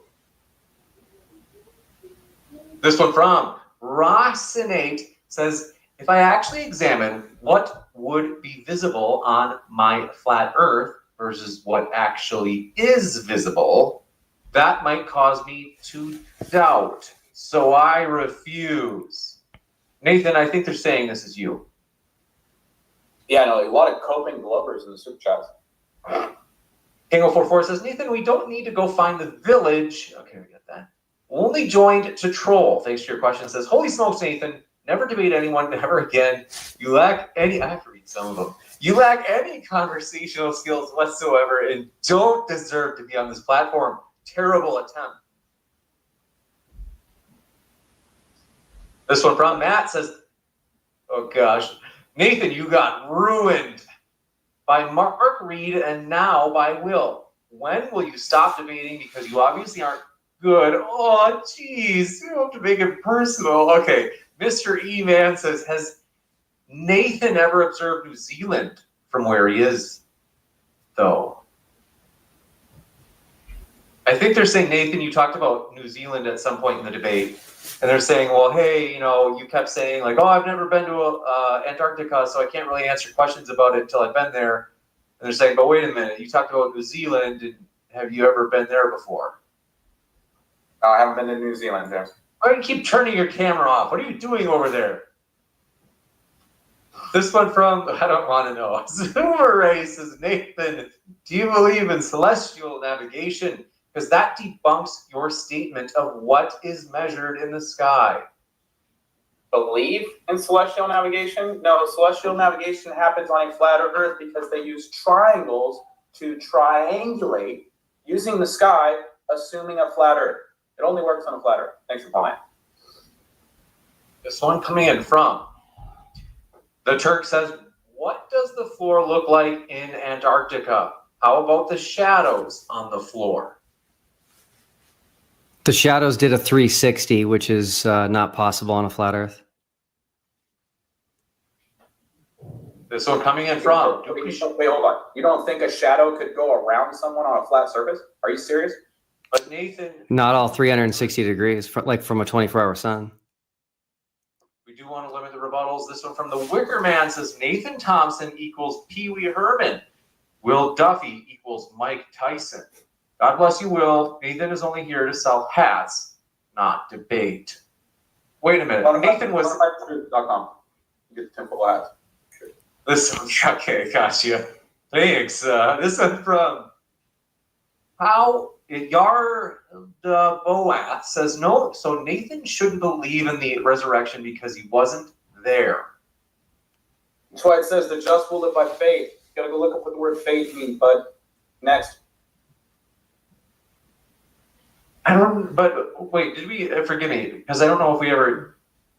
Did you answer the question about New Zealand though? Like, if you talk about New Zealand, I haven't been there. Did you talk about it earlier in the debate? I think they're saying that you did, and they're saying, but how could you talk about it then if you don't know, like if you haven't been there? No, I didn't talk about New Zealand earlier. This one coming in from Zelda Boat says, so Nathan, McKeegan says, Nathan, can you show any of these physical demonstrations you keep claiming you have? Show in detail how it works, not just assertions that it works. So I think they're looking for that like connecting piece, like the how behind these claims that certain things fit on the flat earth. Yeah, I just picked up the dome like 3 days ago from Joe Hanby. I'm here in South Carolina where he lives. So I'm going to get better at working on it and modeling stuff on it or showing representations of what we see in the sky. But if you need, go tune in to Joseph Hanby's channel. He's doing it all. Interesting. This one coming in from Much Gum. Appreciate your question. The Turk says, airplanes fly over the floor. Explain the path. I don't know who that's for, though. They didn't say. It's a really good question because we know the paths of flights. We know them through flight tracking, and we know them through looking out the window and seeing where you are. Are you over an ocean, or are you over a continent? And so this is why I don't think Nathan nor any flat earther can make sense of that nonstop flight from Santiago, Chile to Sydney, Australia. Bang 044 says, Nathan, instead of looking at the floor for 10 years, they say, did you drop your ball? Maybe you should have looked in some books instead. Mic drop. Alex Strand says, do you think Nathan mentioning red herring is a red herring or deflection? Yes, it was, because what I was talking about was the exact topic of the debate, and it was the information that I told him I would be talking about before the debate. Yeah, just because you tell me your argument in advance doesn't make it not a red herring. So. Well, it was on topic. So it was about the final experiment and our observations. So it was on topic. It was not a red herring. Looking at the sky is not on topic for the floor and what the shape of the floor is. Well, thanks for playing. Just to be sure I understand, but was there an agreement that the only thing that would be covered tonight would be things that had to do with the shape of the floor? No, Will No. sent me his 6 arguments in advance. They all had to do with the sky, so I patiently waited for this debate so I could laugh at him. He didn't have any arguments pertaining to the floor. Except for the South Pole, which you had no answer for. You haven't been there. You haven't even been there. You're talking about Narnia, a place you believe in because someone put a sign up in an icy wasteland. New Zealand exists even though you haven't been there. The South Pole exists even though I haven't been there. Or is New Zealand a myth too, Nathan? Are you going to bite the bullet on that one, or okay? This one, right? I got flat Earth friends down there. Let's not go nuts. They say, Nathan, are you saying that airplanes only travel in the direction the nose is pointed? They routinely nose up when they are landing on a runway. Based on your assertion, it would still be climbing. If they routinely nose up, then they're not routinely nosing down to go around a cartoon globe. You just debunked your globe with that question. Thanks for playing. But just be assured of the question, because I don't know if that was their question, though. I think they're saying, are you saying that airplanes only travel in the direction the nose is pointed? Yeah, the airplane cannot travel in the opposite direction than the nose is pointed. That's not how they work. But I think they're saying it's an empirical fact that people could look up on YouTube. That's what they're saying, at least. They say that planes routinely land where their nose is actually pointing upward as they do land. They fly the entire duration of the flight with the nose slightly pitched upward. But what Globers need is the nose coming down around a globe, but they fly the entire duration of the flight with the nose pitched up 2 to 4 degrees. Okay, just to be sure though, if you said sometimes they fly the entire duration of the flight with the nose pointed up, does that include the descent where they're moving downward, the opposite direction of the nose then? Yes, they just tilt the nose up a little bit more and then they slow the plane down and that causes them to drop in altitude. But they are pointed nose up the entire time, so not going down around a globe, nose up. This one from Mystery Man says, when Nathan states that all optical observations do not confirm a globe Earth, he is ignoring all reciprocal zenith angle observations. The reciprocal zenith angles are measured from the horizon. The horizon is not physical and geometric. We've debunked that notion. So measuring angles to a non-physical, non-geometric horizon that changes hour to hour and day to day is ridiculous. Thanks for playing. Drew says, Nathan, I think they're, let me just double check, they're saying, aircraft maintain altitude via pressure set by altimeters. Stop using Angel's BS. Neither of you know what you're talking about. High altitude equals lower pressure. You wouldn't, quote, fly into space, unquote. Yeah, if you fly straight and level on a globe for 2 hours, which is what the pitch data shows, you would be 123 miles above the surface of the Earth. That's pretty much halfway to the ISS in just 2 hours. So. You got it. Folks, any more questions for Will? Look, he's excited to jump in here. And I know you can always do curveball questions for Will, where you can say, hey, Will, what was your thought on, Nathan said something earlier in the debate. What's your thought on that? If you want to do that, that could get him involved. They say, Ha-Hua Man says, Nathan staring at the floor is definitely the brand. Were you staring at the floor? I didn't realize that during this debate. Maybe. Okay. Icy Spin says, Nathan, ever seen a duck dressed as a human? What's this question, Nathan? What's this about? You got a duck suit at home or something? Oh, no. Disingenuous YouTubers, pranksters, invited me out under false pretenses that they were working with the Travel Channel, but they're just liars. I don't know why Globers are so obsessed with lies and believing liars, but they lied to me and dragged me all the way out to LA, and then had me put on a chicken costume for like 5 minutes while they did an experiment, and I was laughing at him. So that's what he's talking about. Interesting. This one from Ross and 8 says, Nathan's contribution to this debate is like MH370's contribution to Southern Hemisphere aviation history. Nathan, that means you failed totally. Silva says, for Nathan, why do you accept a plane's pitch data as evidence for the flat Earth, but a flight, which demonstrably happens, cannot be accepted as evidence for a globe or against the flat Earth? Yeah, because that flight works just fine on a flat Earth, and if they were flying around a globe, the plane would have to pitch its nose down to get around the curvature of the globe that doesn't exist. So they fly nose up the entire duration of the flight. We have the pitch data. Well, just to be sure I understand, would you concede that they say, why do you accept a plane's pitch data? So you're like, yeah, it sounds like you're very clearly saying you do. And they're saying, but why is it, they say, but a flight, which demonstrably happens, cannot be accepted as an evidence. Right. So are you saying, oh, okay, actually, flight could be accepted as evidence? There was no evidence in the flight. The flight doesn't prove we live on a globe because the flight didn't go around a globe. They just have problems with the distances and don't understand that jet streams move faster in the south. Yeah, it's a total red herring. Nobody wants to talk about the floor. I remember back when I started flat earthing, people would actually talk about the floor. They would act like the floor is curving and then say, oh, look, the bottom of something's missing. Now they just don't even talk about the floor anymore. They just got the sky. They point at the sky. They talk about south poles that they've never been to. Pretty soon, they're just going to wave a white flag because they're cooking themselves. The Silva says, for Nathan, why do you accept it?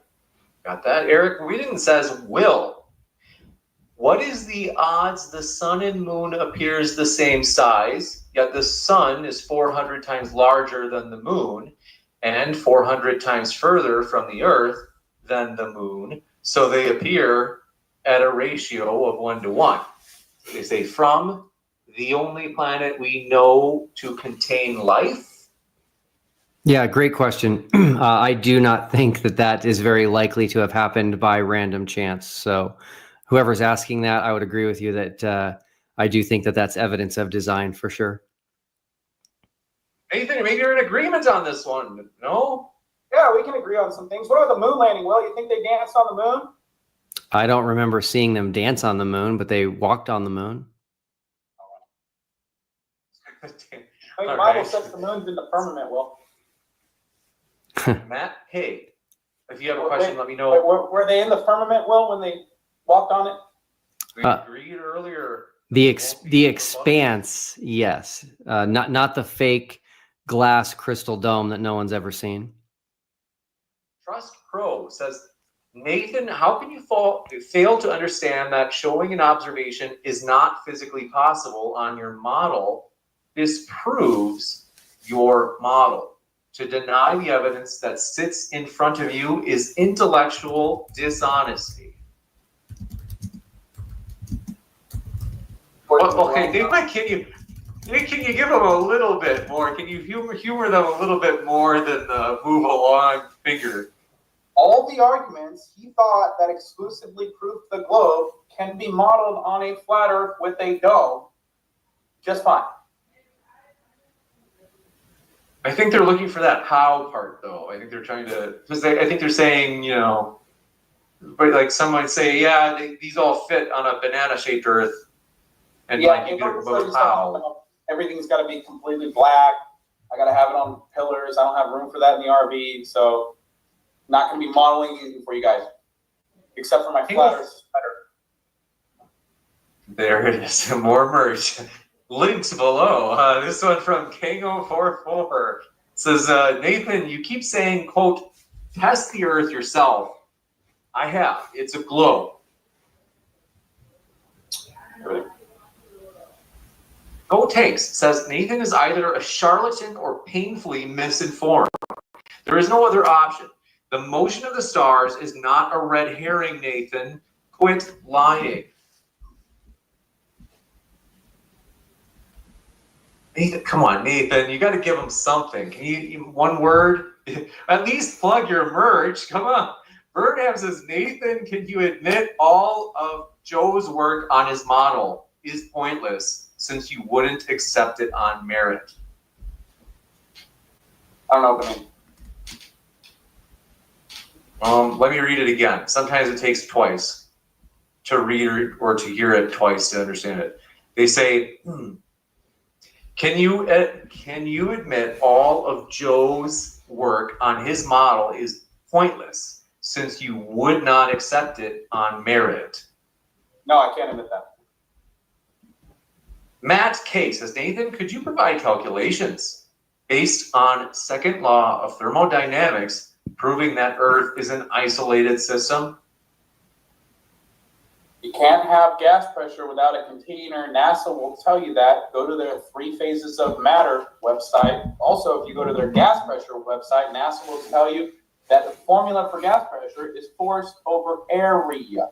So if you don't have an area to press against with the force, you don't have any gas pressure. And we certainly have gas pressure here on Earth, so there's an area containing the gas. That would be the firmament that Will Duffy denies. But it's in his Bible. I'm not your buddy guy says, quote, Nathan, there are only 3 groups of flat earthers, which are you. There are those who are ignorant, those who want to rile others up, or trolls, and subversives who seek to burn the system down. I'm one of the evangelical flat earthers that go out and share the good news. We don't live on a cartoon tilted ball, and they're stealing your money, $70 million a day. Let's get some of that back. Fair, so you're doing it for the taxpayer, okay. Farron Salas says, Nathan, I know I'm being a little bit sarcastic toward Nathan. It just makes the Q&A a little bit more fun and playful. Because I saw someone in chat saying you're too hard on Nathan. He's tough. Look at him. He can take it. Farron Salas says, Nathan, you are quick to define fallacies. Will you be as quick to put forth a testable flat Earth model? Yeah, I mean, we can model pretty much everything. Flat Earth is like a Victoria's Secret catalog when it comes to models. We can model ocean currents with magnetohydrodynamics. We can model gas pressure gradients inside a closed system. We can model hurricanes. We can model sundogs, star trails, 24-hour sun in the north and the south. We can model everything because we have a container. And we can hold water. Spinning balls that are tilted, flying breakneck speeds through an infinite vacuum of nothingness do not hold water. So we're actually the only ones who can model anything. Thanks for playing, Will. Were any of those, given that the topic is the final experiment, were any of those mentioned by Nathan just now? from either of you, something that is relevant to the final experiment. And the reason I ask is not to be like, gotcha, Nathan, but more so just this would be an opportunity to like pick one of those examples and show how it's modeled. Like, hey, how are hurricanes modeled? I don't think hurricanes are relevant to the final experiment, but any of those relevant to the final experiment that you'd want to give us like the explanation or the model, give us the how behind it? I didn't come here to explain the sky to someone asking questions about the sky over and over and over again. I talk about the floor. He thought looking at the sky debunked what the floor is. I came to laugh at him because that's a joke. I thought I was getting pranked. I thought at any moment Ashton Kutcher was going to come knock on my RV and be like, this is MTV prank. We were just kidding, Nathan. But was there an agreement beforehand that arguments had to be about the floor? I didn't say that because I wanted to show up real time and laugh at it. But then why is it that you make it seem as if there was some sort of agreement, like that arguments had to be about the floor?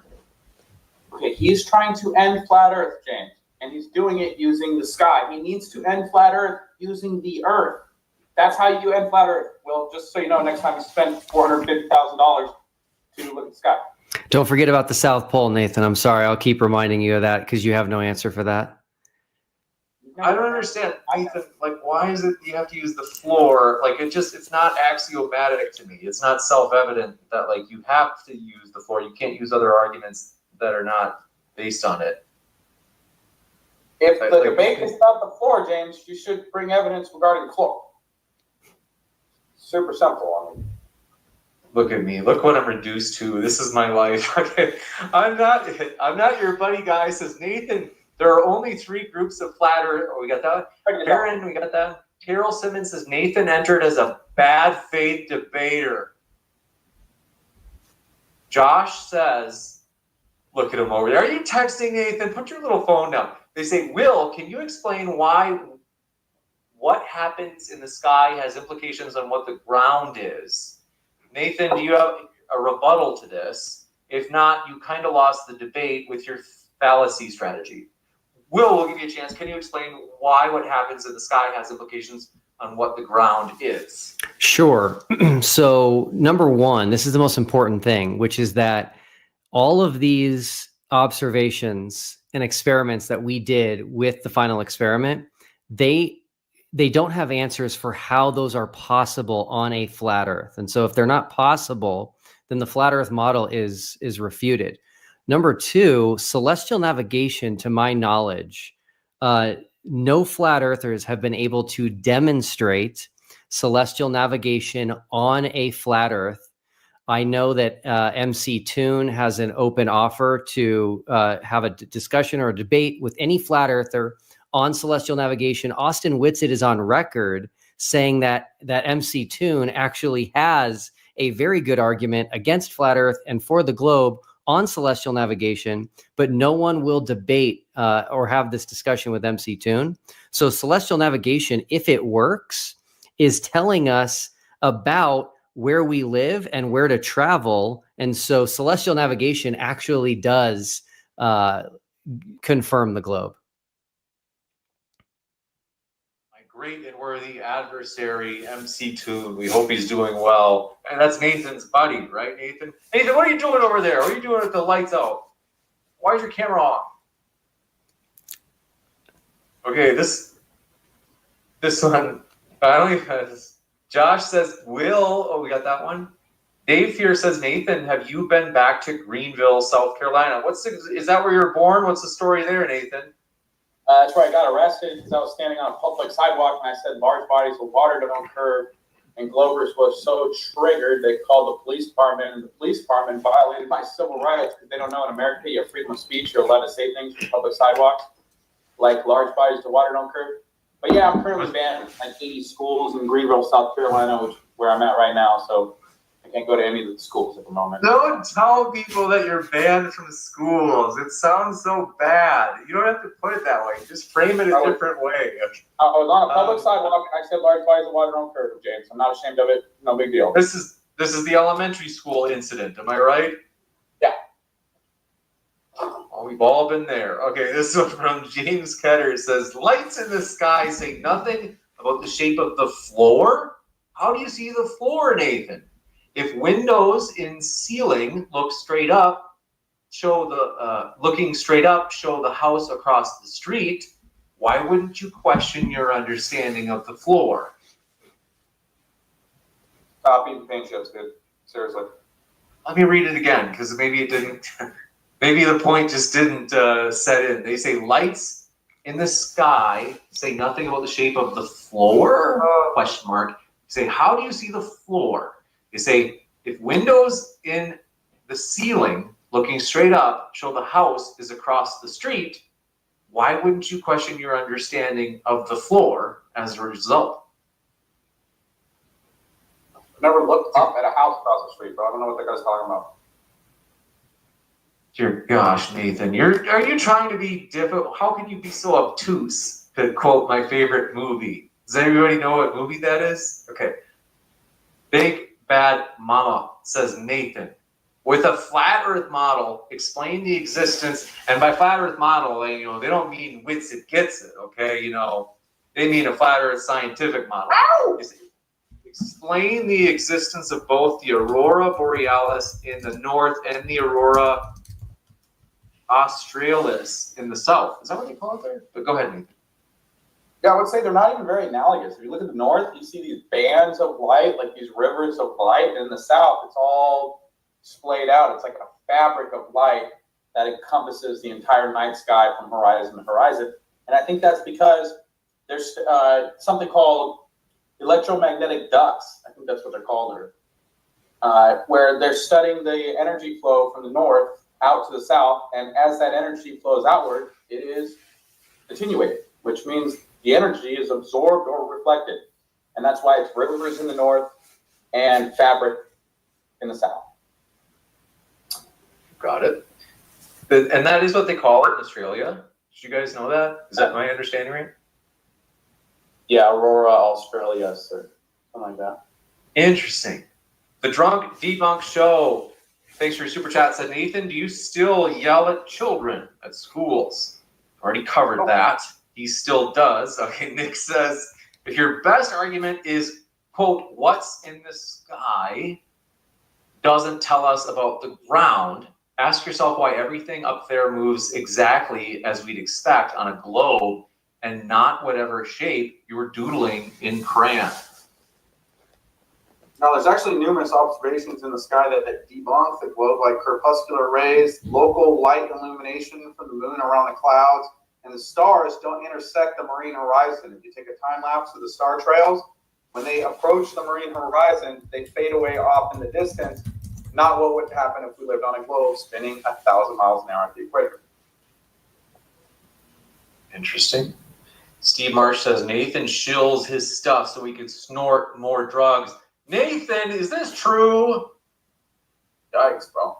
Glover's in their fields tonight, bro. A lot of feeling poisoning here. This Louise. Dave Fear says, Nathan, how many feet of curvature do you need to be away from a grade school? Okay, come on. Okay. Eddie Lifts FX says, you sound like a DEI pilot. All right. Only joined to troll says, who has anything to gain from lying about the earth being a globe, Nathan? My question to all flat earth, why lie about it? Well, not only are they stealing $70 million a day, but if they can get you to deny your senses and deny reality, well, that makes you essentially putty in their hand because they can shape and shift and mold the world into whatever they want. So there's a huge motive to lie to you about where you live and steal $70 million a day. You've been so restrained, self-regulated, Will, that I want to invite you to, if you have any rebuttals, you want to just chip in there, because I just hate having you sit idle. If you want, you can always, for example, this one, if you want to say anything, you're welcome to. I appreciate that you haven't, because you're wanting to make sure we get to all the questions. But I also don't want you to be left out. If you have anything. All right, I'll chip in if I feel like it. Deal. Mr. E-Man says, no. Reciprocal zenith angles are measured with respect to the downward bias. Why does Nathan have to lie? Nathan. All right, we're going to the next one. Debunk Show says, every time Nathan says, thanks for playing, the crucifix on my wall starts moving. Is this like they're saying you're infested with a demon? I don't understand. I don't get the joke. Rossinate says, Nathan, the course over ground path of a south hemisphere flight, for example, Sydney to Chile, does not pass anywhere near Anchorage, Vancouver, or Los Angeles, as they must on your Gleason map. Forget altitude or pitch over. Explain the path over ground. For anybody who's new, I do want to read it just one more time. Jeez. Pay attention, Nathan. This it is a long one, to be fair. They say, Nathan, the, quote, force over ground path of a southern hemisphere flight, such as Sydney to Chile, does not pass anywhere near Anchorage or Vancouver or Los Angeles, as they would have to on your Gleason map. Forget the altitude or pitch over. Just explain the path over ground. I mean, unless you had a bird's eye view from like Polaris or the firmament, how would you really know the path that the airplane took unless you're just believing secondhand data that the airplane tells you? So, and that could be all programmed to tell you live on a cartoon globe, so that Globers who are gullible will look at it and say, oh my gosh, look, we live on a cartoon globe. You can also look out. You can also buy a window seat and look out the window. This one from Ajax. We do that with infrared too, and you can see over 1,000 miles, which debunks your globe religion. So we're constantly looking out the window, Will. Thanks for playing. This one from Ajax says, Will, how could your experiment end mental derangement of the flat earth? I didn't understand the question. Saying, Will, how could, I mean, I'll read it verbatim. They say, how could your experiment end mental illness? Oh, okay. You're saying flat earth is a mental illness. I'm saying, how could it end it? Yeah. So I'll deal with that. When I say end flat earth, I don't mean magically overnight every flat earther is going to say they were wrong. There are still people who deny the Holocaust. There are still people who deny that the Titanic sank and it is at the bottom of the ocean. What I'm saying is that we're going to see a mass exodus out of flat earth. Flat earth will slowly die and become very minor and irrelevant. And the people that don't want to look at evidence and just want to turn flat earth into a type of a religion that's based on faith only, while they do this and this, there's not much we can do for them. You got it. And this one coming in, I'm getting so much heat in chat. This is like, I don't understand. It's we're just having a good time, folks.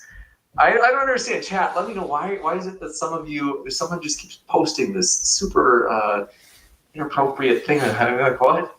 The Megan Marie says, Will, please take Nathan to space and show him the Earth. Nathan, would that persuade you? If you did go to space, you went on a SpaceX voyage with Will in several years, and you saw the Earth as a globe, would it change your mind, or would you think that maybe there's some sort of hijinks going on, some sort of trick? Space is fake. It violates its natural law. That's why it's a cartoon, and the rocket launches are parabolic. What goes up must come down. Speaking of space launches, I want to give a quick plug to Jeranism. Jaron Campanella, who lives in California, and he's been going out and filming the SpaceX launches, and they don't show up at his horizon for over a minute after they have launched. And so he is arguing that rocket is hidden by the curve of the Earth. He's asking flat earthers, what else could it be? And he has received no answers. And I can tell you that there are flat earthers who are convinced about this and are leaving flat Earth because of what he's doing. So these rocket launches are a powerful way to show the curve. Nathan, do you want to add anything as you take your final line? The rocket launches are parabolic. If you look at the lines that come out of the airplanes, those are all straight lines. So you can't tell me that the rocket's going over the curve of the Earth when the lines behind the airplanes are perfectly straight lines. Where is the rocket for the first minute and 5 seconds, Nathan? Before it hits Jaren's horizon. He's not that far away. I'm doing 21 questions about the sky. That ended about 30 minutes ago. Okay. This one coming in from, I do want to bring this up, Nathan, because it came up earlier, and I am curious about your opinion, because Will did ask you, and it is interesting. So I'm looking on Social Blade. If anybody's unfamiliar, Social Blade is where you can like track social media accounts and see, for example, how many subs a YouTube channel gets per day, like new ones. And Jaren, this is actually to praise Jaren, not to put him down. His daily average is negative 33 subs. The reason being, of course, that if I understand right, he recently changed his mind on the flat Earth. And so a lot of flat earthers are probably unsubscribing because they're like, hey, bro, like, what's your deal? But, it's not like this changing of his mind has no cost. He is losing subscribers. So, like, it's probably sincere. Like, Nathan is sincere, right? Like, what's your explanation for Jaren doing this? Is there some sort of government subsidy he's receiving? I don't understand. What is it? How do you explain Jaren changing his mind? Yeah, I mean, people change their mind all the time. I don't really care about what men think or what men do or what men believe. The Creator says, follow me. So I'm following the Creator. And it also says, do not take counsel from the ungodly. So I don't really listen to much of what Jaren has to say at all, period. He's not even a believer, dude. So...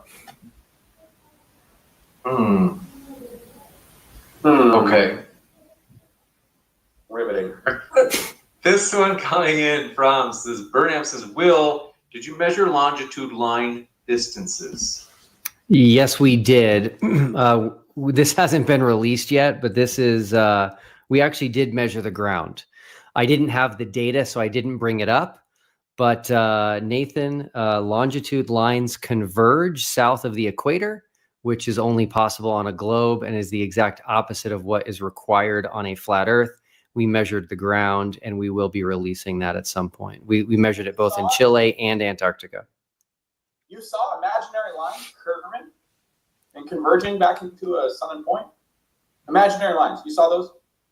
Did I say I saw a line? Oh, so you didn't see any lines, but you measured it. We did You measure. measured a line that you couldn't see. We did measure, yeah. You measured a line that you couldn't see. We measured a line that people use to navigate every single day that works. A line you couldn't see. Yeah, the lines that Uber drivers that Uber drivers use every day. You couldn't see, James. The- Did you hear that one, bro? That was the best part of the entire debate. We gotta give him a chance to finish his sentence. Hey Nathan, I'm going to tell you something right now that I wasn't going to release to the public, but it's too good. Okay. When I was in Antarctica, I was flying my drone and it crashed. And they can't have a crashed drone just left in Antarctica. And so the rules and the laws and the regulations state that it must be rescued. We didn't even know where it was. It was very, very far away. And so my controller had GPS coordinates of where it crashed.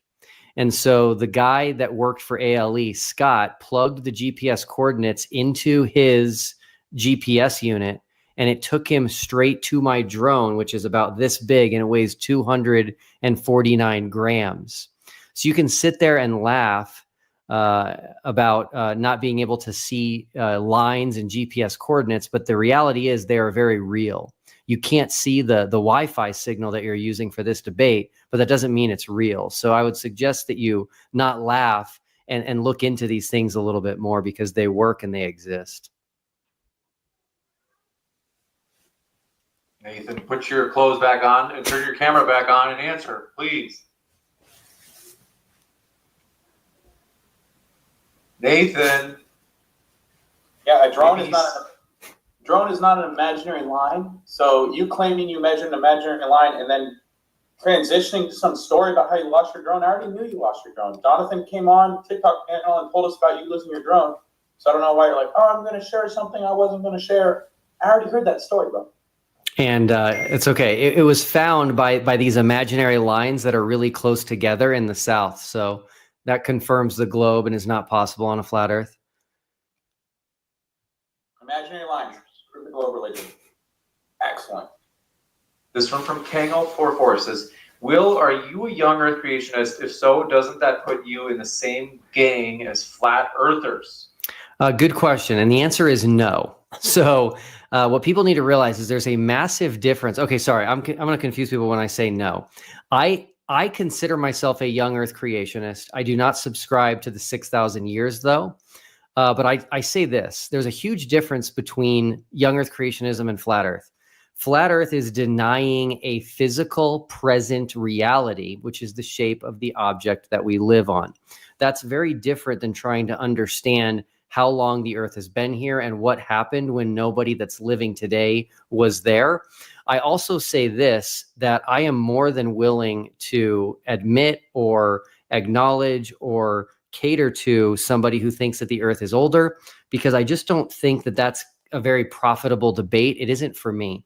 If God created a tree in front of me in an instant, a fully mature tree, I could never convince anyone that wants to disagree with me that that tree is young and that God just created it, because they would say, we've never seen this. We know every tree takes this long to grow. And so I just don't see that as a very worthwhile debate. So I take the position, if you disagree with me and you think I'm wrong, I will go ahead and give that to you. We'll start off with whatever age you think the Earth is. Then we can debate things that have more substance and meaning to me, such as the existence of God and those types of issues. You do believe in God, though, Will, right? Of course. We'll jump to the second question. This one coming in front. Do appreciate it. Know Your Realm says, Will, are you a traveling man? I'm a traveling man. Was that your first time to Antarctica, by the way? Yes, it was. And it probably will not be my last. It's pretty epic to go to Antarctica. It's kind of like, figuratively speaking, like the world's end. Like you're going, it's pretty cool. I mean, it's like certainly the least traveled to continent by a huge margin. So yeah, it's the bottom of it's the bottom of the world. So it's amazing, and I am thankful that I was able to help flat earthers get there. And we'll see if any flat earthers go in the future, but I am skeptical that will happen. Can a person walk on Antarctica if they take in the future? But I am skeptical that will happen. You know? Say that one more time. You know if someone can set foot on Antarctica if they take one of those cruises that goes out there, or is it that you probably wouldn't be able to? You know? I don't know, but I'm pretty sure you can. Different cruises go to different places. There's a cruise line that goes pretty far south called Heritage Expeditions, and there's some that only go to the Antarctic Peninsula. Let me write this down. Heritage Expeditions. Because if I were to go to Antarctica, I can't go to the Holiday Inn. So unless I know someone there, I have to just do a cruise and set foot for an hour or something and go back to the cruise ship. No, or you can go with ALE, Antarctic Logistics and Expeditions, which is who we went with, which flies to the interior of Antarctica and has camps like Union Glacier. They have a camp at the South Pole, which doesn't exist on a flat Earth. And you can go camp at Union Glacier. You can camp at the South Pole by taking flights. You might want to tell them at that encampment at the South Pole that they don't exist, because says Nathan. But let's see, Nathan, you gotta go out there yourself, Nathan, and you gotta visit these people at the South Pole and tell them this. What is there anything that it doesn't exist, James? I said you could put up a sign anywhere in Antarctica that says this is your geographic South Pole, and gullible Globers will take a picture with it, a selfie, and pretend they're upside down on a pole. It doesn't verify that they actually live on a ball, dude. Hey James. Fair enough. Hey James. It's actually not fair enough. Flat earthers forget that there's a lot more than just that pole there, which is the Amundsen Scott South Pole Station, which is absolutely massive. It's 80,000 square feet. And so there's only one South Pole. You can get there at approximately the same amount of time, whether you're flying from South Africa, South America, or New Zealand. That only works on a globe. It is absolutely not possible on a flat Earth. Interesting. Yeah, this is the next video that I'm releasing on our channel. It is devastating. Nathan, any thoughts? Are you looking up an answer on Google, Nathan? What are you doing over there? All right, this one from Steve M. says the Japanese Himawari 8 satellite takes a photo of the Earth every 10 minutes. Nearly the entire catalog of photos is available online. 144 per day, approximately 52,000 per year. You know what else takes a picture of the Earth every 10 minutes? Your boy Nathan Thompson right here. And you can see too far. There's no curvature at all whatsoever. We don't have a physical geometric horizon. Specular reflections only work on a flat surface. Plane surveying assumes the Earth is flat. For 100 square miles, and celestial navigation on the ocean uses triangles, which assume a flat Earth as well. So the Himawari, which you deflected on, Nathan, the Himawari 8 has been decommissioned. It's been replaced with the Himawari 9. What this person said is absolutely true. They do take an image of the Earth every 10 minutes. What I find is the most fascinating thing, though, is that they capture natural phenomenon that occur on the Earth that people don't even see or experience. So, for example, there was an underwater volcano called the Hunga Tonga, which erupted in the middle of the ocean, and people didn't even know that it happened until much later when there was like a tsunami. And so the Himawari 9 had a picture of the Hunga Tonga explosion before the sound of the volcano was heard in New Zealand. So there is no answer from flat earthers for the Himawari 9. There is none. You could easily take real data and superimpose it onto a globe and just say, look, guys, you live on a globe. They had that technology back in the 70s, bro. So. Wow.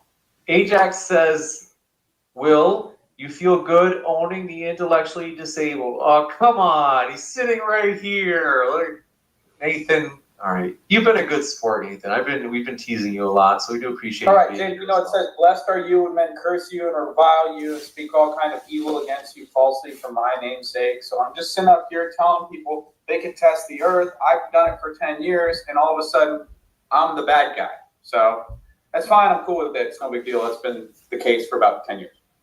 To be fair, in this context, I don't think that they're making fun of you for your being a Christian, or I think they're saying it's because of your flat Earth position. Variety Tube Chan says, Will, how does it feel to sacrifice so much time and money to graciously invite flat earthers to Antarctica just to have them stubbornly persist in their invincible ignorance, aka their flat Earth stance? Here's the deal. If the final experiment rescues one person out of flat Earth, it's worth it, and that's already happened. I can tell you right now that Jaron being out of flat Earth has completely changed his life. And just the one thing that I need to hear to know all of this was a massive success is that he's no longer going to teach his son that we live on a flat Earth. So that right there is enough. Everything else is icing on the cake. And it's been just a wild success, way more than I could have ever imagined. Saving the world one flat Earther at a time. Keep up the good work. It's crazy that Jaron did change his position, because I remember Jaron's been around since before modern day debate, and that was his shtick. Is he used to be like R and Raw on Flat versus Globe on the Non Sequitur show. Anybody in chat remember that? So it is interesting. James, I remember when Aaron Raw ran away 10 minutes into the debate with me, and then I just did question and answer for an hour and a half with you. Do you remember that? Yes. Yep. And he admitted he didn't have any proof of the R value before he left. That was great. I don't know if he said that, but basically says, how does Nathan know the North Pole is the center of the flat Earth? Has he been there? Well, I didn't make the claim that the North Pole is the center of the flat Earth, but if you look at the motion of the celestial bodies, everything is moving from east to west around polar center. Even the planets make perfect geometric shapes on a flat Earth orbiting around Polaris. And the Globers say the sun is the center of the solar system, even though they make perfect geometric orbits. If you look into the Mercury problem, they actually had a problem explaining Mercury's retrograde movement on the globe religion because it just appears to stop and start going backwards. So that's where you get bendy warpy space-time and dark matter and dark energy and all the things in the globe religion that you can't see, test, or verify experimentally.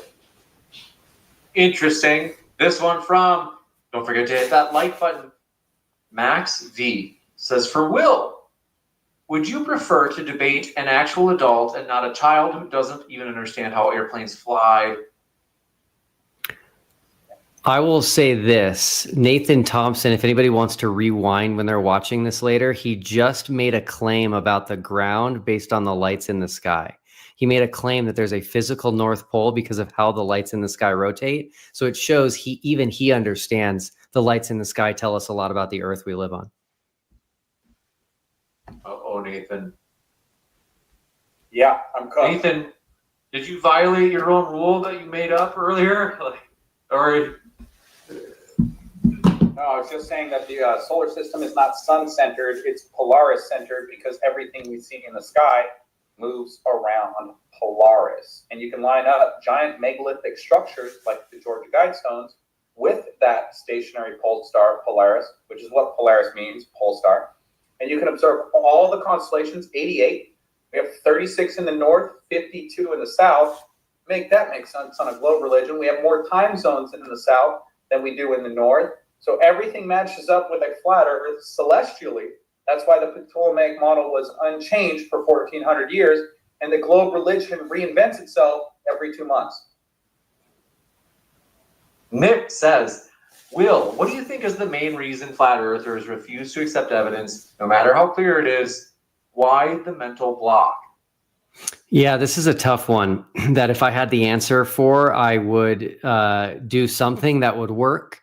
But I do think that there is a bit of Gnosticism inside the flat earth community where they think that they have this special knowledge. And I will give them credit that they do believe that they have uncovered this conspiracy of truth being hidden from the world. And so they're, wearing the cape of bringing the truth to everybody. So I will give them credit there. But I think that Gnosticism is making it hard for them to understand and accept and acknowledge things that disagree with their model. And so confirmation bias is rampant in flat earth.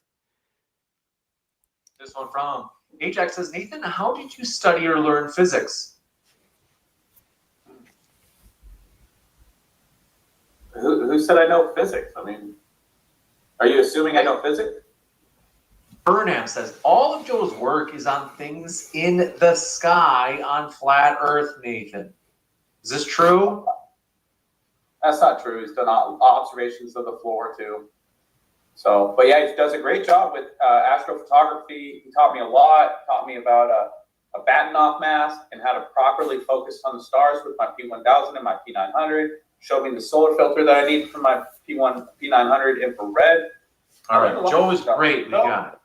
Yeah, This Joe, I one's from- sat next to him for an hour, and this guy's flipping through his phone, showing me everything he's modeled, from rainbows to clouds to local light illumination from the sun, 24-hour sun, 24-hour star trails in the north and the south. Like, the guy has been doing a lot of work. I got to tip my hat to him, and just having a lot of fun out with all the flat earthers that I've seen in the RV. You guys are the best.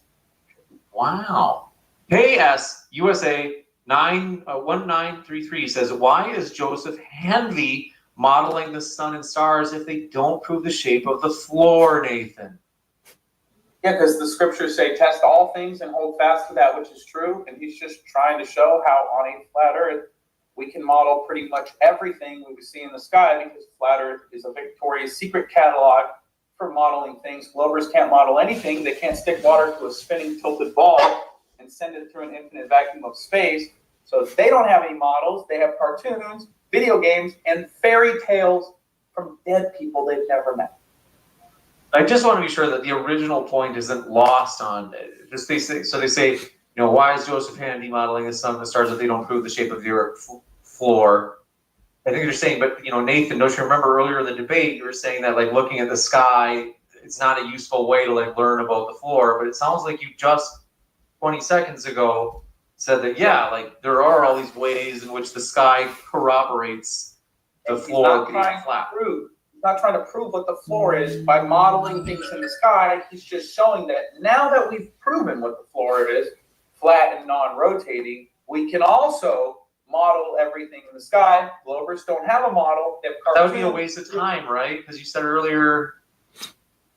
I don't mean So, to get in the debate itself. no, this is actually really important. Only the globe model makes sense of what we observe. For example, I mentioned this earlier, that the sun made a wave pattern through the sky when we were in Union Glacier. That was actually predicted by the globe model, not Joe Hanvey's model. And MCToon actually took a prediction to Antarctica of the shadow lengths of the shadows in Antarctica, all 360 degrees, and it was exactly what the globe model predicted. Flat Earth does not have predictions because it's not real.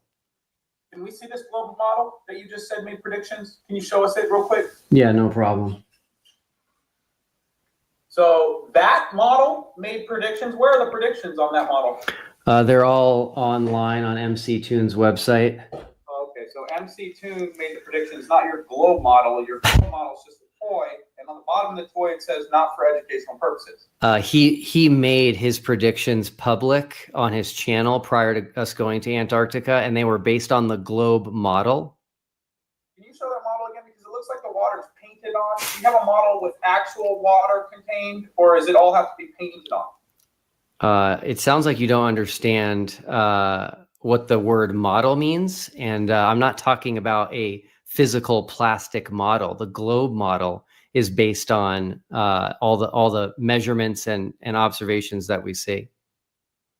So like I said before, ladies and gentlemen, Flat Earth has all the models. We are Victoria's Secret catalog. They can't even get water to stick to their spinning globe. They have to paint the water on. So they have cartoons, painting, video games, and fairy tales from dead people. That's all the globe has. They don't have any models. Hey Nathan. We're still waiting on the first model with an observer inside the dome. You guys have zero. You have nothing. You want a model inside the dome? Yeah, a camera in the dome. All right, here's a model. I'll model it for you. I'm the Flat Earth model inside the dome. And look, I have a camera in the dome, Will. Congratulations, you got what you wanted, bro. Okay, show a 24 sun going around you while you're under the dome. That's where you have to start, and you won't be able to do that. Welcome to Flat Earth.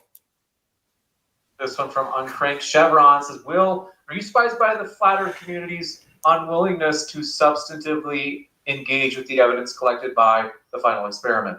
Yes, I am. I am, because, they call themselves truthers.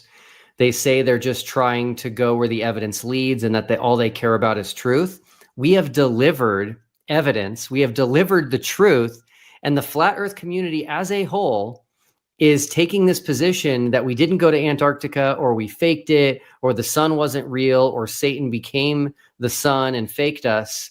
Austin Whitsitt, he is struggling to get his community to even accept that he actually went to Antarctica. So this was a shock that I didn't see coming, and it is the reason there's a mass exodus out of Flat Earth.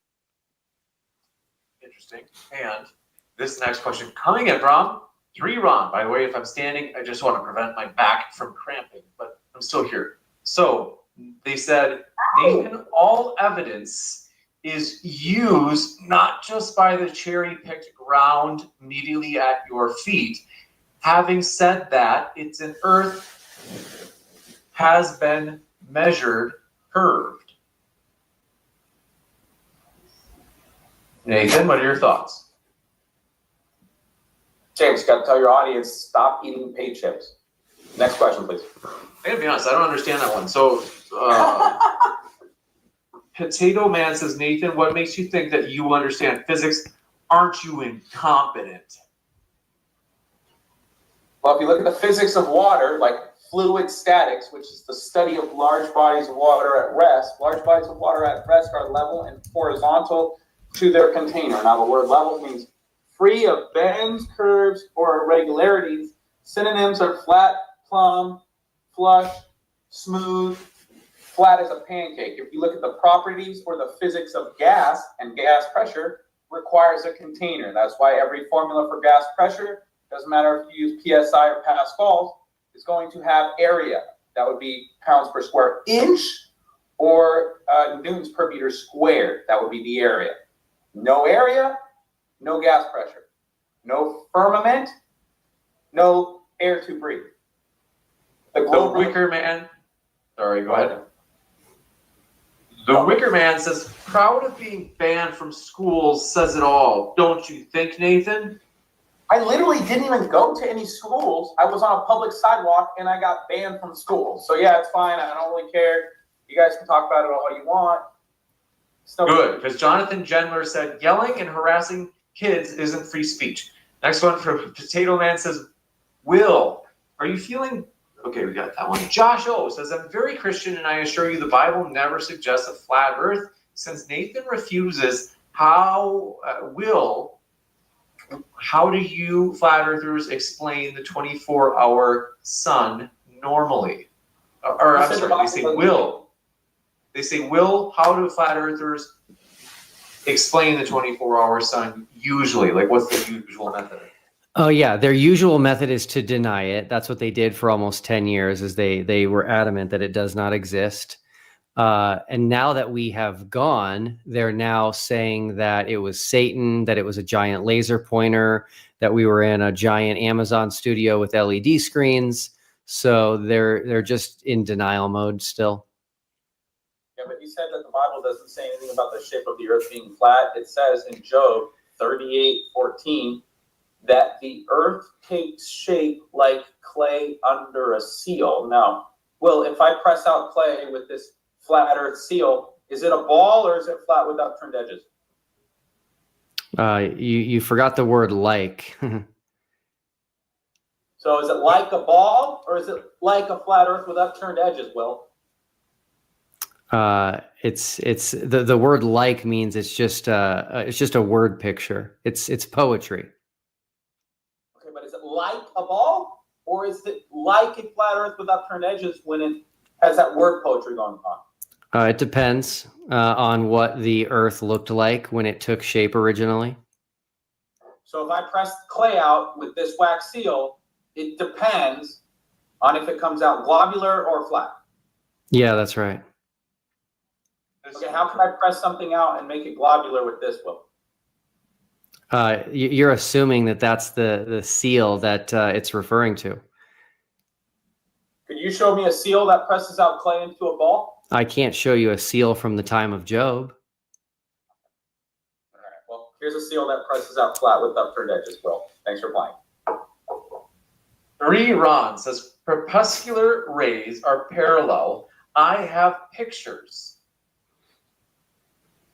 The only way to duplicate crepuscular rays are with a local light, obstruction, and some sort of particulates in the air so you can see the rays. There's no other way to duplicate crepuscular rays with a light source that sends out parallel rays. If the rays were parallel, they wouldn't be crepuscular and converging to a single point. Also, since Globers are obsessed with the sun, I would look into the UV light index. It shows that the light is focused between the tropics. Now, for a globe religion, the sun would have to be a laser beam pointing directly at the equator for that to happen. But on a flat Earth, it makes perfect sense because the sun is small and local and rotates around Polaris like every other celestial body we see. This one from Angle of Elevation says, can Will demonstrate the 24-hour sun in Antarctica with a physical globe Earth model? If he can't do it, he concedes he lost this debate. Flat Earth takes the win. Yeah, it's very easy. You can do it with a flashlight and a globe. I've done it. It's super easy. You just shine a flashlight on a globe tilted at about 23.5 degrees and you spin it west to east, and you'll notice that the majority of Antarctica stays lit, assuming the South Pole is facing in the direction of the light. So yeah, that's super easy to do. Actually, let me just do it. Let me just do it real quick. So there's Antarctica. You can see as it spins, you'll notice that's Australia right there in pink. So if the sun was here, if you're the sun, you're looking at it. Australia has daytime right now. Now Australia has nighttime. Now there's Africa. There's South America, and you'll notice you can see down here Antarctica the entire time, is lit the entire time. That is what causes the 24-hour sun. You've got it. Well, your Bible says the earth doesn't move, so you showing the earth moving goes directly against the scriptures that you claim to preach. Hey, Nathan, the Bible says certain men don't move either. So it sounds like you don't understand figures of speech. This one coming in from, do appreciate it, Messianic Jewish Beaumont. Says, Nathan, is Antarctica the sky or the ground? Thank you, Will, for the final experiment. Antarctica is the ground. We didn't get the evidence that Antarctica was curving in all directions. We went to Antarctica to look at the sky, and that doesn't prove what the floor is. Thanks for playing. Only joined to troll. James, am I crazy? Did you use a chain smoke? No, I think that's Andrew Wilson. This one from Nick says, Will, now that you've been to Antarctica and witnessed the 24-hour sun firsthand, do you feel like you've accomplished your mission? Is the response from the flat earth side what you'd had expected? Yeah, I definitely have accomplished my mission. I gave them evidence. I gave it to them in a form that they have demanded in the past, which is very, very high threshold. They like to show very blurry photos of things and act like it proves something. We brought high definition video. We brought eyewitness account. I even made sure we had flat earthers there. So we gave them everything they asked for. Again, you can lead a horse to water, but you can't make them drink. And so at this point, it's on them. But we're seeing a lot of flat earthers accepting the evidence and walking away. So it's good. We asked for curvature, Will. You didn't pay attention for 10 years. We want some curvature to the Earth's surface. There's no curvature to the Earth's surface. So looking at the sky to prove what the Earth's surface is goofy. Hey, Nathan, I got a question for you. If somebody wanted to show you a picture of curvature from a weather balloon, what camera and lens would you accept for that experiment? That's a Snoop Dogg fallacy, Will, because getting high to figure out what the shape of the Earth is something Snoop Dogg would do. It's a Snoop Dogg fallacy. So we don't need to get high to figure out where we live.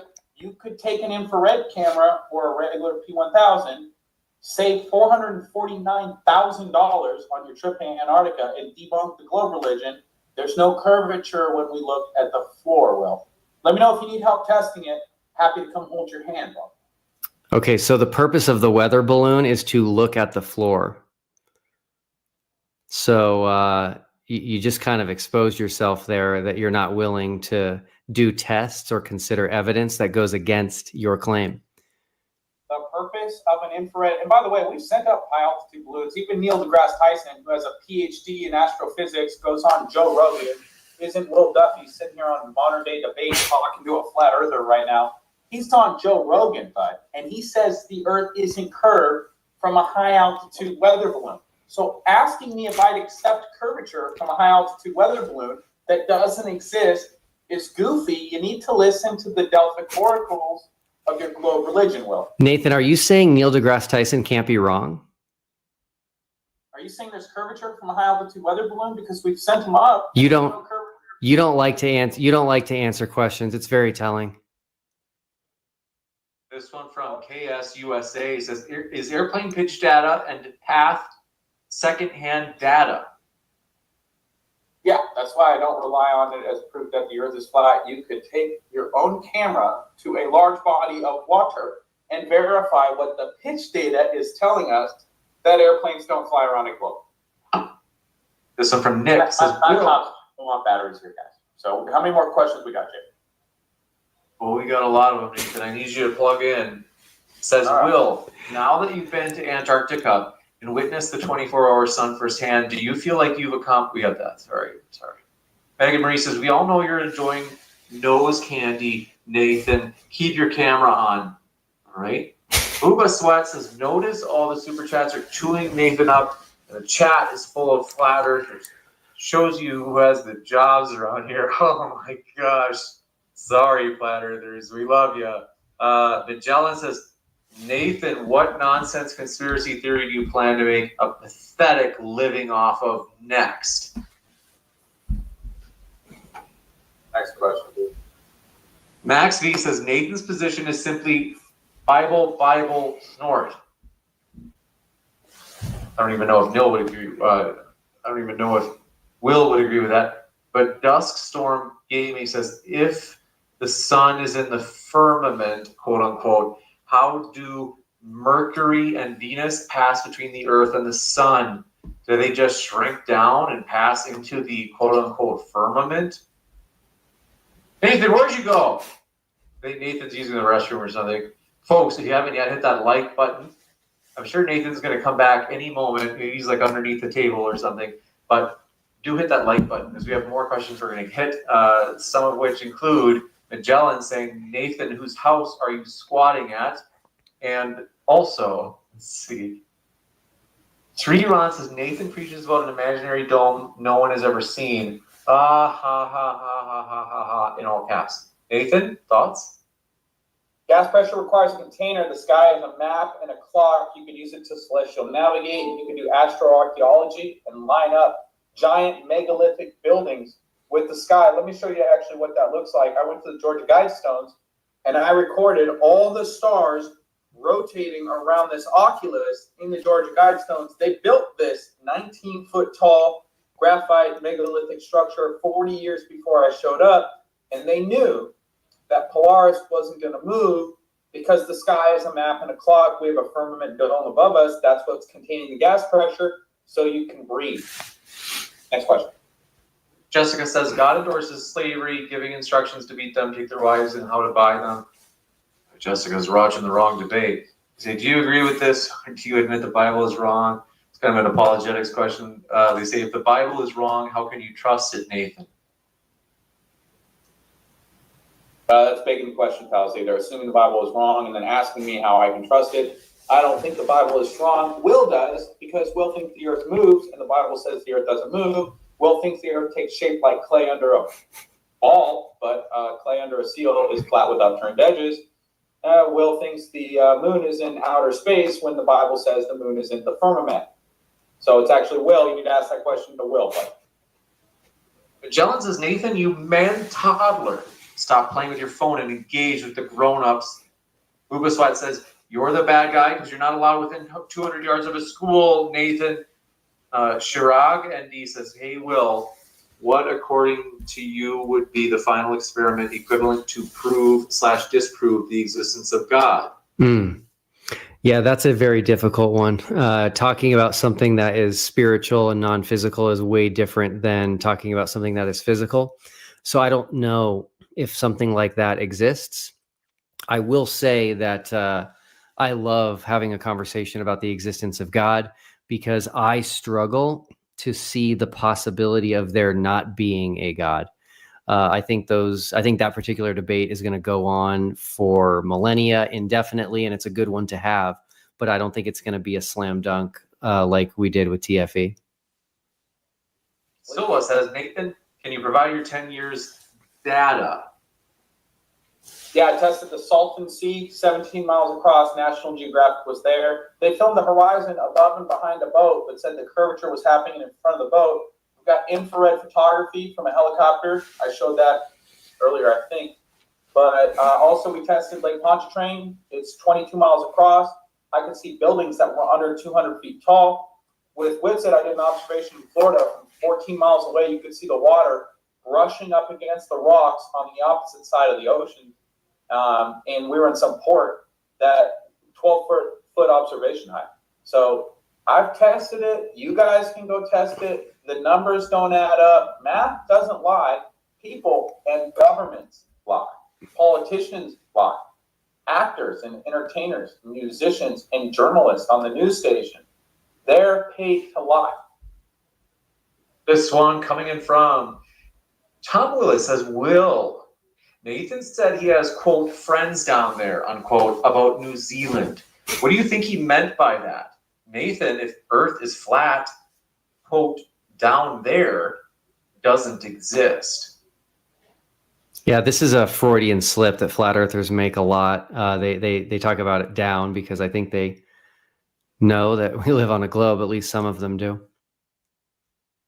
Yeah, this one from Ross and 8 says, Ghost Mantis, it was more of, quote, hey kids, come get this pamphlet, give it to your teachers. Your teachers are lying to you. This one from Isa Martel says, Christian scientists tested and found it's round. What about that, Nathan? Yeah, something can be round and flat. So I'm going to have to teach that guy about shapes real quick, right? A pizza is round. A plate is round. A coin is round. And those are also flat. So something can be round and flat. Please go learn shapes. Then we can have a conversation about the shape of the earth. This one coming in from Aaron, or is that how it's pronounced? They say, Aaron Raw left because you didn't hold up your end of the debate, Nathan. You agreed to bring something, namely a flat earth model, and didn't because you were not honest. I don't have to give on a silver platter a map or a model that measures the entire known observable world to debunk the fact there's no curvature anywhere I've ever tested. So I told him that, and he ran away anyways, after admitting he didn't have evidence for the R value. This one coming in from, oh, that reminds me. Folks, we have a poll in the chat right now. So if you come on over to the Modern Day Debate and live chat, you can put a quick vote in. Even if you're just stopping by, you might as well participate in the poll. If you're watching over at the Final Experiment, you can swing on by to Modern Day Debate, as the poll is, did the Final Experiment end the flat earth movement? It's already got 1,100 votes, so it's a popular poll. So far, leading is 66% say yes, it beat it like it owed it money. Namely, the flat earth beat the, the Final Experiment beat the flat earth movement, they're saying. 25% though say no, flat earth forever. And 9% say, I'm unsure, I'm drinking my Soylent. This one from Heaven Stocking says, Will, how do you explain lights from stars that are millions or billions of light years away? Mm-hmm. Weird, how can you believe in space but not how light works? Yeah, it's a really good question. Again, people aren't hearing me. If you believe that light took however long it would take to reach us on Earth, I'm totally fine with that. Maybe you're right. That's great. I don't see the fruit in debating the age of the Earth, but I will say that the Bible does reference God stretching out the heavens. And so obviously if God was going to create a universe for us, he would want to create lights in the sky that we can see, and he'd want to create a mature world for us to live in and enjoy. And so I do think either of those are possible. This one coming in from, do appreciate it. Mr. E-Man says, Will just nailed Nathan's hypocrisy. Even, so not even the finger thing, Nathan, come on. Even Stocking says, Will, how do you, we got that. Texas Red says, no, Nate, everything revolves around empty space in the sky near the Southern Cross. The world is flat and Antarctica is its center. That's right. The flat earth has no answer. Nathan. Magellan says, Nathan, is the dog more intelligent than you? Oh, come on. All right. It's all on good fun. Seriously, we do appreciate Nathan being here. He is a good sport. I got to give him this. Give him credit for, at least give him at the minimum, the absolute minimum. You know, he takes a lot of heat from the chat. He takes some sarcasm, meant to be playful. From me, Stephen Ameling says, prior to the Final Experiment, it seems flat earthers were happy to use lights in the sky to predict the shape of the Earth. That is, regarding lights observed at the North Pole. Now, with the Final Experiment, that argument is now discarded. Yeah, this is a great point. This is a great point. Eric Dubé said that a 24-hour sun in the north proves flat Earth. A group of flat earthers sent D. Marble to Alaska to film the 24-hour sun. So yes, their position was that the lights in the sky tell us that the Earth is flat until we showed them the one thing they said didn't exist, the 24-hour sun in Antarctica, and all of a sudden, magically now, the lights in the sky mean nothing. But you'll notice, if you go back and rewind the Q&A, when Nathan talks a lot, he immediately brings up things in the sky like Polaris.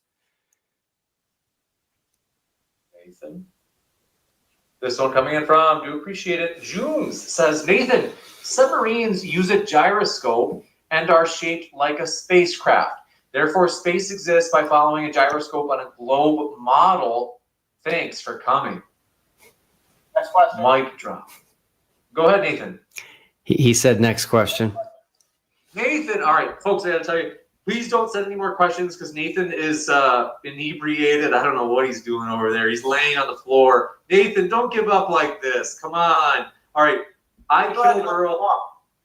Okay. I'm walking Gio. He had to go for a walk, but I'm listening, dude. I'm right here. Thank you. I killed Earl says there are more time zones in the southern hemisphere because China only has a one time zone enforced by the law, you doofus. Bro, this is not worth my time, James. And you like expecting me to respond to all these ridiculous questions that aren't really questions, they're just insults?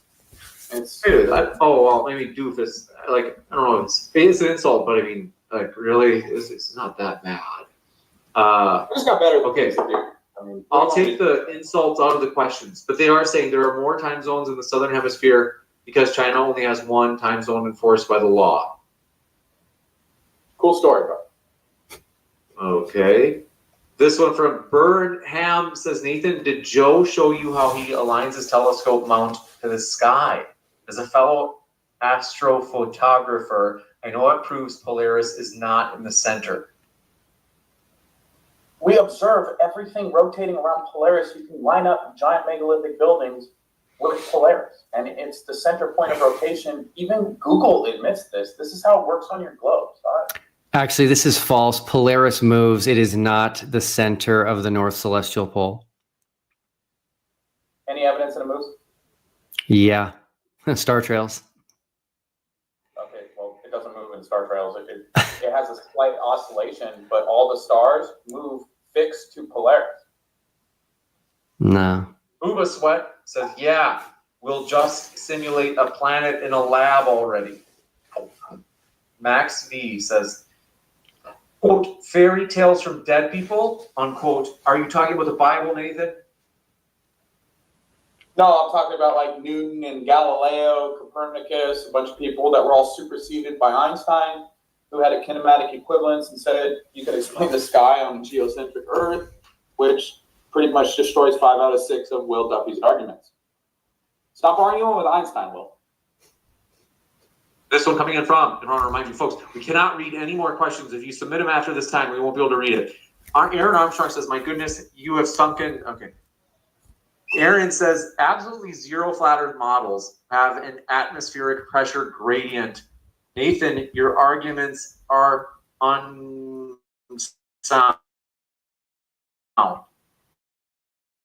Everything in nature, all physical matter has a gradient. The ocean has a pressure gradient. As you dive down deeper in the ocean, there's more pressure because there's more overlying layers of water above your head.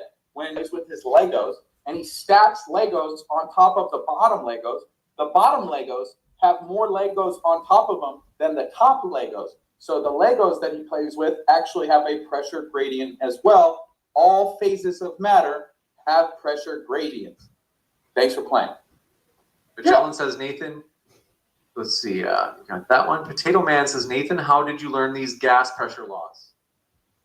You can look them up there on NASA's website. I can show you that, actually, if you guys want to see that. Here you go.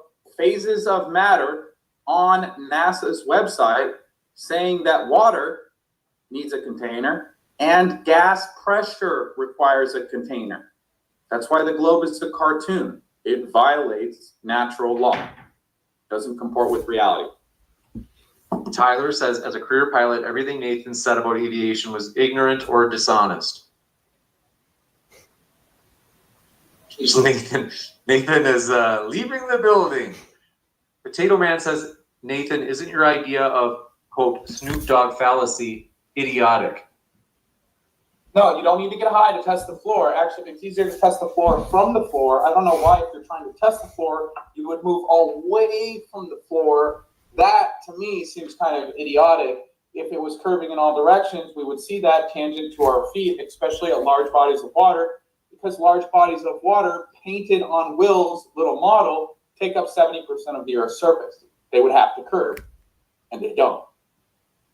This one from Shardock says, Who Fingers, are you done lying about specular? Sorry, I didn't realize it said Foo Fingers. I just read it.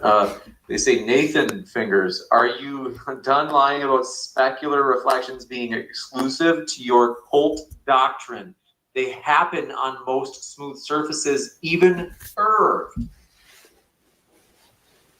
No, you need a smooth surface. If you go to the House of Mirrors at the circus, which is probably where Chardock works, I know he's Santa during Christmas time, but the House of Mirrors has curved surfaces and there's distortion in the image. So you don't get a perfect mirror image, a specular reflection off of a curved surface. You need a flat surface for that. The incident angle has to meet the reflected angle. That only happens on a flat surface, guys. Thanks for playing. General E. Shady says, F modern day debate. Your chat is uncontrolled. Channel sucks. Thanks for that feedback. And IC Stin says, I used to play Nate Goose as a child. I miss it. Potato Man says, Nathan, you say the math doesn't lie. Can you do the math? Nathan, Mr. X the Agnostic says, Will, are you considering taking people on the space perspective balloon to see curvature, the final experiment part 2? I didn't know about this. What is this, Will? I'm not, no, but I am going to be releasing a video soon. Creaky, who runs the channel Creaky Blinder, is going to be sending up a weather balloon, because flat earthers claim that if you send up a weather balloon, it will not show curvature. And so that's why I'm going to be supporting Creaky and asking flat earthers what camera and lens they will accept for that weather balloon. And I'm anticipating that most flat earthers are going to pull a Nathan Thompson and refuse to state what lens and camera they will accept. By the way, Nathan, what you don't realize is that if you truly believe that we will see no curvature with the weather balloon, you should jump all over this. Mr. X the Agnostic says, Will, oh, we got that one. Evo Banana Wind says, Nathan, what is your highest education level completed? Nathan? Debunking globally. You got it. With that, we are going to wrap up. We do appreciate our guests. I want to give a huge thank you. Folks, the guests are the lifeblood of the channel. Check out their links. Seriously, we really do appreciate them. I know that, like, I tease and I play. Eventually, I will tease, Will, once I just know him a little bit more. I'll, give him some teasing more. You just have to build rapport. But Nathan's been on for a long time, so despite my teasing, we do appreciate him. We do appreciate Will. It's the final experiment. What an interesting thing. Like, this is something that, is this ever mentioned on Joe Rogan by chance, or anything? Like, has that gotten picked up? Yeah. Joe Rogan has mentioned it. It was in the Jerusalem Post. It's been all over the world. Wow, that's cool. It's crazy. Yeah. That's big stuff.